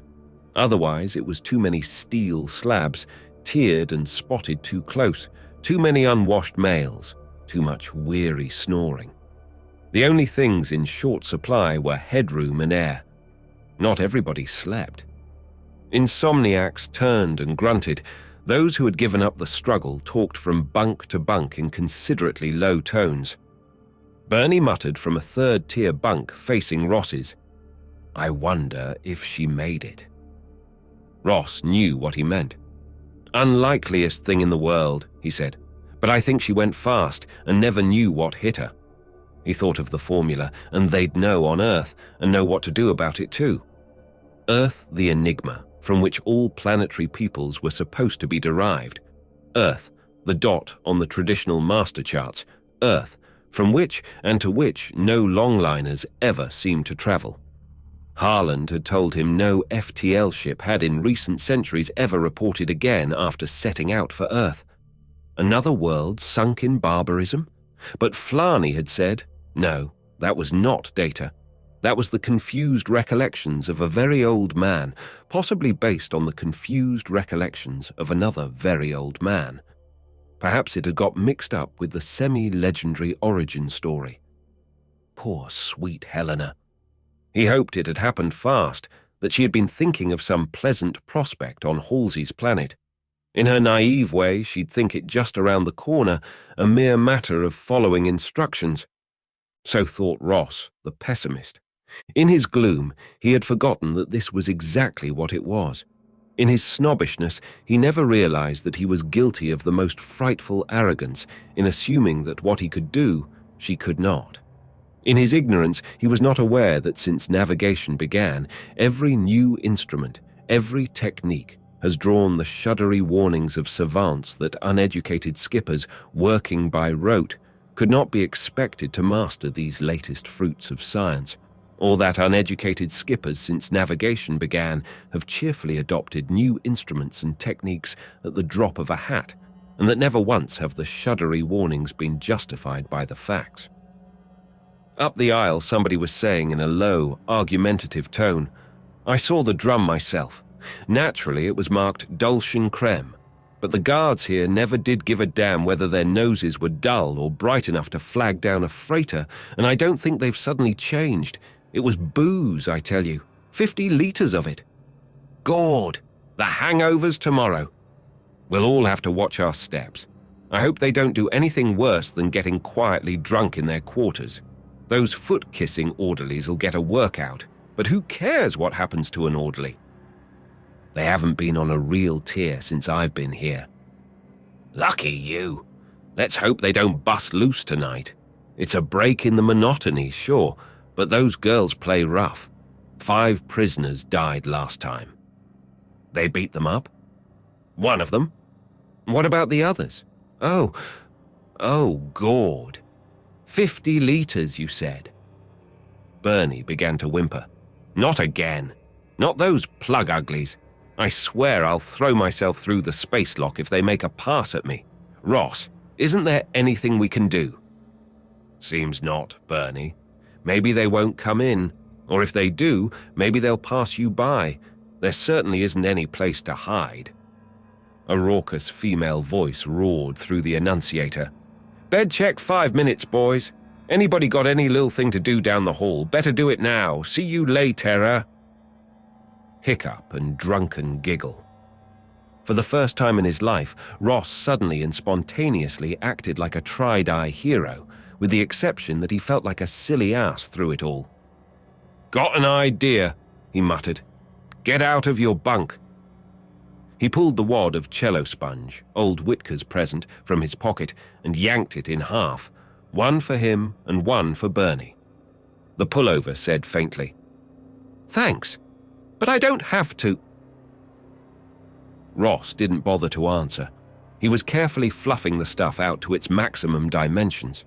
He unzipped his coveralls and began wadding them with cello sponge. I get it, Bernard said softly. He stepped out of his one-piece garment and followed suit. In less than a minute, they had creditable dummies lying on their bunks. The others watched their activity with emotions ranging between awe and envy. One giant of a man proclaimed grimly to whoever cared to listen, These are a couple of smart guys. I wish them luck. And I want you guys to know that I will personally break the back of any sneaking rat who tips off a guard about this. Sure, Ox. Sure, came a muted chorus. Arranged in a fetal sleeping position, face down, the dummies astonished even their creators. It would take a lucky look in a fair light to note that the heads were earless, fibrous globes. They'll do, Ross snapped. Come on, Bernie. They walked quietly from the dormitory in their singlet underwear toward the dormitory latrine and past it, into the corridor, through a doorless opening into a storeroom piled with crates of rations. This'll do, Ross said quietly. They ducked into a small cavern formed by sloppy issuing of stock and hunched down. The dummies will fool the bed check. It's only a sweep with a 100-line TV system. If the guards do raid the dormitory tonight, we'll have to count on them, ignoring the dummies or thinking they're a joke or being too busy with other things to care. They'll be drunk after all. Then in the morning, things will be plenty disorganized. We'll be able to sneak back into formation, and that'll be that for a matter of years. They can't often bribe the pilots with enough to guarantee a real rip-snorting drunk. Now try and get some sleep. There's nothing more we can do. They actually did doze off for a couple of hours and then were awakened by drunken war whoops. It's them, Bernie wailed. Shut up! They're heading for the dormitory. We're safe. Safe, Bernie echoed derisively. Safe until when? Ross threatened him with the side of his hand, and Bernie was quiet, though his lips were mumbling soundlessly. The guards lurched, giggling past, and Ross said, We'll sneak into the lock room. There won't be anybody there tonight. At least we'll get a night's sleep. Big deal, grumbled Bernie, but he followed, complaining inarticulately to himself. Ross thought tiredly. All this work for a night's sleep, and saw, half-formed, the dreadful procession of days and nights and years ahead. They reached the lock room and stumbled in breathlessly. Dearie! Two guards, playing a card game on the floor with a ring of empty bottles around them, looked up in drunken delight. Dearie, repeated the bigger of the two. Angela, look what we've got, Ross said stupidly. But you shouldn't be here. The guard made a clumsy pass at fluffing up her back hair and giggled. Duty comes first, dearie. Angela, just lock that door, will you? The other guard scrambled unevenly to her feet and weaved over to the door. It was locked before Ross or Bernie could move. The big guard stood up too, leering at Bernie. Wow, she said. New merchandise. Just be patient, dearie. We've got a little something to attend to in a couple of minutes, but we'll have lots of time after that. Then, things began to happen rapidly. There was Angela, the guard, inarticulate, falling down drunk. She waved bonelessly at a brightly flickering light on the far side of the lockroom. There was the other guard, reaching out for Bernie with one hand, pouring at a bottle with the other. There was Ross, a paralyzed spectator. And there was Bernie. Bernie's eyes bulged wide as the guard came toward him. He babbled hysterically, "No, no, no, no, no, no. I said I'd kill myself and I—" He stiff-armed the big guard and leaped for the locked door. Ross suddenly came to life. "Bernie!" he bellowed. "Hold it! Don't jump!" But it was too late. The one guard sprawling, the other staggering helplessly across the floor, Bernie was clear. He scrabbled at the lock wheels, spun them open. Ross tensed himself for the sudden, awful rush of expanding air. He leaped after Bernie just as Bernie flung the locked door open and jumped. Ross jumped after. There was no rush of air. They were not in space. Around them was no ripping, sucking void, no flaming backdrop of stars. Around them were 6 walls and a Wesley board, and Helena peering at them wide-eyed and delighted. "Well," she said, "that was fast."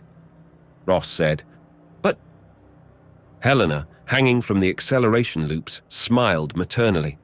"Oh, it was nothing," she said. "Ross, don't you think we're far enough away yet?" Ross said hopelessly, "All right," and cut the drive. The starship hung in space in the limbo between stars. Azor, Minerva, and the rest were light years behind, far out of range of challenge. Helena wriggled free from the loops and rubbed her arms where the retaining straps had gripped them.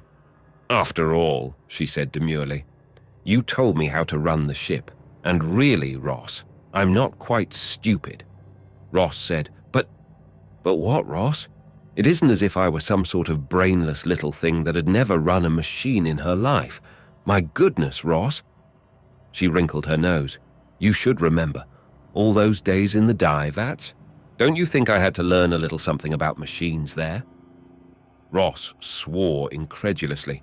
To compare those clumsy constructs of wheels and rollers with the subtle subelectronic flows of the Wesley force, and to make it work.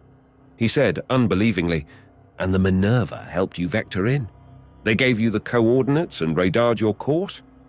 "Certainly." Helena turned to Bernie, who was staring dazedly around him. "Are you all right, dear?" she asked.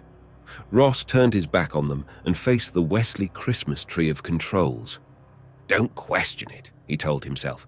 "Take a miracle for what it is. God wanted you out of Minerva, and God moves in most mysterious ways his wonders to perform. Anyway, they had to get going. When the court had exiled Helena in the starship, they had gone through the customary rituals. Not only was everything that looked like a weapon gone, along with all but a teacup of fuel for the auxiliary jets, but the food locker was stripped entirely. He put everything else out of his mind and began to calculate a setting. Bernie said over his shoulder, "Home, huh? That place you call Halsey's planet?" Ross shook his head. "Not this time. I got this far and I'm still alive. Maybe I can finish the job. Anyway, I'll try. The first solid suggestion I've had ever since I took off was what that half-witted old moron—" He ignored a little gasp from Helena. "Said back on Minerva. If Flarney had lived, he would have gone there. We'll go there now." He finished manipulating the calculator and began to set it up on the board. He said, "The name of the place is Earth." It took Ross a while to learn a lesson, but when he learned it, it stuck. This time, he promised himself, no spaceport. They sneaked into the solar system that held fabulous old Earth from far outside the ecliptic, where the chance of radar detection was least. They came to a relative dead halt millions of miles from the planet and cautiously scanned the surrounding volume of space with their own radar. No ships seemed to be in space. Earth's solar system turned out to be a trivial affair, only 5 planets, scarcely a half-dozen moons among them. None of the planets except Earth itself was anything like inhabitable. "Hold tight," said Ross grimly. "I'm not so good at this fine navigation." He cautiously applied power along a single vector. The starship leaped and bucked. He corrected with another, and the distant sun swelled in their viewplates with frightening rapidity. The alarm beeps bleated furiously, and the automatic cutoff restored all controls to neutral. Ross, sweating, picked himself up from the floor and staggered back to the panel. Helena said carefully, "You're doing fine, Ross, but if you'd like me to take over for a minute." Ross swallowed his pride and stood back. After one wide-eyed stare of shock, she wasn't even calculating. He gripped the loops and closed his eyes and waited for death. There was a punishing bump, and his eyes flew open. Helena was looking at him apologetically. "You would have done it better," she lied. "But anyway, we're down." Ross lied. "Of course, but I'm glad you had the practice. Where are we?" Helena silently showed him the radar plot. Earth, it seemed, had a confusing multiplicity of continents. They were on one in the northern hemisphere, a large one as Earth's continents went, and smack in the middle of it. It was night on their side of Earth just then, and, by the plot, a largish city was only a dozen or so miles away. "Okay," said Ross wearily, landing party away. "Helena, you stay here while Bernie and I—" Helena said simply, "No." Ross stared at her a minute, then shrugged. "All right, then Bernie will stay while—" "I will not," said Bernie. Clearly it was time for a showdown. Ross roared, "Who's the captain here anyway?" "You are," Helena said promptly, "as long as I don't have to stay here alone." "Yeah," said Bernie. Ross said, "Oh." He thought for a while and then said, "Well, let's all go." They thought it was a wonderful idea. Earth wasn't a very unusual planet, lots of green sand and purple vegetation. Either the master star chart was wrong or the gravity meter was off. The former, strangely enough, gave Earth's gravity as 1.000000 and the latter as 0.8952, a whopping 10% discrepancy. Further, the principal inert gas in Earth's atmosphere was, according to the master chart's planetary supplement, nitrogen, and according to the ship's instruments was indubitably neon. A terrific aurora polaris display constantly flickering in the northern sky bore that out. But the gap between the chart and the facts didn't particularly worry Ross as they swung along overland. So the chart was off, or perhaps things had changed. This was, according to Flarney via Whitaker, the place where people knew about the formula, where his questions would be answered. After this, he thought happily, it's off to Halsey's planet and an unspecified, glorious future, revered as the savior of humanity instead of a lousy yards clerk pushing invoices around. And Helena, he thought sentimentally. He turned to smile at her and found she and Bernie were giggling. "Listen, you two," Captain Ross roared. "Haven't you learned anything yet? What's the good of us exploring if we stroll along with our silly heads in the clouds, not paying attention? Do you realize that this place may be as dangerous as Azor or worse?" "Ross," Helena said, "don't interrupt. What this outfit needs is some discipline, tightening up. You two have got to accept your responsibilities. Keep alert. Be on the lookout. Any single thing out of the ordinary may be a death trap. Watch for—" Helena was looking not at Ross but over his shoulder. Bernie was making strangled noises and pointing. Ross turned. Behind him stood a mechanical monstrosity vaguely recognizable as a heavily armed truck, its motor faintly humming. A man leaned darkly from the cab and transfixed them to the ground with a powerful spotlight. From the dazzling circle of light his voice came, hasty and furtive. "Thought it was two women and a man, but I guess you're the ones. Ugh, those faces on you. Yes, you're the ones. Get in. Fast." The light blinked out. When their eyes adjusted to the dimmer illumination of the stars and the aurora display, they saw a side door in the body of the truck standing open. Two, one of the long, slim gun barrels with which the truck seemed copiously supplied, swiveled to cover them. Ross stupidly read aloud a sign on the truck. "Jones Floor Cover Company. Finest tile on Jones. Wall-to-wall a specialty. Rugs fit for a Jones." "Yeah," the man said. Yeah. Just don't try to buy any. Get in, for Jones' sake. If I'd have known you were half-wits, I wouldn't have taken this job for $1 million Joneses cash. Get in." His voice was hysterical, and the gun covering them moved ominously. "If this is a frame," he began to shrill. "Get in," Ross said shakily to the others. They climbed in, and the door slammed violently and automatically. Helena began to cry in a preoccupied sort of way, and Bernie began a long, mumbling inventory of his own mental weaknesses for ever getting involved in this crack-brained, imbecilic, feeble-minded. There were windows in the truck body, and Ross turned from one to another. He saw the guns on the cab telescope into stubs, the stubs fold into the mounts smoothly descend flush with the sheet metal. He saw the cursing driver manipulate a dozen levers as the car began to glide across the green sand, purple dotted with vegetation. Finally, through the rear window, he saw 3 figures racing across the sand, waving their arms, rapidly being left behind. All he could make out was that they seemed to be 2 women and a man. Helena was wailing softly. "And I'm not ugly, and just because we're young and we're strangers isn't any reason to go around insulting people." From Bernie. Fat-headed, goggly-eyed, no-browed, slobber-lipped, dim-witted. "Shut up," Ross said softly, "before I bang both your heads together." They stared. "Thank you. We've got to think. What's this spot we're in? What can we do about it? I don't have any FTL contact name for Earth, and obviously this fellow picked us up by mistake. I saw 2 women and a man. Remember what he said.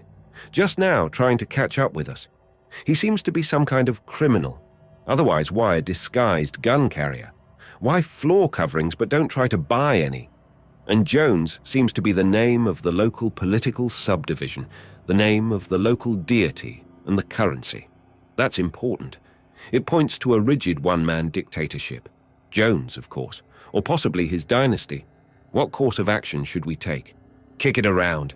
Helena, what do you think? He shouldn't have said we were ugly, she pouted. Isn't that important? Women, Ross said grimly. If you'll kindly forget the trivial affront to your vanity, perhaps we can figure something out.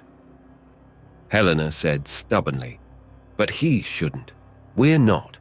What if they just think we are because they all look alike and we don't look like them? Ross collapsed. After a long pause during which he tried and almost failed to control his temper, he said slowly, "Thank you, Helena. You're wrong, of course, but it was a contribution. You see, you can't build up such a wild, far-fetched theory from the few facts available." His voice was beginning to choke with anger. "It isn't reasonable, and it isn't really any help. In fact, it's the goddamnedest stupidest imitation of reasoning I have ever." "City!" Bernard croaked, pointing. The jolting ride had become smoother, and gliding past the windows were green, tiled buildings and streetlights. "Fine," Ross said bitterly. "We had a few clear minutes to think, and now we find they were wasted by the crackpot dissertation of a female and my reasonable attempt to show her the elements of logical thinking." He put his head in his hands and tried to ignore them, tried to reason it out. But the truck made a couple of sharp turns and jolted to a stop. The door opened, and the voice of their driver said, again from behind a flashlight's dazzling circle, "Out! Walk ahead of me." They did, into a fair-sized, well-lighted room with 8 people in it, whom they studied in amazement. Every one of the 8 was exactly the same height, 6 feet. Everyone had straight red hair of exactly the same shade, sprouting from an identical hairline. Everyone had precisely the same build, gangling but broad-shouldered. Their 16 eyes were the identical blue under 16 identical eyebrows. Head to toe, they were duplicates. One of them spoke, in exactly the same voice as the truck drivers. "So you want to be Joneses, do you?" he said. "Absolutely impossible. But we took their money." "Give it back. Reasonable changes, yes, but look at them." "We can't give it back. Look what we spent already. Anyway, Sam." It sounded like Sam to Ross. "Anyway, Sam, Look at some of the work you've done already. You can do it. I doubt if anybody else could, but you can." Ross felt his eyes crossing and gave up the effort of trying to tell which Jones was speaking to which. Even the clothing was nearly identical: purple pantaloons, scarlet jacket, black cummerbund sash, black shoes. Then he noticed that third from the left Jones, the one who seemed to be named Sam, wore a frilly shirt of white under the scarlet jacket. Only a lacy edge showed at the open collar, but where his was white, the others were all muted pastels of pink and green. Sam said coldly, "I know nobody else can do it. Anybody else? Who else is there?" A Jones with a frill of chartreuse pursed his lips. "Well," he said thoughtfully, "there's Northside Tim Jones." "Northside Tim Jones," Sam mimicked. 8 of his jobs are in the stockade right now. Paraffin for Jones's sake. He still uses paraffin to mold a face." "I know, Sam, but after all, these people need help. If you won't do it for them, what's left?" Sam shrugged morosely. "Well," he said. Then he shook his head, sighed, and came forward to look at the 3 travelers. With an expression of revulsion, he said, "Strip." Ross hesitated. "Hold it," he said sharply to Helena, already half out of her coveralls. "Sir, there may have been some mistake. Would you mind explaining just what you propose to do?" "The usual thing," Sam said irritably. "Fix your hair, build up your frames, level you off at standard Jones height. The works. Though I must say," he added bitterly, "I never saw such unpromising specimens in my life. How the Jones have you managed to stay out of trouble this long? Whose garrets have you been hiding in?" Ross licked his lips. "You mean," he said, "you want to make us look more like you gentlemen, is that it?" "I want," Sam repeated in bafflement. Over his shoulder he roared, "Ben, what kind of creeps are you saddling me with?" Ben, looking worried, said, "Holy Jones, Sam, I don't get it either. It was a perfectly normal deal. This guy came up to me in Jones's joint and made a pitch. He knew the setup all right, and he had the money with him. 600 Joneses, cold cash, and it wasn't funny money either." His face clouded. "I did think, though," he mentioned, "that he said 2 women and 1 man, but Paul Jones picked them up right at the rendezvous, so it must have been the right ones." He glowered suspiciously at Ross and the others. "Come to think of it," he said, "maybe not. Tell you what, Sam, you just sit tight here for 20 minutes or so." And he hurried out of the room. One of the other Joneses said curtly, "Sit down." Ross, Bernie, and Helena found chairs lined up against a wall. They sat. A different Jones rummaged in a stack of papers on a table. He handed something to each of them. "Relax," he advised. Obediently, the 3 spacefarers opened the magazines he gave them. When they were settled, most of the Joneses, after a whispered conference, went out. The one that was left said, "No talking. If we made a mistake, we're sorry. Meanwhile, you do what you're told." Ross found that his magazine was called By Jones. It seemed to be a periodical devoted to entertaining news and gossip of sports, fashion, and culture. He stared at an article headed, "Be glad the People's Police are watching you," but the words made little sense. He tried to think, but somehow he couldn't find a point at which to grasp the flickering mass of impressions that were circling through his brain. Nothing seemed to make a great deal of sense anymore, and Ross suddenly realized that he was very, very tired. His mind an utter blank, he sat and waited. It was 20 minutes and a bit more. Then the door flew open and half a dozen Joneses burst in. Even at first sight, Ross could tell that 3 of them were newcomers. For one thing, 2 were women, and the third, though red-haired, tall and gangling, had a nose a full centimetre shorter than any of the others, and his hair was crisply curled. "All right, you peepees," snarled the first Jones. "You found what you were looking for. Now try to get out." Helena did the talking. It wasn't Ross's idea, but when her heel crunched down on his instep, he was too startled to object, and from then on, he didn't get a chance to get a word in edgewise. He had to admit that her act was getting across with the audience. Long before she had finished reporting their meeting, their flight to Azor, the escape from Minerva, and the flight here, most of the Joneses had put their guns away, and all were showing signs of stupefaction. "And then," she finished, "we saw this truck, and that very good-looking man picked us up, and so we're here on Earth. And honest to goodness, that's the exact truth." There was silence while the Joneses looked at each other. Then the plastic surgeon-type Jones, Sam with the white shirt front, stepped forward. "Hold still, my dear," he ordered. Helena bravely stood rigid while the surgeon raked searchingly through the roots of her hair, peered into her eyes, expertly traced the configuration of her ribs. He stepped back, shaken. "One thing is for sure," he told the others. "They're not pea-piece. Not with those bones. They'd never get in." Ben Jones beat his forehead and moaned. "How do I get into these things?" he demanded. One of the female Joneses said shrilly, "We didn't expect anything like this. We're honest Jones, fearing Joneses, and—" "Shut up!" Ben Jones roared. "What about the other two, Sam? They all right too?" "Oh, for Jones's sake, Ben," Sam said disgustedly. "Just look at them, will you? Do you think the police would take in a 5-inch height deviation like that one?" He pointed to Bernie. "Or a half-bald scarecrow like that." Ross, stung, opened his mouth to object, but swiftly closed it again. Nobody was paying much attention to him anyhow, except as Exhibit A. "So what do we do?" Ben demanded. Sam shrugged. "The first thing we do," he said wearily, "is to take care of our, clients here.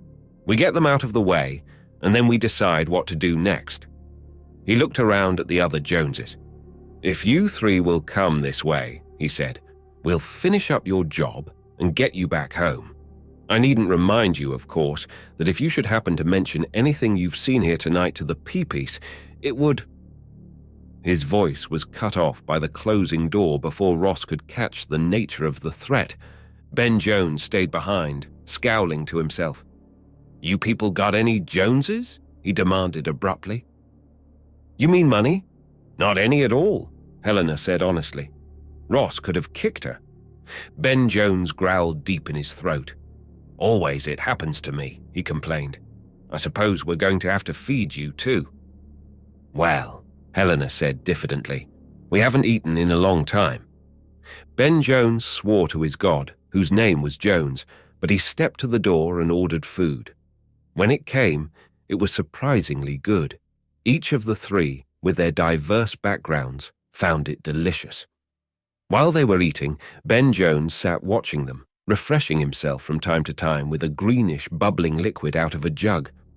He offered some to Ross, who clutched his throat as though he'd swallowed molten steel. Ben Jones guffawed till his eyes ran. "First taste of Jones's juice, hey? Kinda gets right down inside, doesn't it?" He wiped his eyes, then sobered.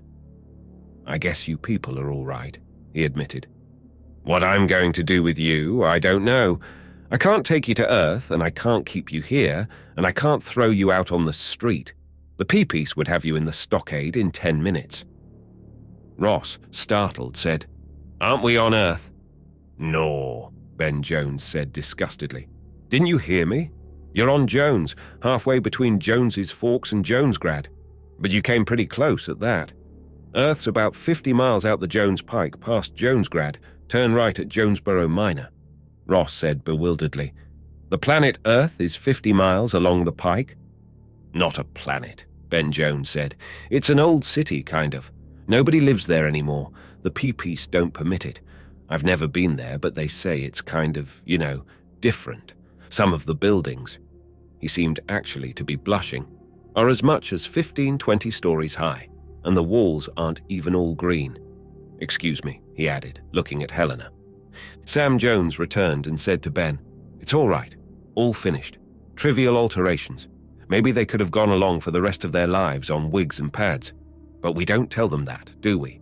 And anyway, now they won't worry. Healy Jones, the older man, for instance. Very bright fellow, but it seems he was working as a snathe handler's apprentice. Afraid to take the master's test, afraid to change his line of work. might be noticed and questioned. He heaved a tremendous sigh and poured himself a tremendous slug of the green fluid. Ben Jones gave Ross a cynical wink and shrug. "Look at my hand," the surgeon exploded. It was shaking. He gulped the Jones juice and poured himself another. "Nothing physical," he said. "Neurosis. The subconscious coldly counting up my crimes and coldly imposing and executing sentence. I'm a surgeon, so my hand trembles." He drank. "Jones is not mocked," he said broodingly. "Jones is not mocked. Think those three are going to be happy? Think they're going to be folded in Jones's bosom just because they're Joneses externally now? No. Watch them 5 years, 10 years. Maybe they'll sentence themselves to be hateful, vitriol-tempered lice and wonder why nobody loves them. Maybe they'll sentence themselves to penal servitude and wonder why everybody pushes them around, why they haven't the guts to hit back. Jones is not mocked," he told the jug of green liquid, ignoring the others, and drank again. Ben Jones said softly to them, "Come on," and led them into an adjoining room furnished with sleeping pads. He said apologetically, "The doctor's nerves are shot tonight. Trouble is, he's too Jones-fearing. Me, I can take it or leave it alone." His laugh had a little too much bravado in it. "There's a little bit of non-Jones in the best of us, I always say, but not to the doctor, and not when he's hitting the Jones juice." He shrugged cynically and said, "What the hell? L sub t equals L sub 0a to the minus t over 2n. Ross had him by his shirt frill. "Say that again!" Ben Jones shoved him away. "What's the matter with you, boy?" "I'm sorry. Would you please repeat that formula? What you said?"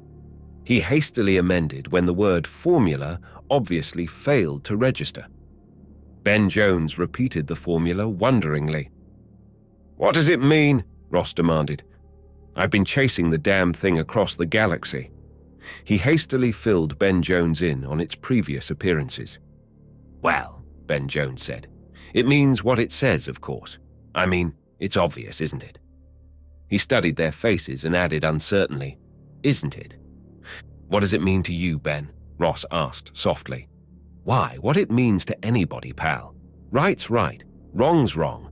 Jones is in his heaven, conform or else. It means morality, man. What else could it mean?" Ross then proceeded to make an unmannerly nuisance of himself. He grilled their involuntary host mercilessly, shrugging aside all attempted diversions of the talk into what they were going to do with the three visitors. He ignored protestations that Ben was no Jonesologist, Jones knew, and drilled in. By the time Ben Jones exploded, stamped out, and locked them in for the night, he had elicited the following. Everybody knew the formula. They were taught it at their mother's knee. It was recited antiphonally before and after Jones' meetings. Ben knew it was right, of course, and someday he was going to get right with Jones and live up to it, but not just yet, because if he didn't make money in the prosthesis racket, somebody else would. The formula was everywhere, on the lintels of public buildings, hanging in classrooms, and on the bedroom walls of the most Jones-fearing old ladies where they could see its comforting message last thing at night and first thing in the morning. From a book? Well, yes, he guessed so. Sure, it was in the Book of Joneses, but who could say whether that was where it started? Most people thought it was just handed down, way back during the war. What war? The War of the Joneses, of course. Anyway, in the war, the last of the holdouts against the formula had been destroyed. No, he didn't know anything about the war. No, not his grandfather's time or his grandfather's grandfather's time. Long ago, that war was. Maybe there were records in the old museum in Earth. The city, of course, not some damn planet he never heard of. After Ben Jones slammed out and the room darkened, Helena and Bernie exchanged comforting words from adjoining sleeping pads to Ross's intense displeasure. They fell asleep, and at last he fell asleep, still churning over the problem. When he woke, he found that evidently the doctor, Sam Jones, had stumbled in during the night and passed out on the pad next to him. The white frill was stiff and green with dried Jones juice. Helena and Bernie still slept. He tried the door. It was locked, but there was a tantalizing hum of voices beyond it. He put his ear to the cold steel. The fruits of his eavesdropping were scanty but alarming. "Cut 'em down. Mumble found someplace Mumble. Mumble never killed yet Mumble prosthesis racket. Jones's sake, it's their lives or mumble time to get scared. Mumble pee-piece, are you?" And then apparently the speakers moved out of range. Ross was cold with sweat, and there was an abnormal hollow in the pit of his stomach that breakfast would never fill. He spun around as a Jones voice croaked painfully, "Hear anything good, stranger?" The surgeon, looking very dilapidated, was sitting up and regarding him through bloodshot eyes. "They're talking about killing us," he said shortly. "They are not really intelligent," Sam Jones said wearily. "They were just bright enough to entangle me to the point where I had to work for them, and to keep me copiously supplied with that green stuff I haven't the intelligence to use in moderation." Ross said, "How'd you like to break away from this?" Sam Jones mutely extended his hand. It trembled like a leaf. He said, "For his own inscrutable reason, Jones grants me steadiness of hand during an operation designed to frustrate his grand design. He then overwhelms me with a titanic thirst for oblivion to my shame." "There's no design," Ross said. "Or if there is, luckily this planet is a trifling part of it. I have never heard of such arrogant pipsqueakery in my life. You fly specks in your shabby corner of the galaxy think your own fouled-up mess is the pattern of universal life. You're wrong. I've seen life elsewhere, and I know it isn't." The doctor passed his trembling hand over his eyes. "Jones is not mocked," he croaked. "L sub t equals L sub 0 e to the minus t over 2n. You can't fight that, stranger. You can't fight that." Ross realized he was silently crying behind his covering hand. He said, much more gently, "It's nothing you have to fight. It's something you have to understand." He told Sam Jones of his 2 previous encounters with the formula. The doctor looked up, his eyes full of wonder. Ross said, "How would you like to be free, Doctor? Free of your shaking hands, free of your guilt, free of these killers. How would you like to know the truth?" The doctor said faintly, "If I dared—" Ross pressed, "The museum in Earth City. Get me records, facts, anything about the War of the Joneses. If there's any meaning to the formula, it'll have to lie in that. It seems there was a battle about its interpretation, and we know who won. Let's find out what the other side said. Get me in there." He was thinking of the disgraceful war of fanaticism that had marred his own planet's history. The doctor's weak Jones jaw was firming up, though his eyes were still haunted. "Stall your killer friends, Doctor," Ross urged. "Tell them you can use us for experiments that'll cut the cost of the operations. That ought to bring them around and get me the facts." "To be free," the doctor said wistfully. He said after a pause, "I'll try, but—" and rapped a code series on the steel door. The doctor said with weak belligerence, "Who do you think I am? Jones. I had to leave your friends behind. I had enough trouble getting those hoods to let me take you along. After all, I'm not a miracle worker." Ross said sullenly, Okay. He glowered out of the car window and spat out a tendril of red hair that had come loose from the fringe surrounding his mouth. The trouble with a false beard was that it itched, worse than the real article, worse than any torment Ross had ever known. But at least Ross, externally and at extreme range, was enough of a Jones to pass a casual glance. And what would Helena and Bernie be thinking now? He hadn't had a chance to whisper to them. They'd been just waking when the doctor dragged him out. Ross put that problem out of his mind. There were problems enough right on hand. He cautiously felt his red wig to see if it was on straight. The doctor didn't seem to look away from his driving, but he said, "Leave it alone. That's the first thing the peepees look for. Somebody who obviously isn't sure if his hair is still on or not. It won't come off." Said Ross. The road was getting worse, it seemed. They had passed no houses for several miles now. They rounded a rutted turn, and ahead was a sign. "Stop! Restricted area ahead. Warning, this road is mined. No traffic allowed. Detour." Trespassers beyond this point will be shot, without further notice. Decree hash 445. People's Commissariat of Culture and Solidarity. The doctor spat contemptuously out the window and roared past. Ross said, "Hey!" "Oh, relax," said the doctor. "That's just the culturinics. Nobody pays any attention to them." Ross swallowed and sat as lightly as possible on the green leather cushion of the car. By the time they had gone a quarter of a mile, he began to feel a little reassured that the doctor knew what he was talking about. Then the doctor swerved sharply to miss a rusted hulk and almost skidded off the road. He swore and manhandled the wheel until they were back on the straightaway. White-lipped, Ross asked, "What was that?" "Car," grunted the doctor. "Hit a mine, silly fools." Ross squawked, "But you said—" "Shut up," the doctor ordered tensely. "That was weeks ago. They haven't had a chance to lay new mines since then." Pause. "I hope." The car roared on. Ross closed his eyes, limply abandoning himself to what was in store. But if it was bad to see what was going on, the roaring, swerving, jolting race was 10 times worse with his eyes closed. He opened them again in time to see another sign flash past, gone before he could read it. "What was that?" he demanded. "What's the difference?" the doctor grunted. "Want to go back?" "Well, no." Ross thought for a moment. "Do we have to go this fast, though?" "If we want to get there, crossed a P-piece radar screen 10 miles back, they'll be chasing us by now." "Oh, I see," Ross said weakly. "Look, Doc, tell me one thing. Why do they make this place so hard to get to?" "Taboo area," the doctor said shortly. "Not allowed." "Why not allowed?" "Because it's not allowed. Don't want people poking through the old records." "Why not just put the old records in a safe place? Or burn the damn things up?" "Because they didn't, that's why." "Shut up. Expect me to tell you why the P-piece do anything?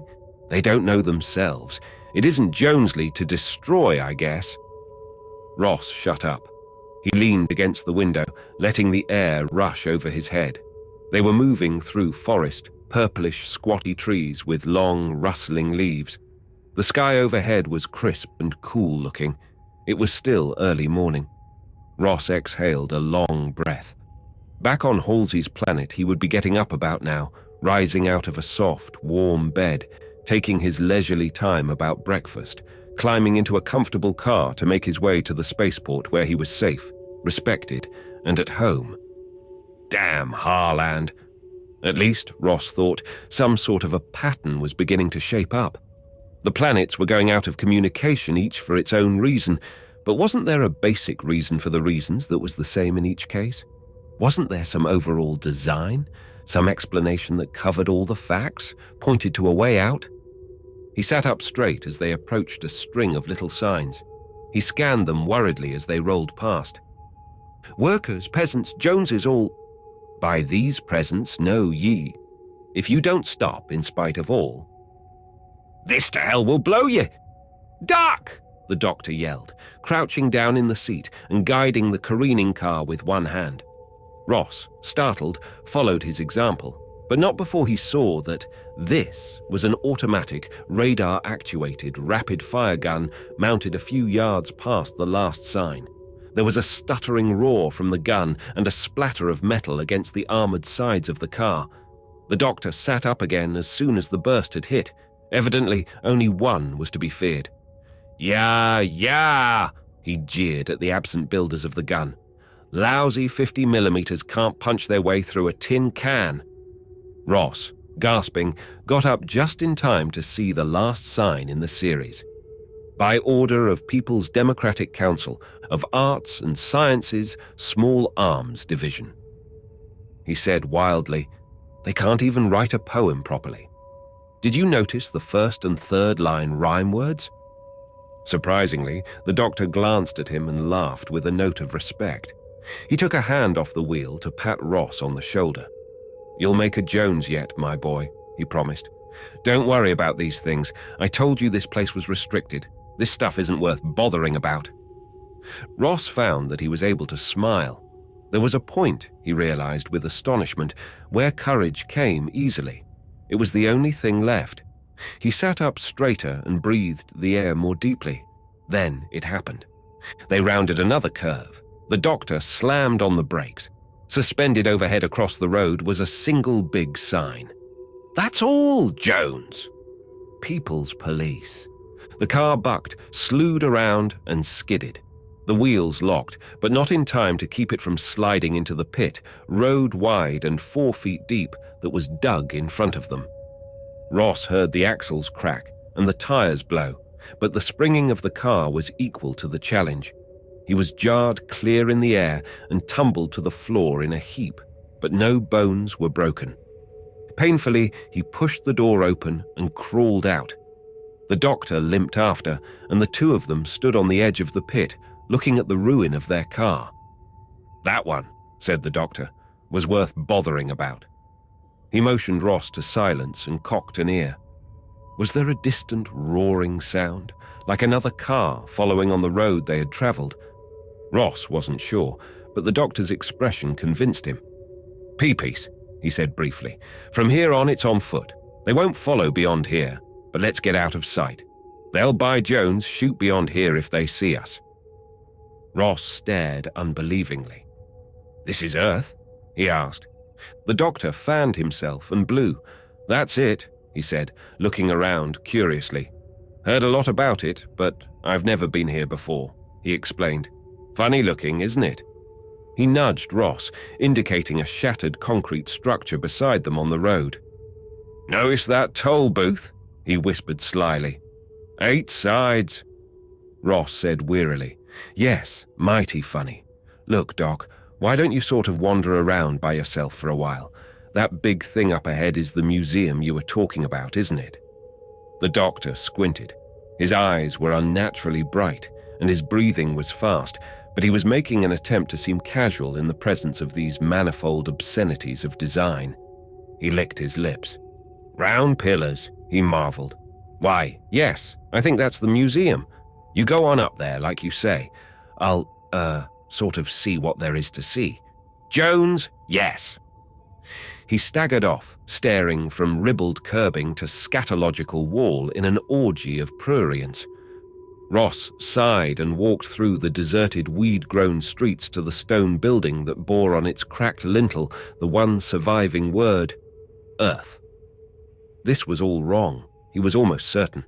Earth had to be a planet, not a city, but still. The museum had to have the answers. On its mouldering double doors was a large lead seal. He read, "Surplus Information Repository. Access denied to unauthorized personnel." But the seal had been forced by somebody.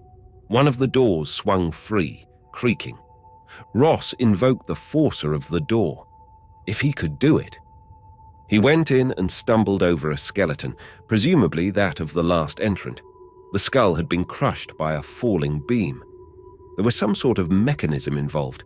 A trigger, a spring, a release hook. All had rusted badly, and the spring had lost its tension over the years. A century. 2, 5. Ross prayed that any similar mantraps had likewise rusted solid and cautiously inched through the dismal hall of the place, ready for a backward leap at the first whisper of a concealed mechanism in action. It was unnecessary. The place was dead. Exploring room after room, he realized slowly that he was stripping off history in successive layers. The first had been the booby-trapped road, lackadaisically planned to ensure that mere inquisitiveness would be discouraged. There had been no real denial of access, for there was almost no possibility that anybody would care to visit the place. Next, the seal and the mantraps, an earlier period.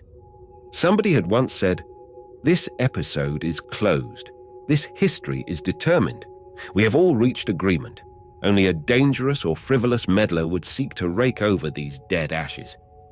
And then, prying into the museum, Ross found the era during which agreement had been reached, during which it still was necessary to insist and demonstrate and cajole. The outer rooms and open shelves were testimonials to Jones. There were books of Jonesology, ingenious, persuasive books divided usually into 3 sections.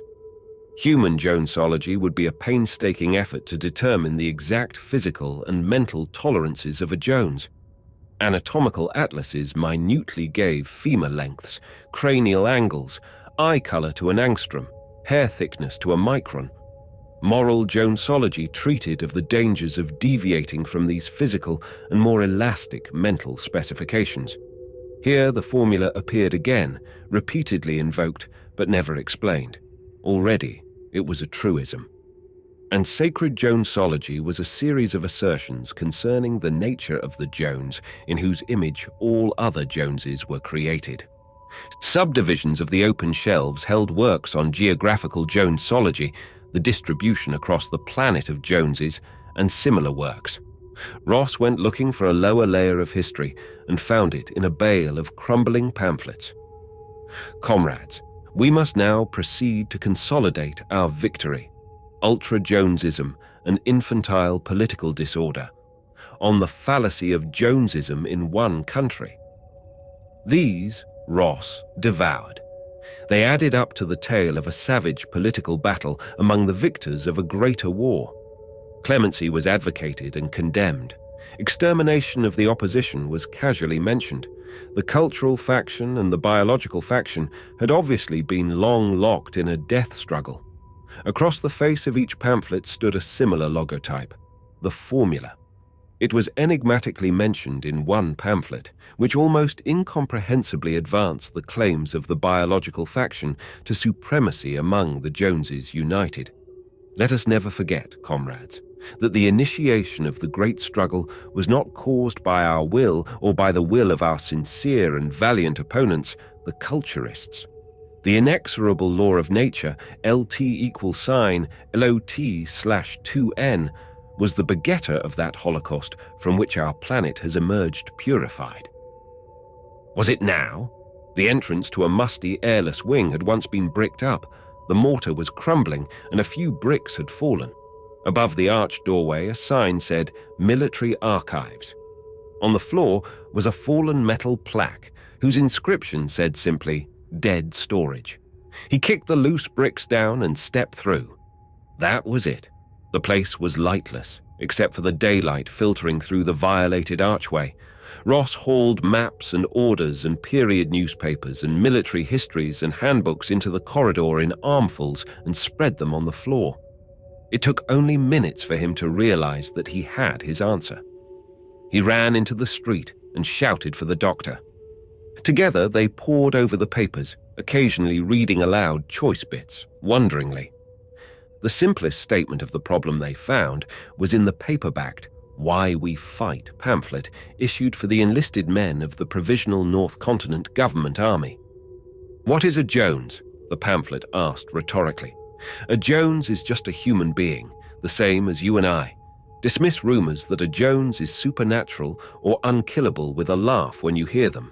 They arose because of the extraordinary resemblance of one Jones to another.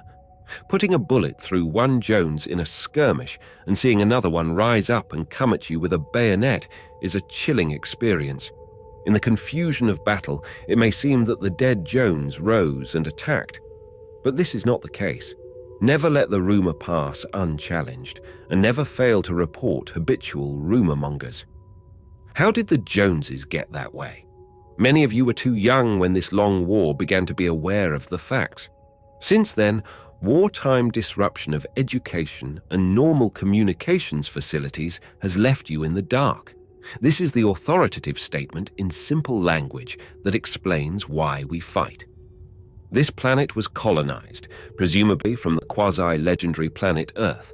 The famous Earth Archives building, incidentally, is supposed to derive its puzzling name from this fact. It is presumed that the number of colonists was originally small, probably in the hundreds. Though the number of human beings on the planet increased enormously as the generations passed, genetically the population remained small. The same ones, heredity units, were combined and reshuffled in varying combinations, but no new ones were added. Now, it is a law of genetics that in small populations, variations tend to smooth out, and every member of the population tends to become like every other member. So-called unfixed genes are lost as the generations pass. The end product of this process would theoretically be a population in which every member had exactly the same genes as every other member. This is a practical impossibility, but the Joneses whom we fight are a tragic demonstration of the fact that the process need not be pushed to its ultimate extreme to dislocate the life of a planet and cause endless misery to its dwellers. From our very earliest records, there have been Joneses. It is theorized that this gangling red-headed type was well represented aboard the original colonizing ship, but some experts believe one Jones type and the workings of chance would be sufficient to produce the unhappy situation of type dominance. Some 25 years ago, Joneses were everywhere among us, and not, as now, withdrawn to South Continent and organized into a ruthless aggressor nation. They made up about 30% of the population and had become a closely knit organization devoted to mutual help. They held the balance of political power in every election, from the municipal to the planetary level, and virtually monopolized production and finance.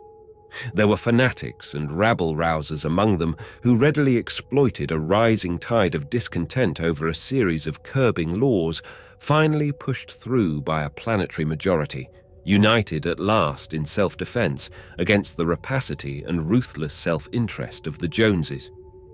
The Joneses withdrew en masse to South Continent. Some sincerely wished them well, others scoffed at the secession as a sulky and childish gesture. Only a handful of citizens guessed the terrible truth and were laughed at for their pains. 5 years after their withdrawal, the Joneses returned across the Vandermeer Peninsula and the war had begun. A final word. There has been much loose talk among the troops about the slogan of the Joneses, which goes LT=LOT/2N. Some uninformed people actually believe it is an invocation which gives the Joneses supernatural power and invulnerability. It is not. It is merely an ancient and well-known formula in genetics which quantitatively describes the loss of unfixed genes from a population. By mouthing this formula, the Joneses are simply expressing in a compact way their ruthless determination that all genes except theirs shall disappear from the planet and the Joneses alone survive. In the formula, LT means the number of genes after the lapse of T years, LO means the original number of genes, E means the base of the natural system of logarithms, and N means number of generations. The surgeon said slowly, and with wonder, "So that was my God." He stretched out his hands before him. The fingers were rock steady. Ross left him and paced the corridor uneasily. Fine. Now he knew. Lost genes in genetically small populations. On Halsey's planet, some fertility gene, no doubt. On Azor, a male sex-linked gene that provides men with the backbone required to come out ahead in the incessant war of the genders. Bernie was a gutless character. Here, all too many genes determining somatotype. On the planets that had dropped out of communication, who knew? Scientific thought genes, sex drive determining genes. One thing was clear. Any gene loss was bad for the survival of a planetary colony. Evolution had, on Earth, worked out in 1 billion trial and error years a working mechanism man. Man exhibited a vast range of variation, which was why he survived almost any conceivable catastrophe. Reduce man to a single type, and he is certain to succumb, sooner or later, to the inevitable disaster that his one type cannot cope with.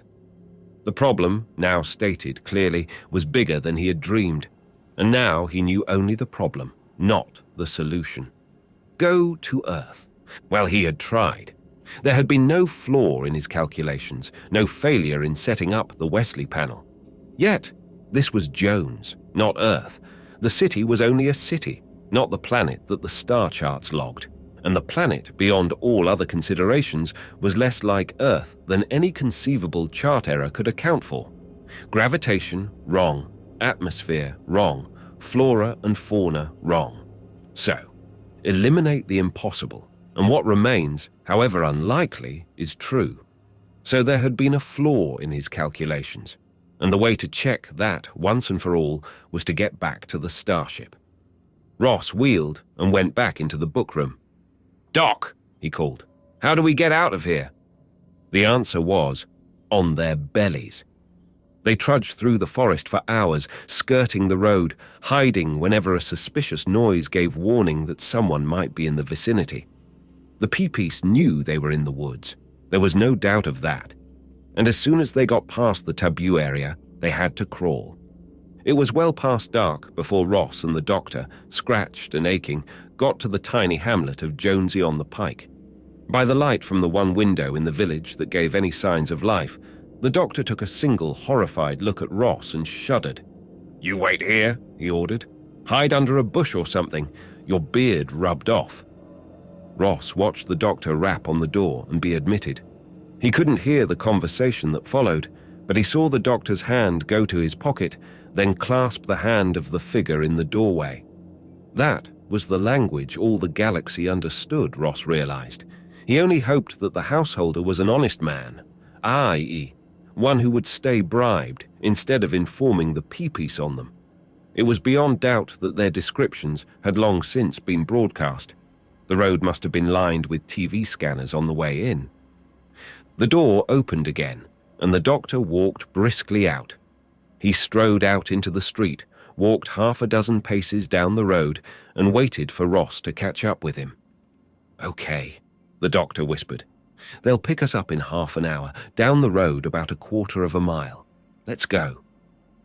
"What about the man you were talking to?" Ross asked. "Won't he turn us in?" The doctor chuckled. "I gave him a drink of Jones's juice out of my private stock," he said. "No, he won't turn anybody in, at least not until he wakes up." Ross nodded invisibly in the dark. He had a thought and suppressed it, but it wouldn't stay down. Cautiously, he let it seep through his subconscious again and looked it over from every angle. No, there wasn't any doubt of it. Things were definitely looking up. Ben Jones roared, "Just what the hell do you think you're doing, Doc?" The doctor pushed Ross through the doorway and turned to face the other Jones. He asked mildly, "What? You heard me?" Ben Jones blustered. "I let you out with this one, and maybe I made a mistake at that. But I, by Jones, don't intend to let you get out of here with all three of them. What are you trying to get away with anyhow?" The doctor didn't change his mild expression. He took a short, unhurried step forward. Smack. Ben Jones reeled back from the slap, his mouth open, hand to his face. "Hey!" he squawked. The doctor said levelly, "I'm telling you this just one time, Ben. Don't cross me. You've got the guns, but I've got these." He held up his spread hands. "You can shoot me. I won't deny that. But you can't make me do your dirty work for you. From now on, things go my way. With these three people, with my own life, with the bootleg plastic surgery we do to keep you in armored cars. Or else, there won't be any plastic surgery." Ben Jones swallowed, and Ross could see the man fighting himself. He said after a moment, "No reason to act sore, Doc. Haven't we always got along? The only thing is, maybe you don't realize how dangerous these three—" "Shut up," said the doctor. "Right, boys?" The other two Joneses in the room shuffled and looked uncomfortable. One of them said, "Don't get mad, Ben, but it kind of looks as if he's right. We and the doc had a little talk before you got here. It figures you have to admit it. He does the work. We ought to let him have something to say about it." The look that Ben Jones gave him was pure poison, but the man stood up to it, and in a minute, Ben Jones looked away. "Sure," he said distantly. "You go right ahead, Doc. We'll talk this over again later on, when we've all had a chance to cool off." The doctor nodded coldly and followed Ross out. Helena and Bernie, suitably Jonesified for the occasion, were already in the car. Ross and the doctor jumped in with them, and they drove away. Now that the strain was relaxed a bit, the doctor was panting, but there was a grin on his lips. "Son of a Jones," he said happily. "I've been waiting 5 years for this day." Ross asked, Is it all right? They won't chase after us." "No, not Ben Jones. He has his own way of handling things. Now, if we were stupid enough to go back there after he had a chance to talk to the others without me around, that would be something different. But we aren't going back." Ross's eyes widened. "Not even you, Doc?" "Especially not me." The doctor concentrated on his driving. Presently, "If I take you to the rendezvous, can you find your ship from there?" he asked. "Sure," said Ross confidently. "And Doc, welcome to our party." Space had never looked better. They hung 500,000 miles off Jones, and Ross fumbled irritatedly with the Wesley panel while the other three stood around and made helpful suggestions. He set up the integrals for Earth just as he had set them up once before. The plot came out the same. He transferred the computations to the controls and checked it against the record in the log. The same. The ship should have gone straight as a 5-dimensional geodesic arrow to the planet Earth. Instead, he found by cross-checking the star atlas, it had gone in almost the other direction entirely, to the planet of Jones. He threw his pencil across the room and swore. "I don't get it," he complained. "It's probably broken, Ross," Helena told him seriously. "You know how machines are. They're always doing something funny just when you least expect it." Ross bit down hard on his answer to that. Bernie contributed his morsel, and even Dr. Sam Jones, whose race had lost even the memory of spaceflight, had a suggestion. Ross swore at them all, then took time to swear at the board, at the starship, at Harland, at Wesley, and most of all at himself. Helena turned her back pointedly. She said to Bernie, "The way Ross acts, sometimes you'd honestly think he was the only one who'd ever run this thing. Why, my goodness, I know you can't rely on that silly board. Didn't I have just exactly the same experience with it myself?" Ross gritted his teeth and doggedly started all over again with the computations for Earth. Then he did a slow double take. "Helena," he whispered, "what experience did you have?" "Why, just the same as now. Don't you remember, Ross? When you and Bernie were in jail and I had to come rescue you?" "What happened?" Ross shouted. "My goodness, Ross, don't yell at me. There was that silly light flashing all the time. It was driving me out of my mind. Well, I knew perfectly well that I wasn't going to get anywhere if it was going to act like that, so I just—" Ross, eyes glazed, robot-like, lifted the cover off the main Wesley unit. Down at the socket of the alarm signal, shorting out 2 delicately machined helices that were a basic part of the Wesley drive, wedged between an eccentric vernier screw and a curious crystalline lattice, was the hairpin. He picked it out and stared at it unbelievingly. He marveled. "It says in the manual, on no account should any alterations be made in any part of the Wesley driving assembly by any technician under a C12 rating." She didn't like the alarm going off, so she fixed it with a hairpin. Helena giggled and appealed to Bernie. "Doesn't he kill you?" she asked. Ross's eyes were glazed and his hands worked convulsively. "Kill," he muttered, advancing on Helena. "Kill, kill, kill!" "Help!" she screamed. The 2 men managed to subdue Ross with the aid of a needle from Dr. Jones's kit pocket. Helena was in tears and tried to explain to the others. Just for no reason at all. She got only icy stares. After a while, she sulkily began setting up the Wesley board for the Earth jump. Ross awoke, clear-headed and alert. Helena and Bernie were looking at him apprehensively. He understood and said grudgingly, "Sorry I flipped. I didn't mean to scare you. Everything seemed to go black." They smothered him with relieved protestations that they understood perfectly, and Helena wouldn't stick hairpins into the Wesley drive ever again. Even if the ship hadn't blown up, even if she had rescued the men from Minerva. "Anyway," she said happily, "we're off Earth. At least it's supposed to be Earth, according to the charts." He unkinked himself and studied the planet through a vision screen at its highest magnification. The apparent distance was 1 mile. Nothing was hidden from him. "Golly," he said, impressed. Science! Makes you realize what backward gropers we were. Obviously they had it, down there on the pleasant, cloud-flecked, green and blue planet.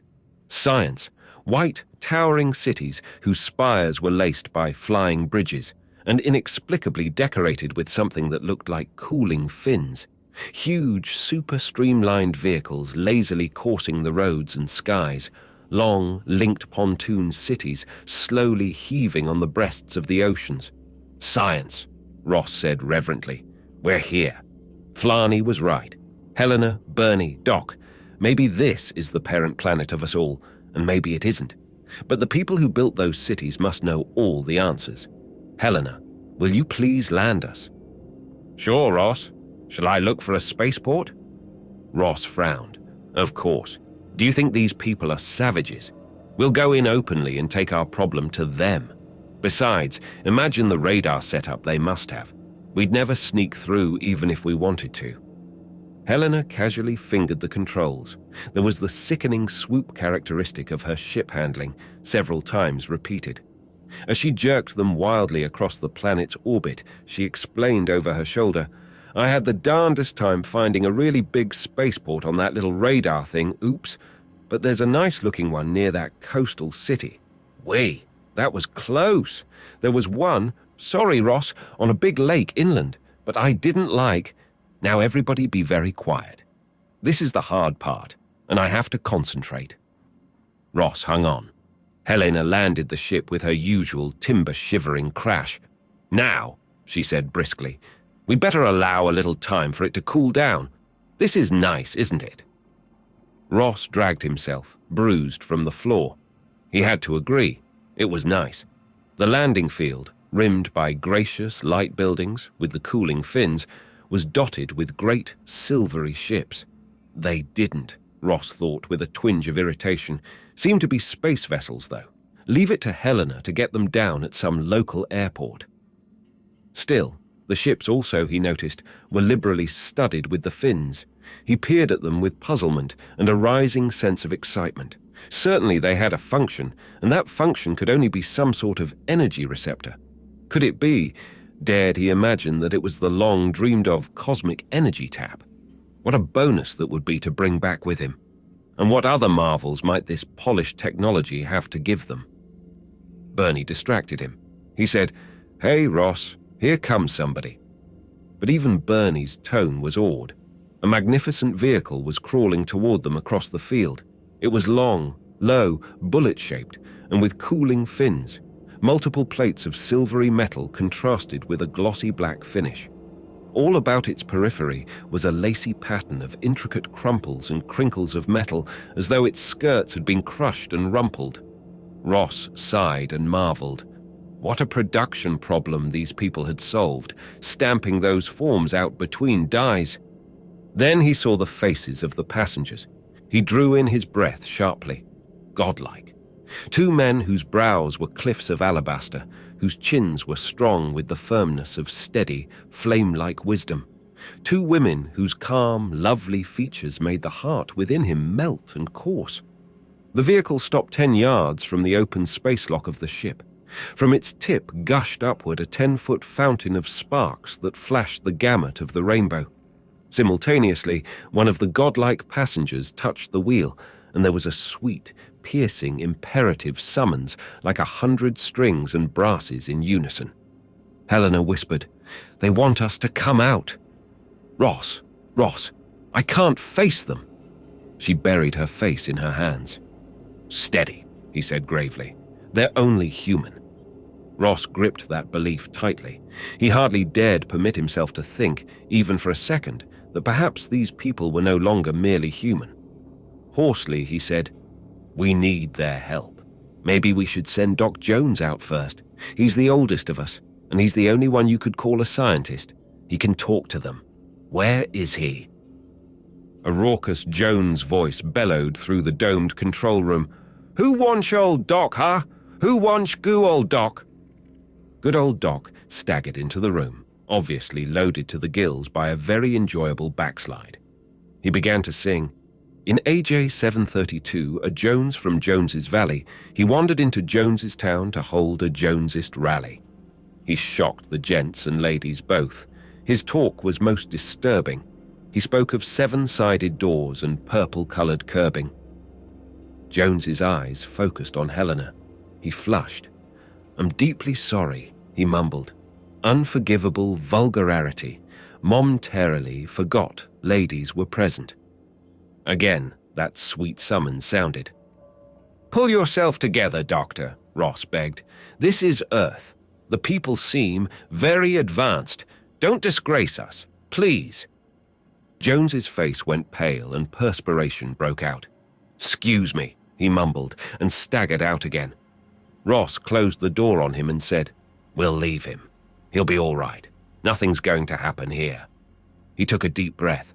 "We'll all go out," he said. Unconsciously, Ross and Helena drew closer together and joined hands.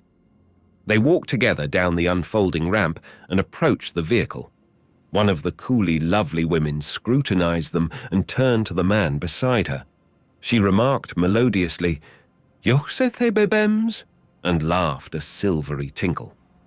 Panic gripped Ross for a long moment, a thing he had never considered, but a thing which he should have realized would be inevitable.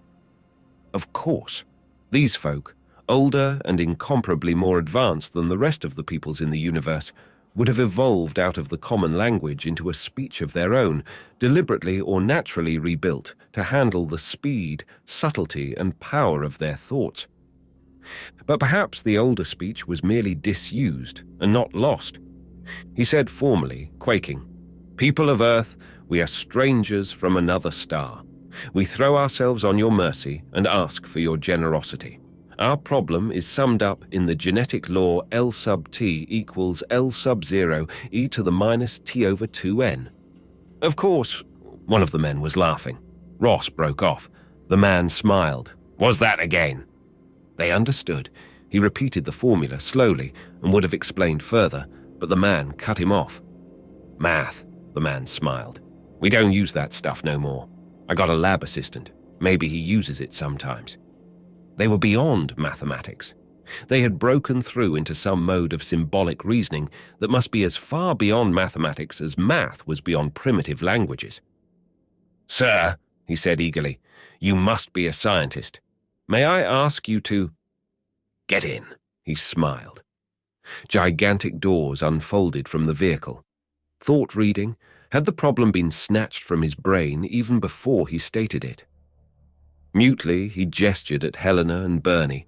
Jones would be all right where he was for several hours if Ross was any judge of blackouts. And you don't quibble with demigods. The man, the scientist, did something to a glittering control panel that was literally more complex than the Wesley board back on the starship. Noise filled the vehicle, noise that Ross identified as music for a moment. It was a starkly simple music whose skeleton was 3 thumps and a crash, 3 thumps and a crash. Then followed an antiphonal chant, a clear tenor demanding in a monotone, "Is this your car?" And a tremendous chorally shouted, "No!" Too deep for him, Ross thought forlornly as the car swerved around and sped off. His eyes wandered over the control board and fixed on the largest of its dials, where a needle crawled around from a large 40 to a large 50 and a red 60, proportional to the velocity of the vehicle. Unable to concentrate because of the puzzling music, unable to converse, he wondered what the units of time and space were that gave readings of 50 and 60 for their very low rate of speed, hardly more than a brisk walk, when you noticed the slow passage of objects outside. But there seemed to be a whistle of wind that suggested high speed, perhaps an effect peculiar to the cooling fin power system, however it worked. He tried to shout a question at the driver, but it didn't get through. The driver smiled, patted his arm, and returned to his driving. They nosed past a building, cooling fins, and Ross almost screamed when he saw what was on the other side. A curve of highway jammed solid with vehicles that were traveling at blinding speed, and the driver wasn't stopping. Ross closed his eyes and jammed his feet against the floorboards, waiting for the crash, which somehow didn't come. When he opened his eyes, they were in the traffic, and the needle on the speedometer quivered at 275. He blew a great breath and thought admiringly. Reflexes to match their superb intellects, of course. There couldn't have been a crash. Just then, across the safety island in the opposing lane, there was a crash. The very brief flash of vision Ross was allowed told him incredibly that a vehicle had attempted to enter the lane going the wrong way, with the consequences you'd expect. He watched, goggle-eyed, as the effects of the crash rippled down the line of oncoming traffic. The squeal of brakes and rending of metal was audible even above the thumping music. "Is this your car?" "No!" Thereafter, as they drove, the opposing lane was motionless, but not silent. The piercing blasts of strings and trumpets rose to the heavens from each vehicle, as did the brilliant pyrotechnic jets. A call for help, Ross theorized. The music was beginning to make his head ache. It had been going on for at least 10 minutes. Suddenly, blessedly, it changed. There was a great fanfare of trombones in major thirds that seemed to go on forever, but didn't quite. At the end of forever, the same tenor chanted, "You got a roadmeister?" And the chorus roared, "Yes!" Ross realized forlornly that the music must contain values and subtleties which his coarser senses and undeveloped aesthetic background could not grasp. But he wished it would stop. It was making him miss all the scenery. After perhaps the 15th repetition of the roadmeister motif, it ended. The driver, with a look of deep satisfaction, did something to the control board that turned off a subsequent voice before it could get out more than a syllable. He turned to Ross and yelled above the suddenly noticeable rush of air, "Talk, talk, talk," and gave a whimsical shrug. During the moment his attention wandered from the road, his vehicle rammed the one ahead, decelerated sharply, and was rammed by the one behind, accelerated, and rammed the one ahead again, and then fell back into place. Ross suddenly realized that he knew what had caused those crumples and crinkles around the periphery of the car. "Subtle!" the driver yelled. "Indirection! Sneak it in!" "What?" Ross screamed. "The Komish!" the driver yelled. It meant nothing to Ross, and he felt miserable because it meant nothing. He studied the roadside unhappily and almost beamed when he saw a sign coming up. Not advertising, of course, he thought. Perhaps some austere reminder of a whole man's duty to the race and himself, some noble phrase that summed up the wisdom of a great thinker. But the sign, and it had cooling fins, declared, and the next one urged, "Beat your sister, cheat your brother, but send some smogs to dear old mother."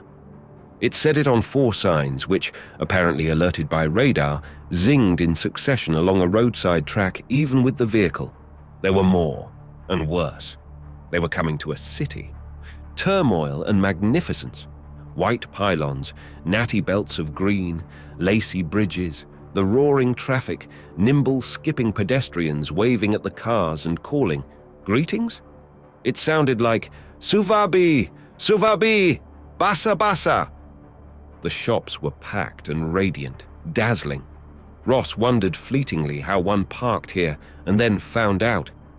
A car pulled from the curb and 100 cars converged on the spot, shrilling their sweet message and spouting their gay sparkles. Theirs, too. There were a pair of jolting crashes as it shouldered 2 other vehicles aside and parked, 2 wheels over the curb and on the sidewalk. "Suvabi basa!" shouted drivers, and the man beside Ross gaily repeated the cry. The vehicle's doors opened, and they climbed out into the quick tempo of the street. It was loud with a melodious babble from speaker horns visible everywhere. The driver yelled cheerfully at Ross, "Come on, party!" He followed, dazed and baffled, assailed by sudden doubts and contradictions. It was a party, all right. 20 floors up a shimmering building in a large, handsome room whose principal decorative motif seemed to be cooling fins. Perhaps 20 couples were assembled. They turned and applauded as they made their appearance. The vehicle driver, standing grandly at the head of a short flight of stairs leading to the room, proclaimed, I got these rocket flyers like on the piece of paper you guys read me. Right off the field. 20 points. How about that? A tall, graying man with a noble profile hurried up and beamed. Good show, Joe. I knew we could count on you to try for the high-point combo. You was always a real sport. You got the fish? Sure, we got the fish. Joe turned and said to one of the lovely ladies, Elna, show him the fish. She unwrapped a 10-pound swordfish and proudly held it up, while Ross, Bernie, and Helena stared wildly. The profile took the fish and poked it. Real enough, Joe. You done great. Now if the rocket flyers here are okay, you're okay. Then you got 20 points and the prize. You're a rocket flyer, ain't you, Buster? Ross realized he was being addressed. He croaked. Men of Earth, we come from a far-distant star in search of... The profile said, Just a minute, Buster, just a minute. You ain't from Earth? We come from a far-distant star in search of... Stick to the point, Buster. You ain't a rocket flyer from Earth. None of you. No, Ross said. He furtively pinched himself. It hurt. Therefore, he must be awake. Or crazy. The profile was sorrowfully addressing a downcast Joe. You should have asked them, Joe. You really should have. Now you don't even get the 3 points for the swordfish, because you went and tried for the combo. It really is a pity. Didn't you ask them at all? Joe blustered. He did say sump'em, but I figured a rocket flyer was a rocket flyer, and they come out of a rocket. His lower lip was trembling. Both of the ladies of his party were crying openly. We tried, Joe said, and began to blubber. Ross moved away from him in horrified disgust. The profile shook its head, turned and announced, Owing to our unfortunate mistake, the search group of Dr. Joseph Mulcahy, C.D., Ph.D., got disqualified for the combination. They only got 3 points, so that's all the groups in and who got the highest. I got 15! I got 15! Screamed a gorgeous brunette in a transport of joy, a manhole cover from the museum and a last month Lip Reader's Digest and a steering wheel from a police car. I got 15. The others clustered about her, chattering. Ross said to the profile mechanically, Man of Earth, we come from a far-distant star in search of... Sure, Buster, said the profile. Sure, too bad, but you should have told Joe. You don't have to go. You and your friends have a drink. Mix, have fun. I gotta go give the prize now. He hurried off. A passing blonde, stacked, said to Ross, Hello, Baldy. Want to see my operation? He began to shake his head and felt Helena's fingers close like steel on his arm. The blonde sniffed and passed on. I'll operate her, Helena said, and then, Ross, what's wrong with everybody?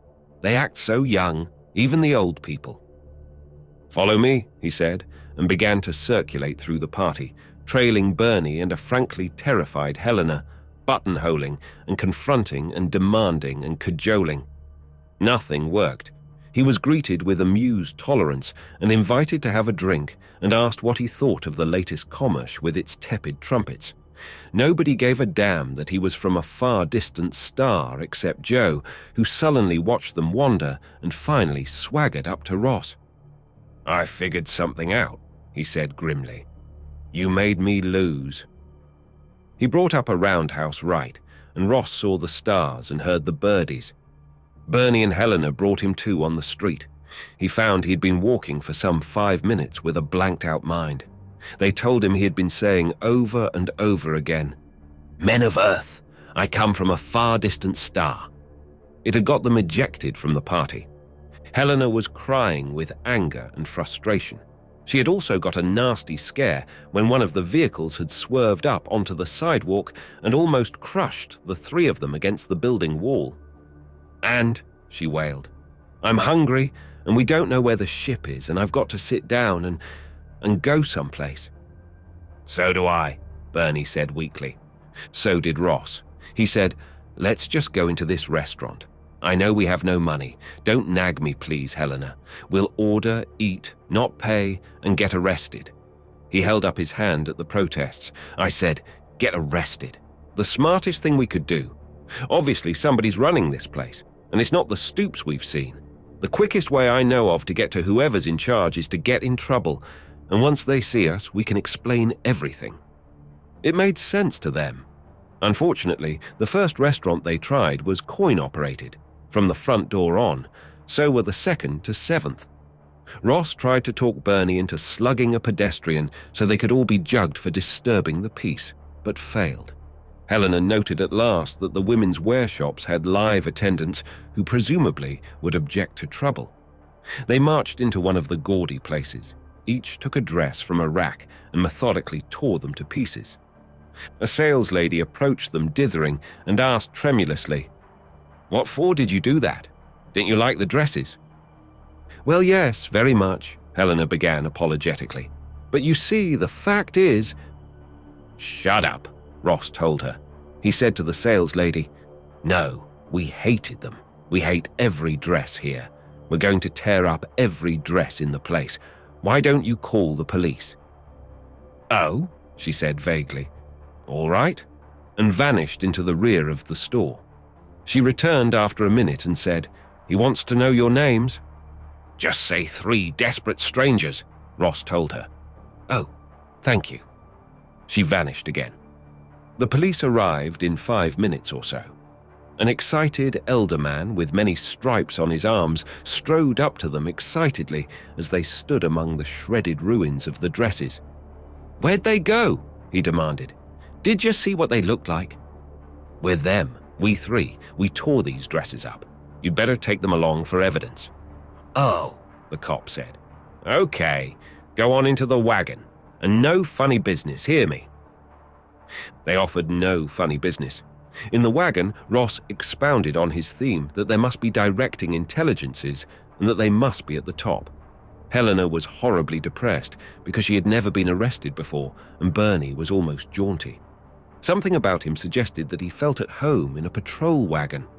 It stopped, and the elderly stripe-wearer opened the door for them. Ross looked on the busy street for anything resembling a station house and found none. The cop said, "Okay, you people, get going, and let's don't have no trouble or I'll run you in." Ross yelled in outrage, "This is a frame-up. You have no right to turn us loose. We demand to be arrested and tried." "Wise guy," sneered the cop, climbed into the wagon and drove off. They stood forlornly as the crowd eddied and swirled around them. There was a plate of sandwiches at that party, Helena recalled wistfully, and a ladies' room. She began to cry. "If only you hadn't acted so darn superior, Ross. I'll bet they would have let us have all the sandwiches we wanted." Bernie said unexpectedly, "She's right. Watch me." He buttonholed a pedestrian and said, "Duh." "Yeah?" asked the pedestrian with kindly interest. Bernie concentrated and said, "Duh. I am lost it. I am broke. I lost it all my money. Give me some money, mister, please." The pedestrian beamed and said, "That is real tough luck, buddy. If I give you some money, will you send it to me when you get some more? Here is my name wrote on a card." Bernie said, "Sure, mister. I will send the money to you." "Then," said the pedestrian, "I will give you some money because you will send it back to me.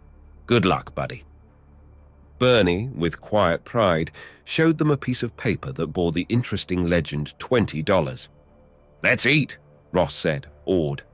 A machine on a restaurant door changed the bill for a surprising heap of coins, and they swaggered in, making beelines for the modest twin doors at the rear of the place.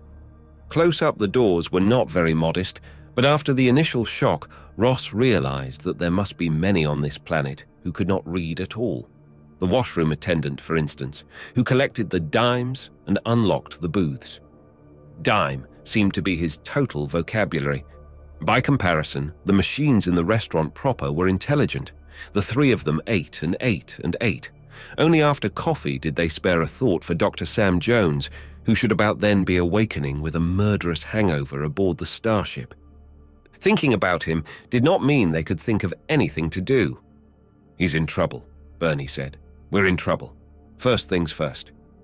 "What trouble?" asked Helena brightly. "You got $20 by asking for it, and I suppose you can get plenty more."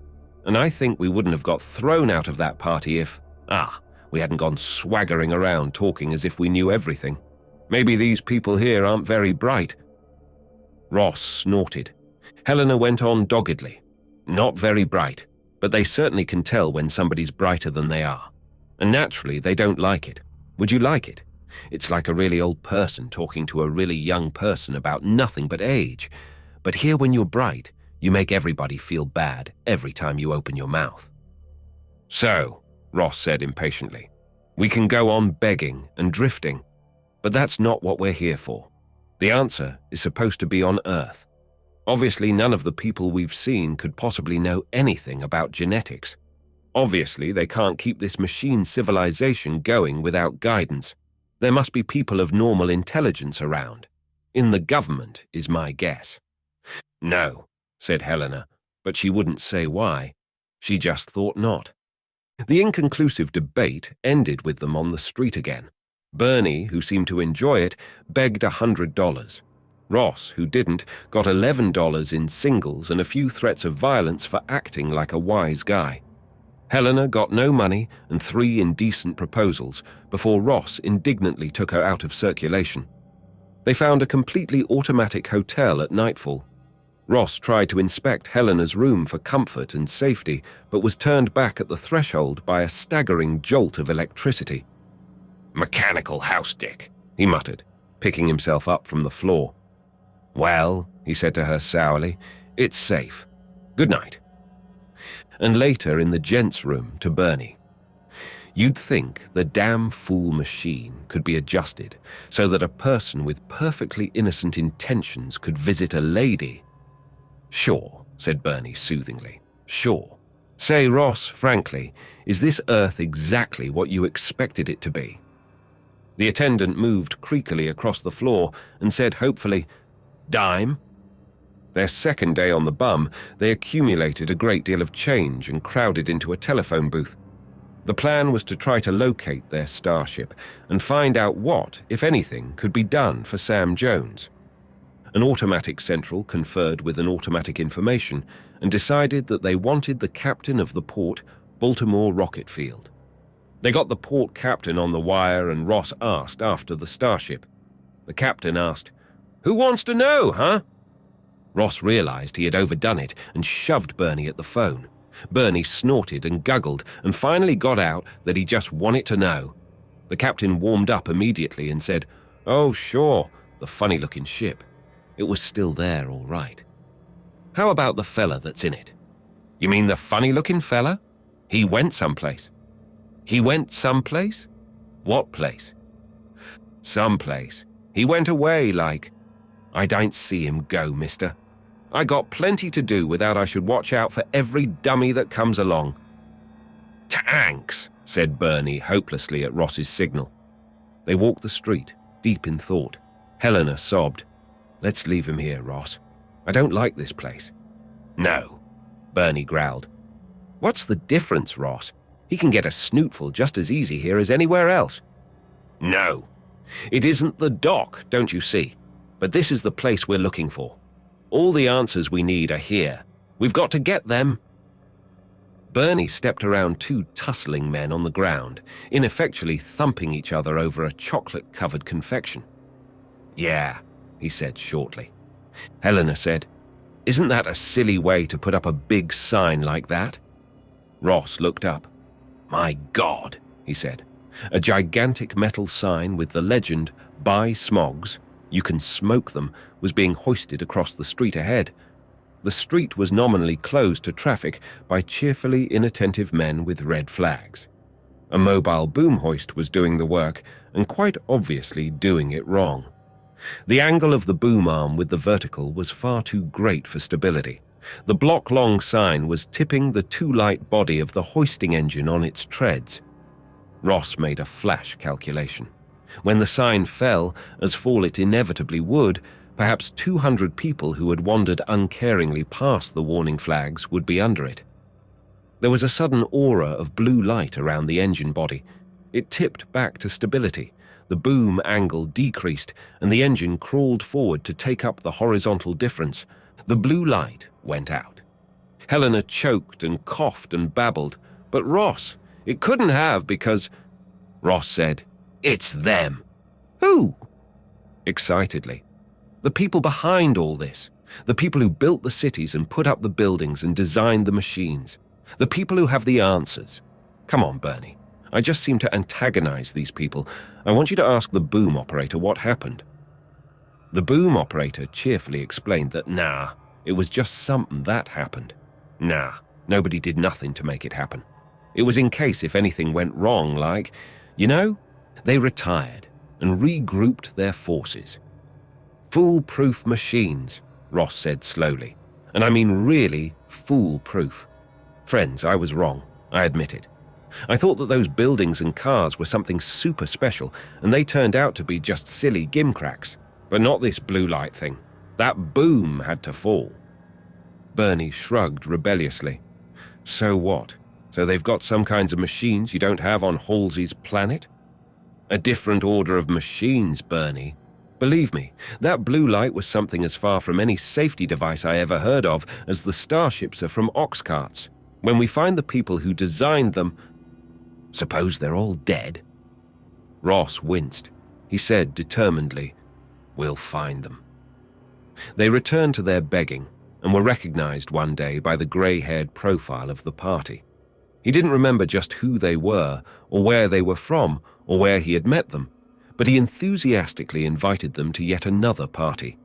He told them he was Henry Matson, owner of an airline. Ross asked about accidents and blue lights. Matson jovially said some of his pilots talked about them things, but he don't bother his head none. You get these planes from the field, see, and they got all kinds of gadgets on them. Come on to the party. They went, because Henry promised them another guest, Sanford Eisner, who was a wealthy aircraft manufacturer. But he don't bother his head none either. Them rockets was hard to make. You had to feed the patterns, like into the master jigs just so, and boy, if you got 'em in backwards, it was a mess. Where'd ya get the patterns? Look, mister, we always had the patterns, and don't spoil the party, will ya? The party was a smasher. They all woke with headaches on Matson's deep living room rug. You did fine, Ross, Helena softly assured him. Nobody would have guessed you were any smarter than anybody else here. There wasn't a bit of trouble. Ross seemed to have a hiatus in his memory.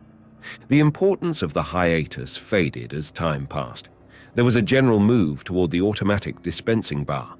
It seemed to be regulated by a time clock. No matter what you dialed first thing in the morning, it ruthlessly poured a double rye with Worcestershire and Tabasco and plopped a fair imitation of a raw egg into the concoction. It helped. Along about noon, something clicked in the bar's innards. Guests, long since surfeited with the prairie oysters, joyously dialed martinis and Manhattans, and the day's serious drinking began. Ross fuzzily tried to trace the bar's supply. There were nickel pipes that led heaven knew where. Some vast depot of fermentation tanks and stills, fed grain and cane by crawling harvest monsters. Grain and cane planted from seed, the harvest monsters carefully culled from the crop for the plow and drag and drill and fertilize and cultivate monsters. His head was beginning to ache again. A jovial martini drinker who had something to do with a bank, roared, "Hey, fellas, I got an idea what we can do. Let's go on over to my place." So they all went, and that disposed of another day. It blended into a dream of irresponsible childhood. When your clothes grew shabby, you helped yourself to something that fit from your host of the moment's wardrobe. When you grew tired of one host, you switched to another. They seldom remembered you from day to day, and they never asked questions.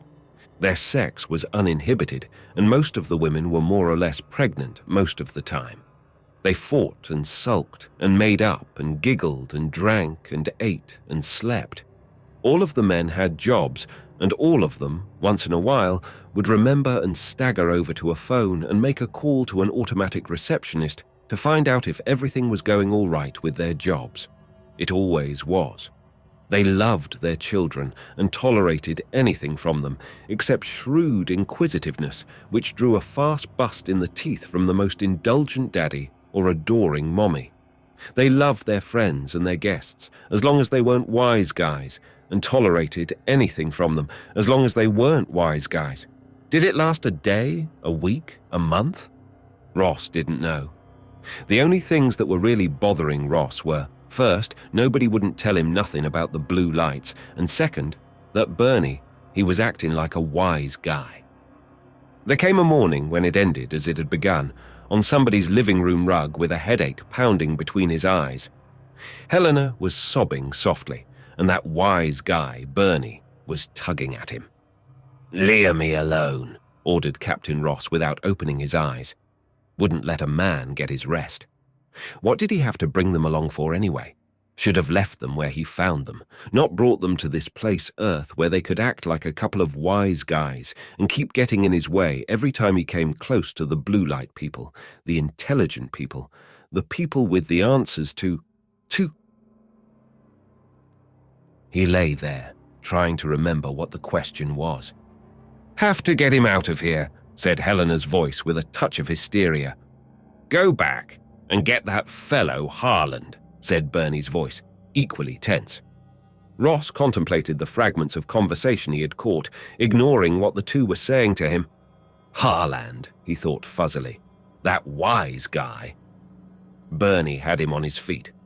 "Lego," ordered Ross, but Bernie was tenacious. He stumbled along and found himself in the men's room of the apartment.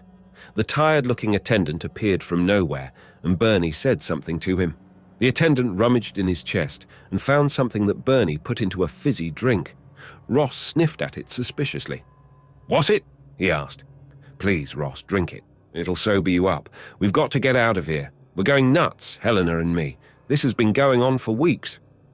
"Nope. Gotta find a blue light," Ross said, obstinately swaying. "But you aren't finding it, Ross. You aren't doing anything except get drunk and pass out and wake up and get drunk. Come on, drink the drink." Ross impatiently dashed it to the floor. Bernie sighed. "All right, Ross," he said wearily. "Helena can run the ship. We're taking off." "Go ahead."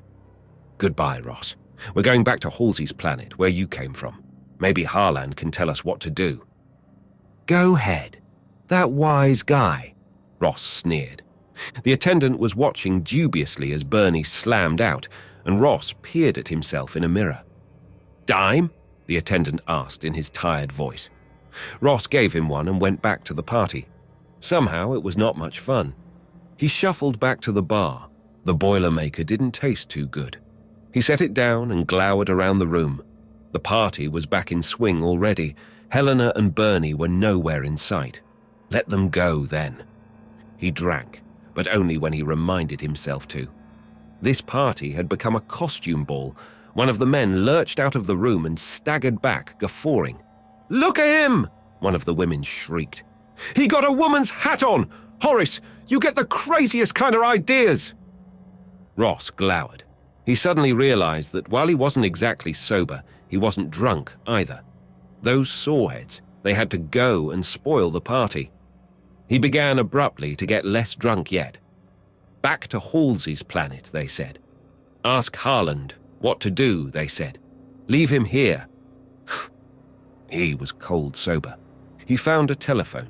The automatic central checked the automatic information and got him the captain of the port, Baltimore Rocket Field.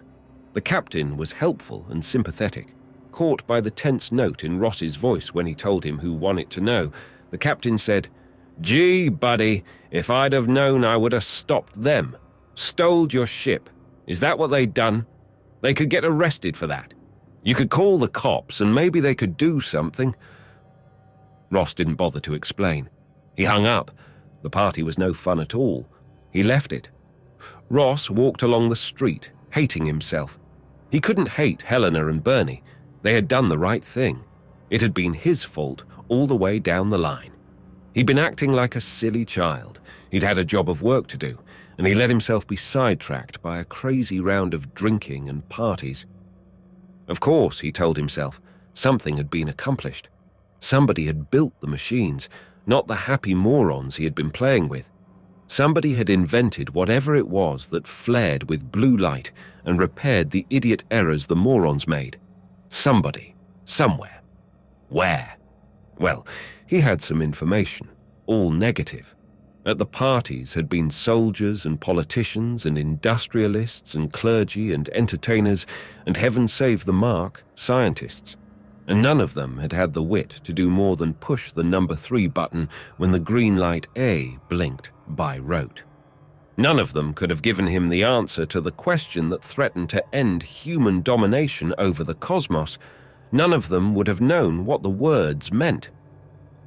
Maybe Ross made himself face it.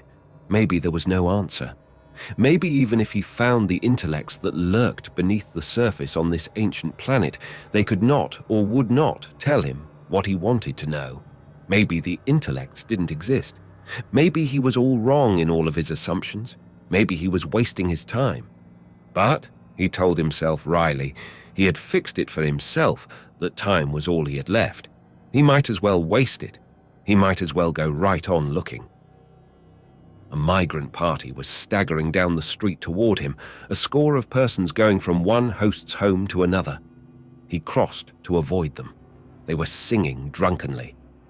Ross looked at them with the distaste of the recently reformed. One of the voices raised in song caught his ear, bobbed his nose and dyed it rose, and kissed his lady fair, and sat her down on a cushion brown in a 7-legged chair. "By Jones," he said, "my shoes are red, and so's my overcoat, and with buttons 9 in a zigzag line, I'll—" "Doc!" Ross bellowed. "Doc Jones, for God's sake, come over here!"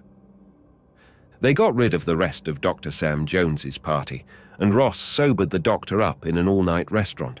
It wasn't hard. The doctor had had plenty of practice. Ross filled him in, carefully explaining why Bernie and Helena had left him. Doc Jones filled Ross in. He didn't have much to tell. He had come to in the ship, waited around until he got hungry, fallen into a conversation with a rocket pilot on the field, and that was how his round of parties had begun. Like Ross, Doc, in his soberer moments, had come to the conclusion that Earth was run by person or persons unseen. He had learned little that Ross hadn't found out or deduced. The blue lights had bothered him too. He'd asked the pilot about it, and found out about what Ross had. There appeared to be some sort of built-in safety device which kept the inevitable accidents from becoming unduly fatal. How they worked, he didn't know. But he had an idea. "It sounds a little ridiculous, I admit," he said, embarrassed. "But I think it might work. It's a radio program." "A radio program?" I said it sounded ridiculous. "They call it What's Biting You, and one of the fellows was telling me about it. It seems that you can appear before the panel on the program with any sort of problem, any sort at all, and they guarantee to solve it for you. There's some sort of bond posted. I don't know much about the details, but this man assured me that the bond was only a formality. They never failed." "Of course," Doc finished, hearing his own proposal with a touch of doubt. "I don't know whether they ever had any problem like this before, but—" "Yeah," said Ross. "What have we got to lose?" They got into the program. It took the techniques of a doubler on an army chow line and a fair amount of brute strength, but they got to the head of the queue at the studio and wedged themselves inside. Doc came close to throttling the man who prowled through the studio audience, selecting the lucky few who would get on stage. But they got on. The theme music swelled majestically around them, and a chorus crooned, "What's biting you? Hum?" It was repeated 3 times, with crashing cymbals under the "Hun?" Ross listened to the beginning of the program and cursed himself for being persuaded into such a harebrained tactic. But he had to admit, the program offered the only possibility in sight. The central figure was a huge, jovially grinning figure of papier-mâché, smoking a smog and billowing smoke rings at the audience. An announcer, for some obscure reason in blackface, interviewed the disturbed derelicts who came before Smiley Smog, the papier-mâché figure, and propounded their problems to Smiley in a sort of doggerel. And in doggerel, the answers came back. The first person to go up before Smiley was a woman, clearly in her last month of pregnancy. The announcer introduced her to the audience and begged for a real loud holler of hello for this poor, miserable little girl. "All right, honey," he said. "You just step right up here and let old Uncle Smiley take care of your troubles for you. Let's go now. What's biting you?" She sobbed. "It's like I'm gonna have a baby." "How do you like that?" the announcer screamed. "She's gonna have a baby. What do you say to that, folks?" The audience shrieked hysterically. "All right, honey," the announcer said. "So you're gonna have a baby. So what's biting you about that?" "It's my husband," the woman sniffled. "He don't like kids. We got 8 already," she explained. "Jack, he says if we have one more kid, he's gonna take off and marry somebody else." "He's gonna marry somebody else," the announcer howled. "How do you like that, folks?" There was a tempest of boos. "All right now," the announcer said. "You just sit there, honey, while I tell old Uncle Smiley about this. You ready? Listen. What's biting this lady is plain to see. Her husband don't want no more family." The huge figure's head rotated on a concealed hinge to look down on the woman. From a squawk box deep in Smiley's papier-mâché belly, a weary voice declaimed, "If one more baby is your husband's dread, cross him up, lady. Have twins instead." The audience roared its approval. The announcer asked anxiously, "You get it? When you get into the hospital, you just tell the nurse you want to take 2 kids home with you. See?" The grateful woman staggered away. Ross gave Doc a poisonous look. "What else is there to do?" the doctor hissed. "All right, perhaps this won't work out, but let's try." He half rose and staggered against the man next to him, who was already starting toward the announcer. "Go on, Ross!" Doc hissed venomously, blocking off the other man. Ross went. What else was there to do? "What's biting me," he said belligerently before the announcer could put him through the preliminaries, "is simply this. L sub t equals L sub 0 e to the minus t over 2n. Dead silence in the studio. The announcer quavered, "Woo, what was that again, buddy?" "I said," Ross repeated firmly, "L sub t equals L sub 0 e to the—" "Now, wait a minute, buddy," the announcer ordered. "We never had no stuff like that on this program before. What are you, some kind of a wise guy?" There might have been violence. The conditions were right for it. But Uncle Smiley Smog saved the day. The papier-mâché figure puffed a blinding series of smoke rings at Ross. From its molded torso, the weary voice said, "If you're looking for counsel sagacious and wise, the price is 10 cents. It's right under your eyes." They left the studio in a storm of animosity. "Maybe we could have collected the forfeit," Doc said hopefully. "Maybe we could have collected some lumps," Ross growled. "Got any more ideas?" The doctor sipped his coffee. "No," he admitted. "I wonder— No, I don't suppose that means anything." "That jingle?" "Sure it means something, Doc. It means I should have had my head examined for letting you talk me into that performance." The doctor said rebelliously, "Maybe I'm wrong, Ross, but I don't see that you've had any ideas that panned out much better." Ross got up. "All right," he admitted. "I'm sorry if I gave you a hard time. It's all this coffee and all the liquor underneath it. I swear, if I ever get back to a civilized planet, I'm going on a solid diet for a month." They headed for the room marked Gents. Ross sullenly quiet, Doc thoughtfully quiet. Doc said reflectively, "The price is 10 cents. Ross, could that mean a paper that we could buy on a newsstand, maybe?" "Yeah," Ross said in irritation. "Look, Doc, don't give it another thought. There must be some way to straighten this thing out. I'll think of it. Let's just make believe that whole asinine radio program never happened." The attendant materialized and offered Ross a towel. "Dime," he said wearily. Ross fished absently in his pocket. "The thing that bothers me, Doc," he said, "is that I know there are intelligent people somewhere around. I even know what they're doing, I bet.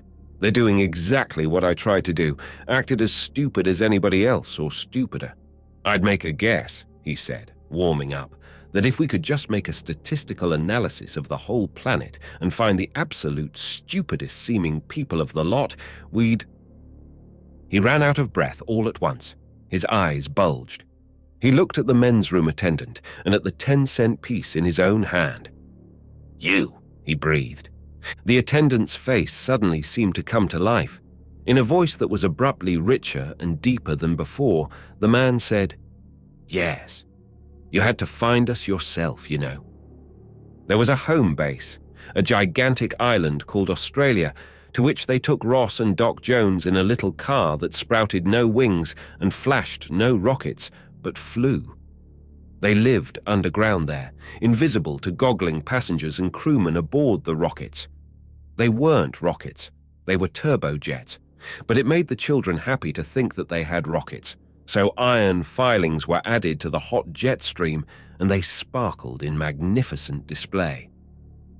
There they were born, and there they spent strange childhoods, learning such things as psychodynamics and teleportation. By the time they were 8 months or so old, they thought it amusing to converse of self and the meaning of meaning. By 18 months, a dozen infants would chat in terza rima. But by the age of 2, they had put such toys behind them with a sigh of pleasant regret. They would revert to them only for such purposes as lovemaking or choral funeral addresses. They were then of an age to begin their work.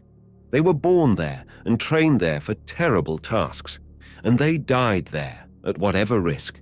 For that, they would not surrender, their right to die among their own. But their lives between cradle and grave, those they gave away. Nursemaids? What else can one call them? They explained it patiently to Ross and the doctor. The pattern emerged clearly in the 20th century. Swarming slums abrawl with children, children, children everywhere. Walk down a Chicago South Side street and walk away with the dazed impression that all the world was pregnant.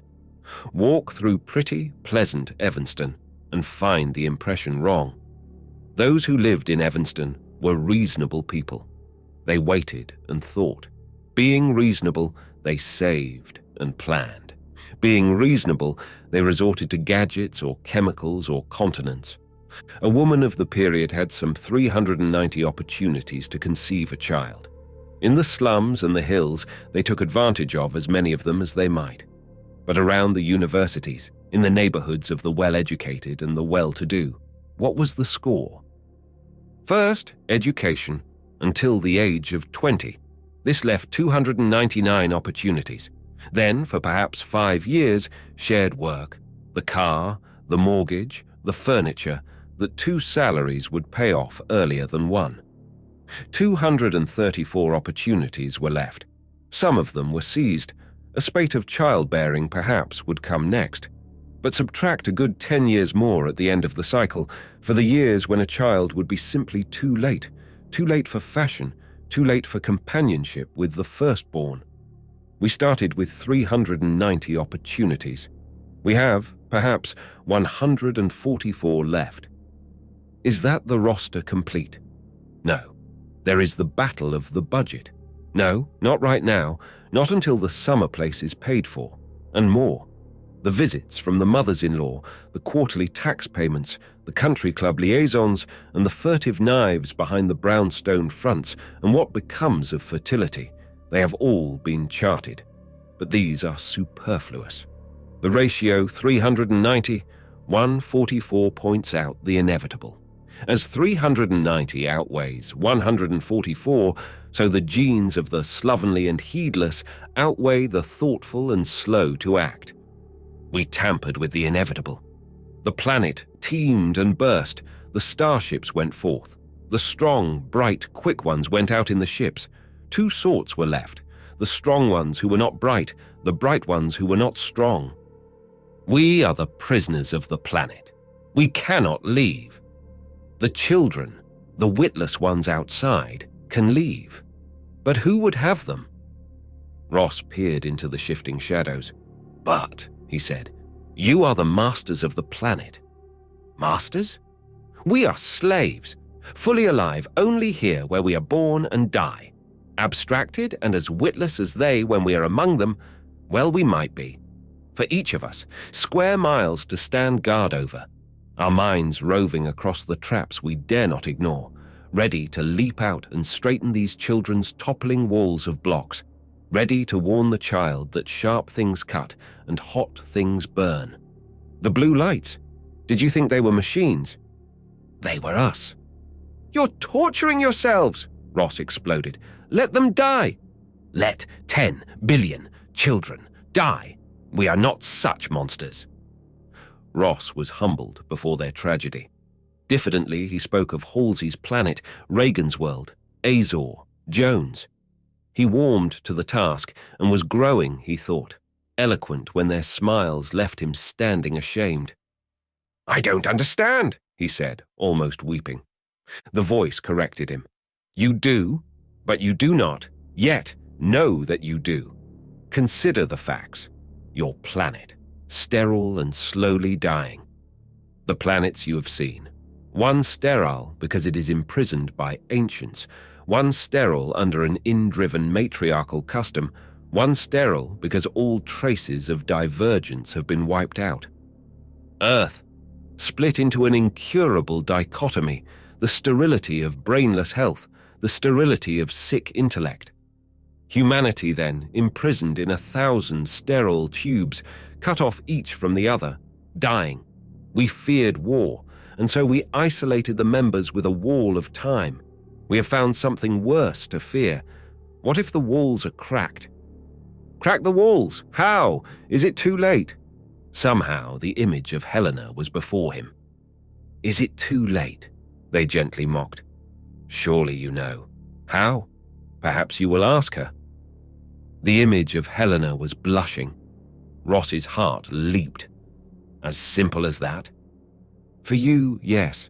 For others, there will be lives spent over the lathes and milling machines, eyes gone blind in calculating and refining trajectories, daring ones lost, screaming in the hearts of stars, or gibbering with hunger and pain as the final madness closes down on them, stranded between galaxies. There will be martyrs to undergo the worst martyrdom of all, which is to say, they will never know of it. They will be unhappy traders and stock chasers, grinding their lives to smooth dull blanks against the wearying routine, so that the daring ones may go forth to the stars. But for you, you have seen the answer. Old blood runs thin, thin blood runs cold, cold blood dies. Let the walls crack. There was a murmuring in the shadows that Ross could not hear. Then, the voice again, saying a sort of goodbye. We have had a great deal of experience with children, so we know that they must not be told too much. There is nothing more you need be told. You will go back now. Ross dared interrupt. But our ship, the others have taken it away. Again, the soundless laughter. The ship has not been taken far. Did you think we would leave you stranded here? Ross peered hard into the shadows, but only the shadows were there, and then he and Jones were in the shadows no longer. Ross! Helena was hysterical with joy. Even Bernie was stammering and shaking his head incredulously. Ross, dearest, we thought, and the ship acted all funny, and then it landed here and there, just wasn't anybody around, and I couldn't make it go again. It will go now, Ross promised. It did. They sealed ship. He took the controls, and they hung in space, looking back on a blue-green planet with a single moon. There were questions, but Ross put an end to questions. He said, We're going back to Halsey's planet. Harland wanted an answer. We've found it. We'll bring it to him. The FTL families have kept their secret too well. No wars between the planets, but stagnation worse than wars. And Harland's answer is this. He will be the first of the FTL traders. He'll build FTL ships, and he'll carelessly let their secrets be stolen. We'll bridge the galaxy with FTL transports, and we'll pack the ships with a galaxy of crews. New genes for old. Hybrid vigor for dreary decay. Do you see it? His voice was ringing loud. Helena's eyes on him were adoring. Mate Jones to Azor, Halsey's planet to Earth. Smash the smooth declining curve. Cross the strains and then breed them back. Let mankind become genetically wild again instead of rabbits isolated in their sterile hutches. Exultantly, he set up the combinations for Halsey's planet on the Wesley board. Helena was beside him, proud and close, as he threw in the drive. Hey, sci-fi horror fans, it's Theodore. That concludes Search the Sky. If you enjoyed this story, make sure to give it a thumbs up. A huge shout-out goes to our official members of the channel. We appreciate you all. Craving for another classic sci-fi tale? Click that video on your screen. Until next time, everyone. And remember, stay cosmic